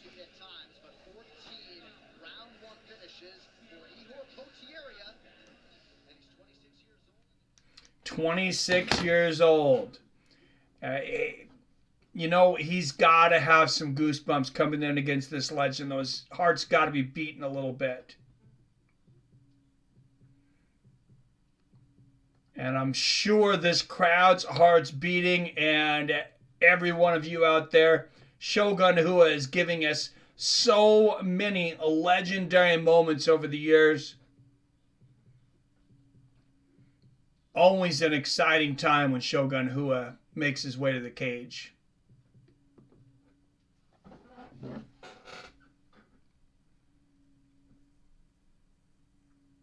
Great walkout song. Pain, says Robert. Nice. I want, when Shogun made his debut against Forrest, he had a torn ACL. Oh, I remember hearing that now. Oh, Mark Wahlberg was at the liquor store by my house today. Oh, nice. All right, out of the blue corner, a -200 favorite out of Kiev, Ukraine, Ihor Potieria. And fighting out of the red corner, a +170 underdog out of Curitiba, Brazil. 27 wins against 13 losses and 1 draw. Presenting the former Pride FC World Champion, the 2005 Pride Grand Prix Champion,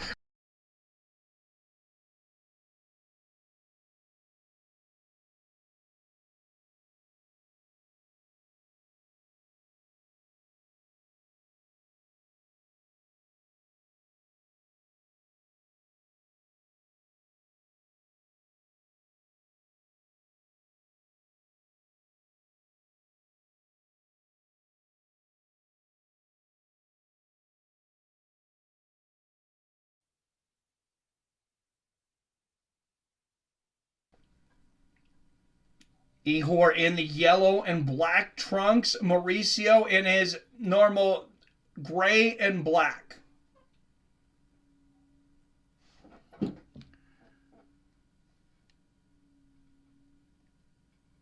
Oh no.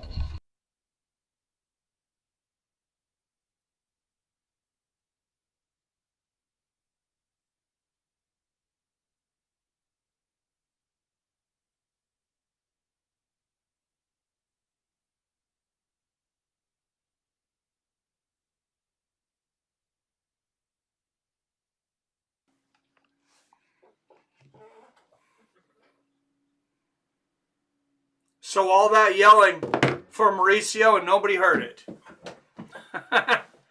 All right. Yeah, I just fixed it.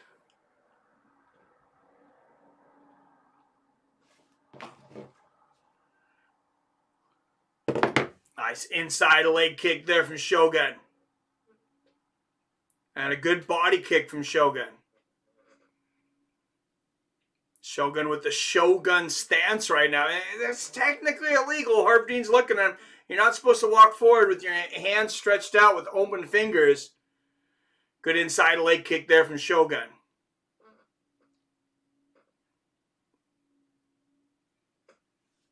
Good exchange there. Come on, Mauricio. One more time. And Potieria checks that leg kick, lands a left hand over the top. Oh, good right hook from Ihor.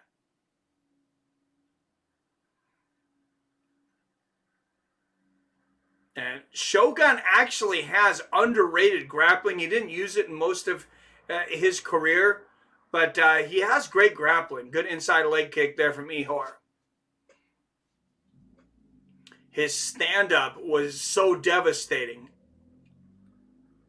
Front leg kick there from Shogun. And a right hand. Oh, Shogun off balance.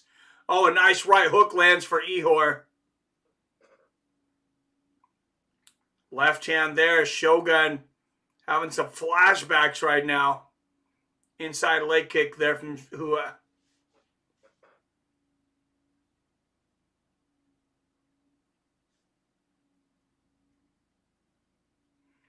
Good defense there from Rua. Getting out of the way of that left hook. Oh, and underneath, good left hook lands for Shogun. And And they clinch. Potieria pushing Ihor up against the fence here. Ihor staying busy with a couple little shots up against the fence.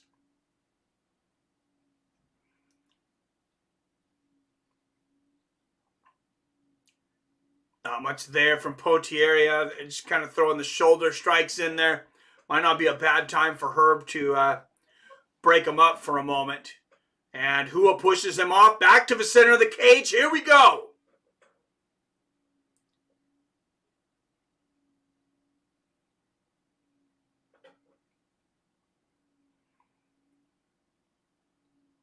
Both guys are swinging a miss. 120 left in the first.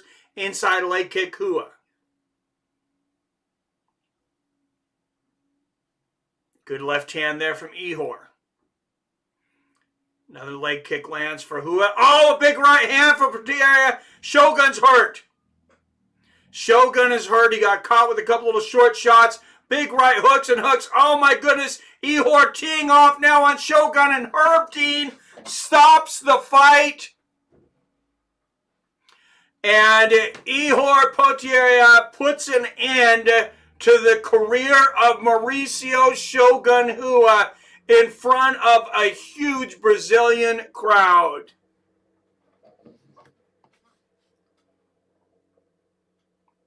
Like a head clash has felt. Yeah, I don't know what happened there. Shogun was injured and Bones smashed him. He has a habit of fighting when injured. Shogun knew how to cut good promos. Could have been a real huge mainstream star. I think he was in Japan. And they made more money in the US. Oh, look at that. It was the right hook on the temple. And then I think there was a clash of heads right afterwards.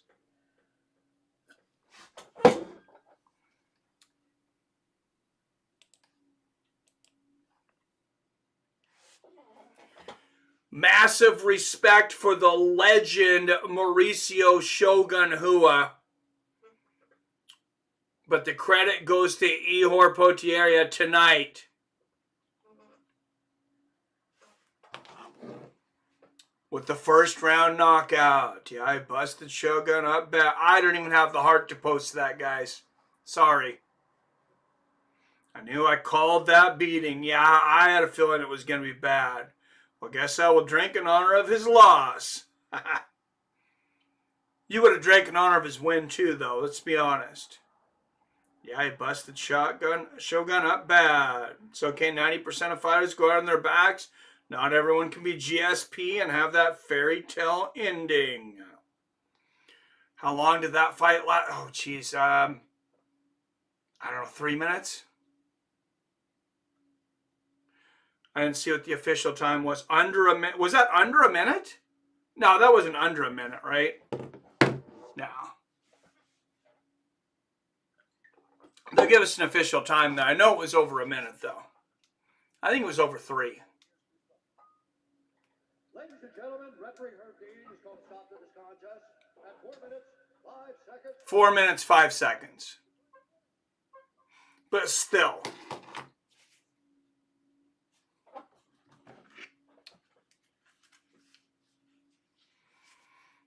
And Potieria bowing and showing his respect for the legend, Mauricio Shogun Ihor, who's already cut his gloves off.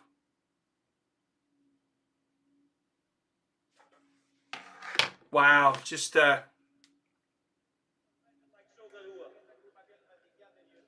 whoa! Nice to meet you. We are from Ukraine, and I'm the new future of the UFC. Muito prazer, eu sou da Ucrânia, eu sou o futuro do UFC. Ihor Potieria, let's take a look at your work. oh, and he is not getting a friendly welcome here in Brazil, which is not surprising. Did you expect this to be the shot that landed and get you the victory? No, it was mostly that right hook. I don't know that the heads clashed as much as I thought they did. At least from that angle. Shogun was showing those balance issues early in the round, though. Some of the things you've seen from Chuck Liddell late in his career. Most men wouldn't last 60 seconds against this level of competition. Oh, I agree. Sucks for these guys who train for weeks and lose that quick. Absolutely. Thought they clashed, but they didn't really. It just happened quick. Yeah, and it was fast. It was a different camera angle. I thought they clashed too.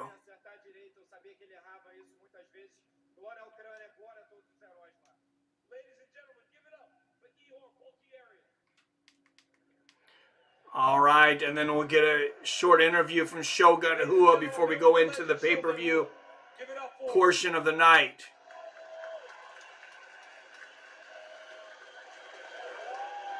Obviously not the way you want to go out, but a standing ovation from this Brazilian crowd.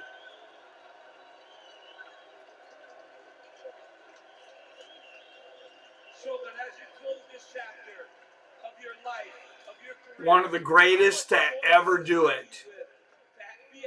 At the time when he was in his prime, he was the scariest 205-pounder on the planet. Galera, desculpa. Eu queria encerrar minha carreira com uma vitória para vocês. Dei meu máximo, dei meu melhor. Mas simples eu não consegui, pessoal. Eu paro aqui hoje, pessoal.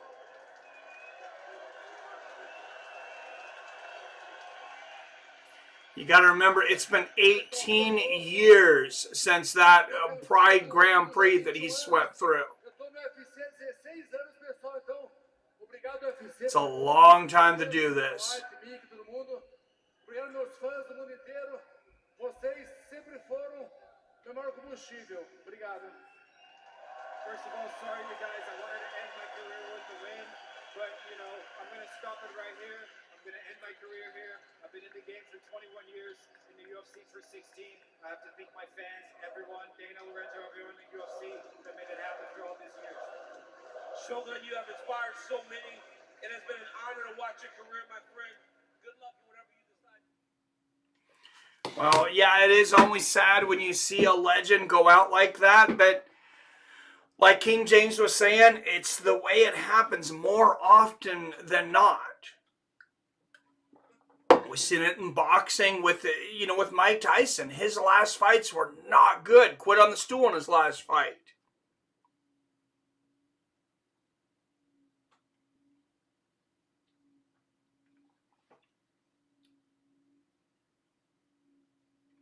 Speaking of cowgirls, what's odds they meet Eagles for NFC Championship?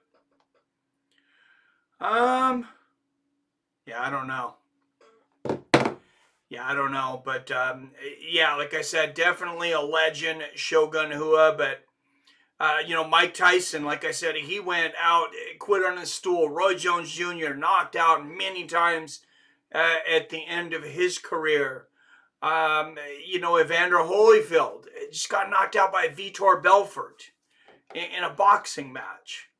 I mean, yeah, he was too old. He shouldn't have been in there. But, Lennox Lewis, he was one of the few to walk away at the right time. But Bernard Hopkins knocked into the crowd. Muhammad Ali did not go out well. The same as his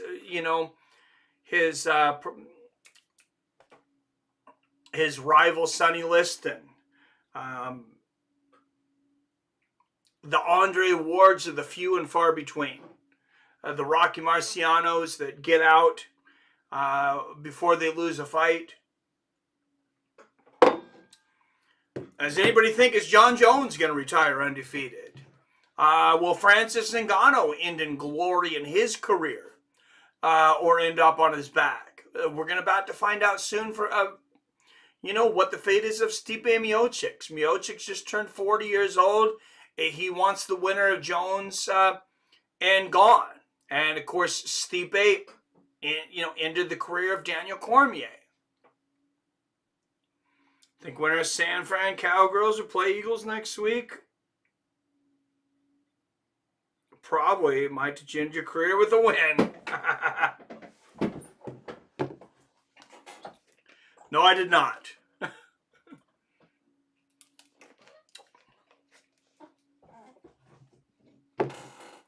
All right, guys, I'm going to take somebody just texted me. One of my friends said that this rotating background here is super annoying. So maybe I will switch it out and we'll try something else here. We'll see how that is. This one's a little dark.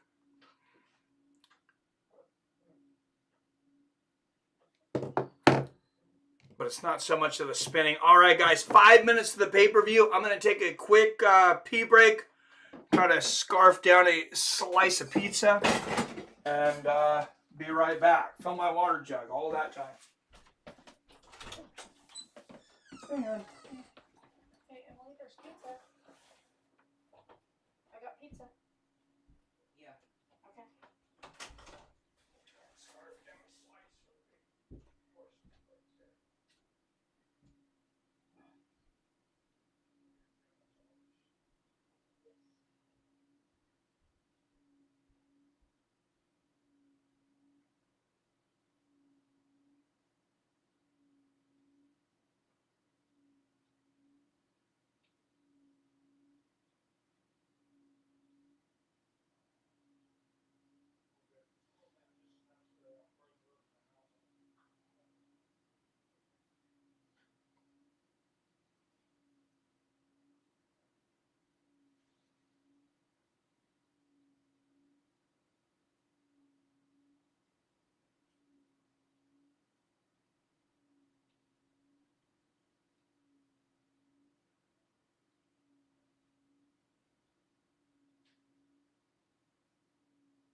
All right, we are back. What is up, everyone?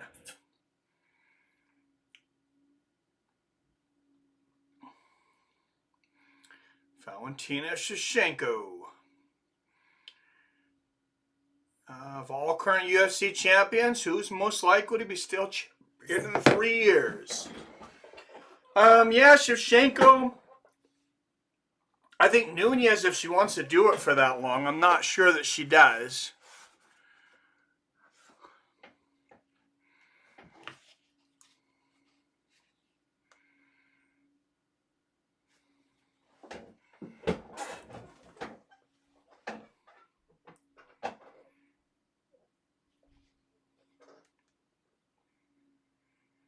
All right, headed over to the pay-per-view portion.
Love to see her and Valentina's one last time before that happens. Yeah, me too. Valentina will fill her belt with those rubies. So anyone know the name of the MMA guy who wears the giraffe pattern rash guard? Real tall black guy. Not sure. Yuri's my number one guy once he returns. Yeah, he's a beast, King James. He's one of my favorites. I've been watching him since he was over in Ryzen. I think you were watching him over there too. I know me and Robert were watching him. They said Yuri will be out for a year. Bet he comes back this summer. Dude's built different. I mean, if he's only out for a year from that shoulder injury, that would actually be pretty incredible. That was bad. That was a really bad shoulder injury. And it only got so bad, of course. I think most of you guys know the story. But it only got so bad because his corner tried to fix it.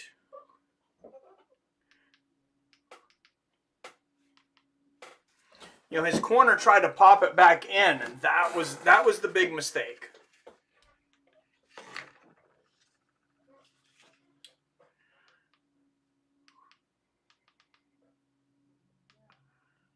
Sorry guys, I'm having an issue with my remote here.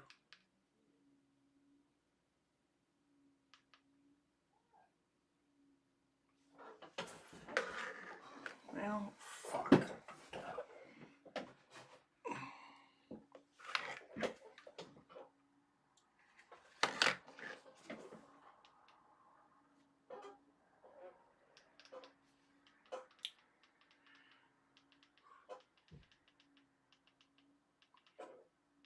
Alright guys, give me 1 second. I apparently have some dead battery. Well, actually, let's see if I have the right batteries here. No, these are AAAs. Sometimes you take them out for a second and put them back in.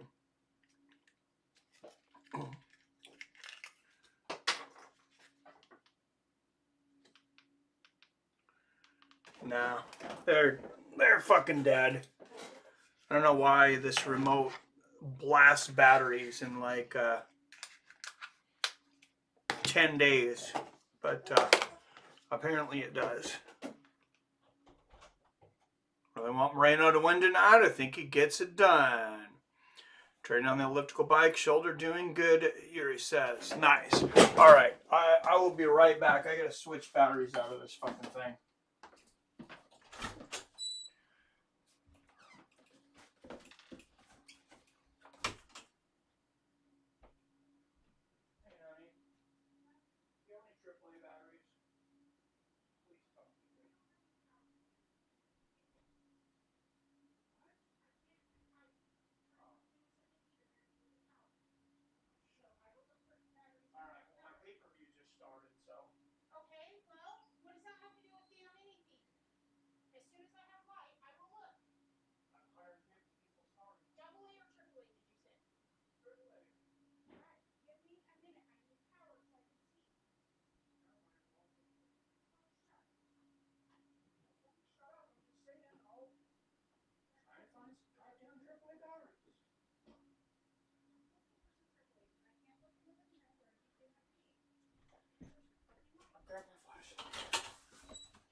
Sorry, guys. Just a second here.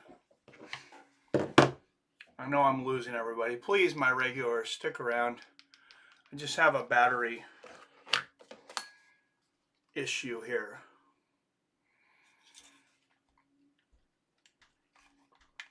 These oh, those might be triple A's. I thought they were double A's.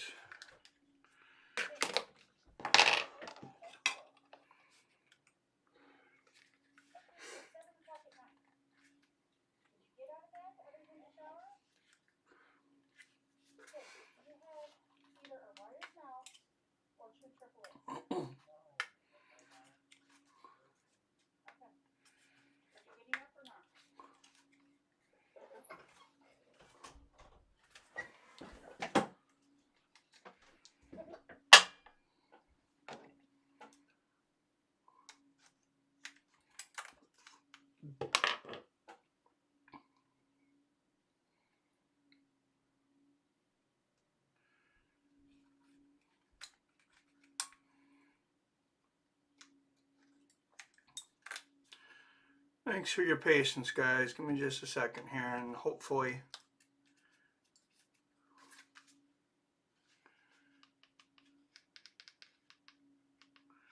I think the problem is the remote.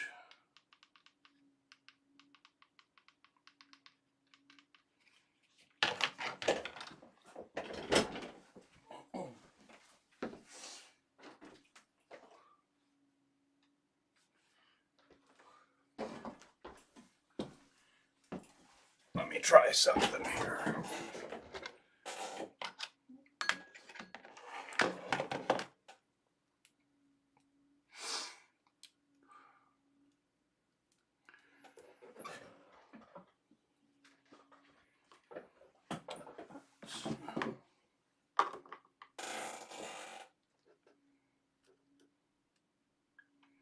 Thank you, Firefighter Gypsy, to Top Contender. Much appreciated.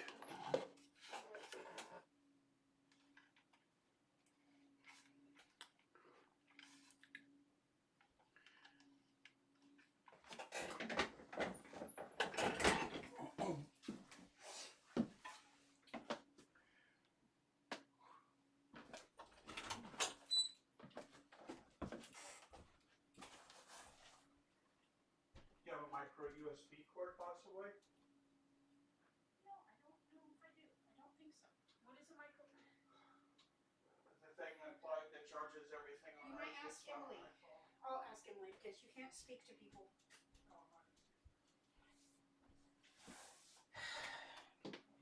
Can Dad borrow your micro USB charger?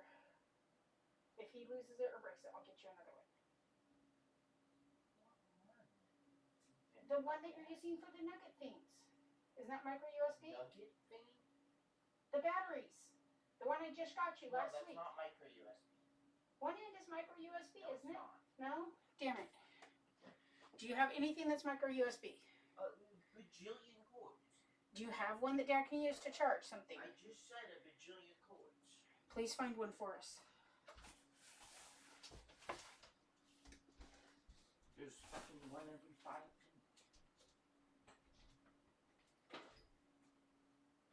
Emily's looking through her things for a micro USB. Nobody's taking anything. She's up there looking for you for one right now. Quit being such a fucking selfish dick.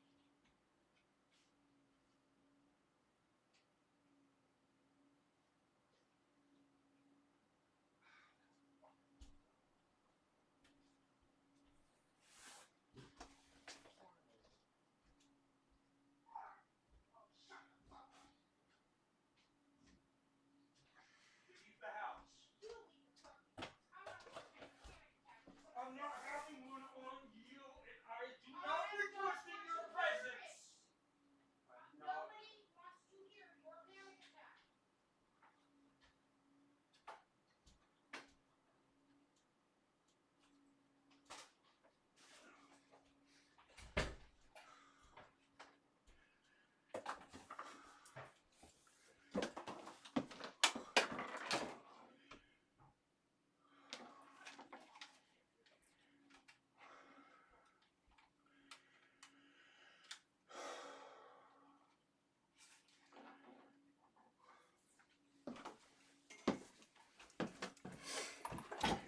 Alright guys, sorry if I'd have known that would have lasted so long, I probably would have suspended the stream and came back. Thanks for being patient for anybody that's still there.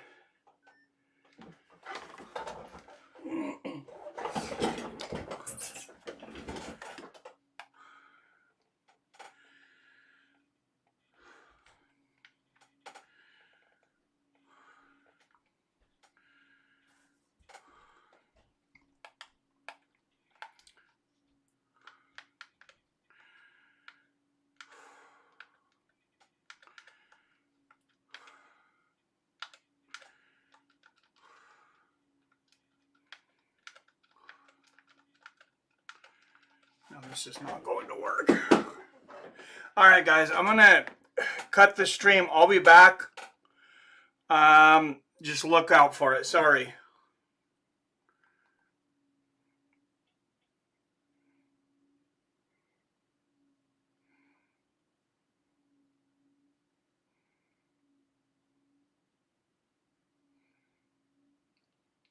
Oh, okay.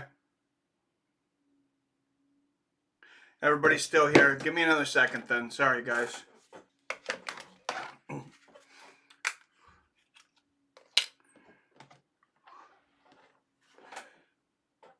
Thanks for keeping everybody engaged, Robert.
All right, guys, can everybody hear me?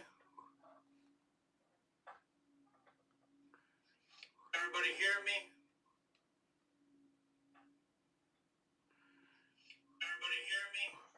Hey, I was thinking maybe we lost the echo, but that was sick commentary via the keyboard, Robert. I do want 49ers to be Cowboys. Thank you, Robert. All right, well, Johnny Walker apparently gets it done.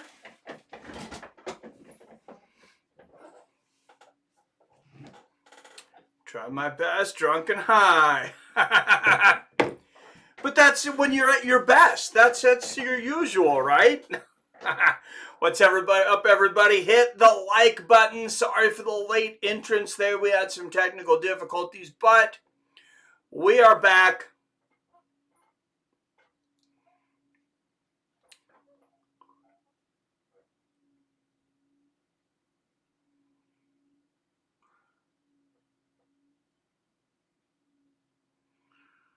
Walker landed big shots while Craig was holding on to a single leg. Referee stoppage in the first.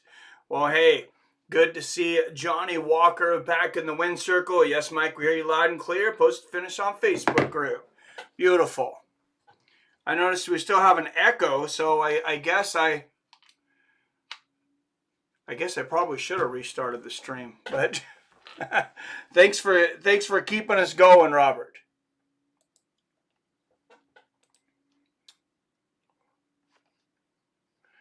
Much appreciated.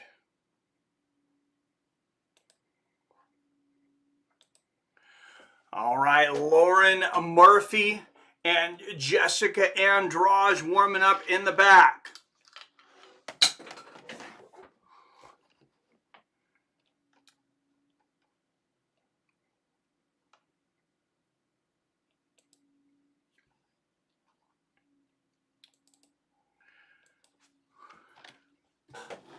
No grammar Nazis here, close enough for me, right?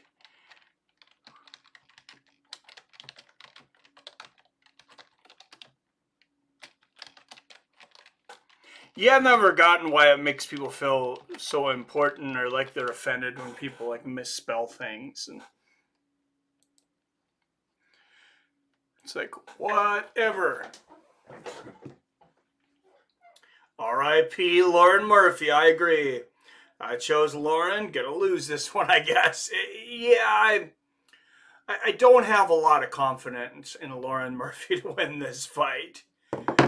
But, so I picked Johnny Walker. I don't think I picked him by first round knockout, though. I think I might have picked him by second on our Verdict MMA. Let's see how many people we ended up with. We ended up with the 12. That's more than we had for our fantasy football league, and I advertised that for weeks. So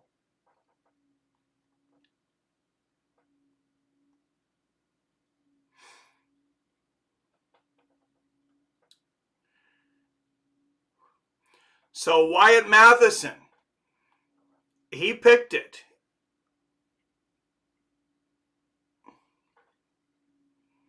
He nailed it. He's in first. I'm in second. Experiencer in third. Billy Hughes, a time bender, in fourth. Greg Brimstone. Time bender. Greg Brimstone, Ziggy814, all time for fourth.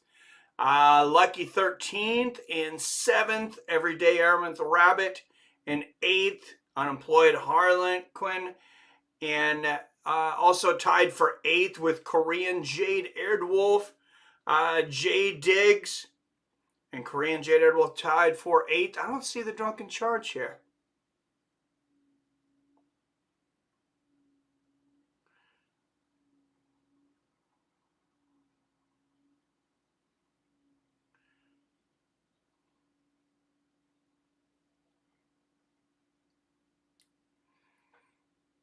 Did I miss him? Anyways, Aldo's definitely going to the Hall of Fame. I'm not sure, man.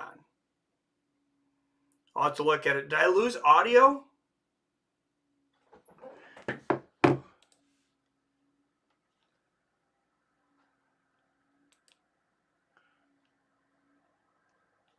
Did I lose audio again?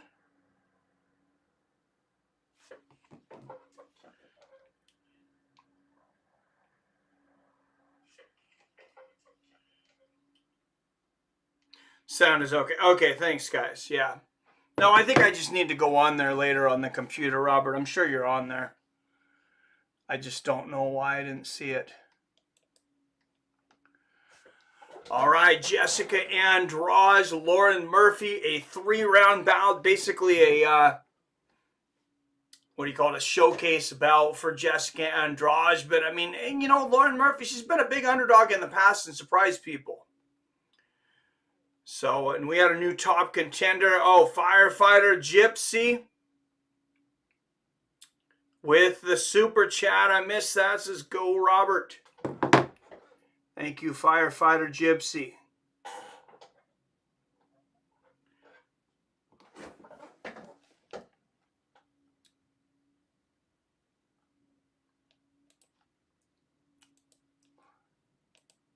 For the super chat.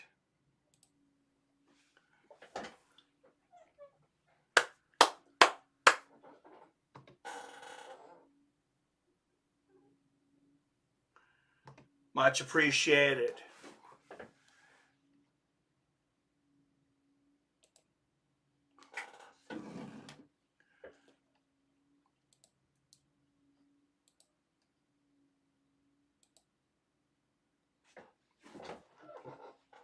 No echoes on my end. Oh, good. Good. Audio good here. Thank you. Buffering a lot? Oh, that's not what you want to hear.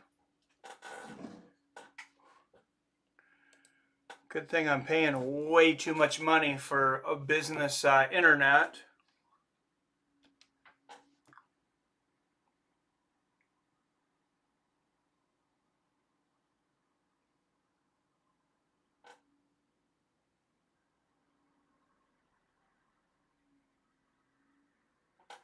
All right, hopefully that helped with any buffering at least.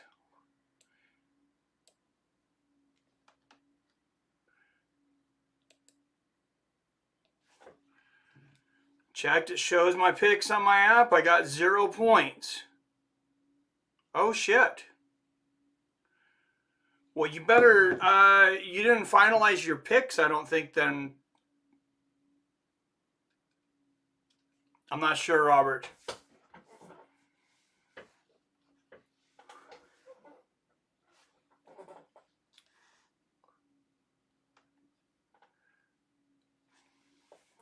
And Jose Aldo in the crowd, getting some love here in Rio de Janeiro, Brazil. Of course, he's, you know, had some controversy of his own recently. Former president of Brazil, living in his house in Miami, ran out of his own country, pushed up out of his own country after a what's being reported is an attempted coup on the capital of Brazil. I don't know all the details to that. That's just what I'm seeing being reported in the news.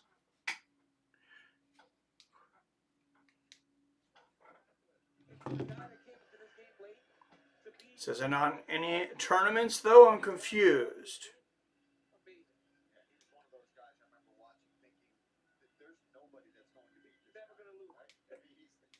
Huh. I don't know. Let me see what I can figure out here real quick, Robert.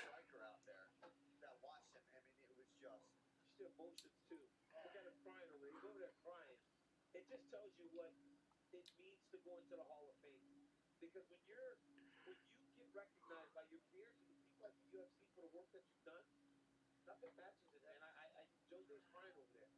He's about as beloved as it gets. I'm looking at Damian Maia, part of our Brazilian broadcast team. He was overcome with emotion as well. Congratulations to the one, the only King of Rio, Jose Aldo Jr. We will be there in July as he gets his jacket and his trophy. Of course, more inductees to come over the next few months, but we are very happy to see Jose Aldo be honored as the first fighter to go into the class of 2023. The UFC.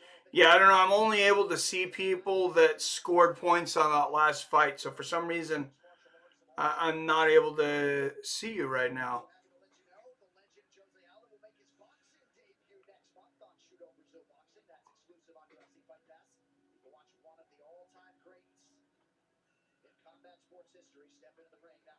Although we got 12 people scored here. J Dig does not have any points on this one either, though. So, but if you pick Paul Craig, you won't have any points. Yeah.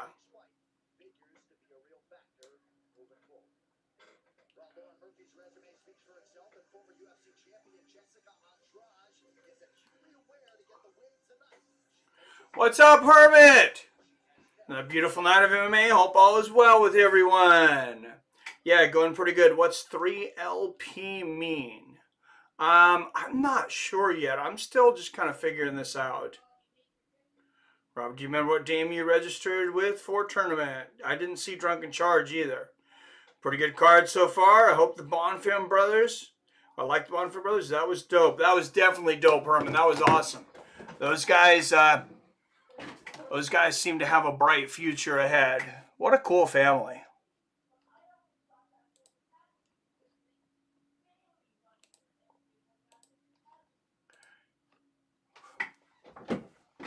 So let's try this. We'll go back to our to this arena then. It's not moving in the background, but it probably looks better and it's brighter. So, all right, anybody picking Lauren Murphy?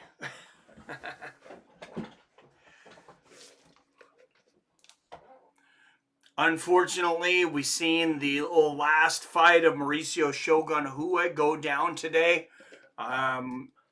And Shogun lost in the first round by knockout. Yes, the Bonfim brothers. They were very impressive earlier. RoboCop Rodrigues getting knocked out by Bruno Ferreira, a guy making his UFC debut. And, you know, RoboCop was really thought to have one of the best chins out there. We've seen that guy take so much punishment in the past, but his chin did not stand up today. You know, stumped me with Walker and was on dude's hype train. Then he lost a lot, so I jumped the train. Now this motherfucker wins. Fights all of a sudden. Hey, that's what you get for being a fair weather fan. No. I'm just messing with you.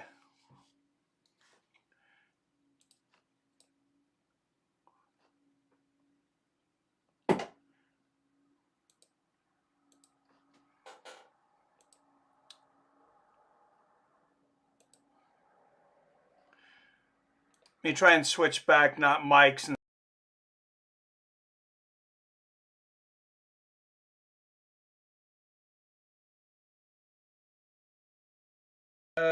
On this dude's hype train, then he lost a lot. Oh, I just read that, yeah.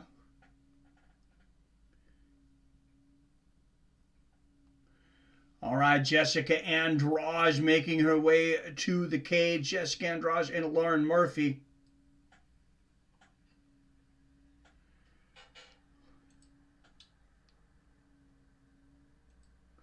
Now Andrade loses in Brazil. She's about to go Mike Tyson on Murphy.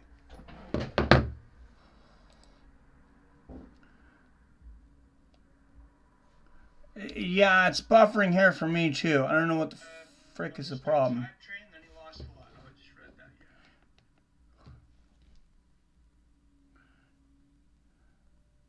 All right, Jessica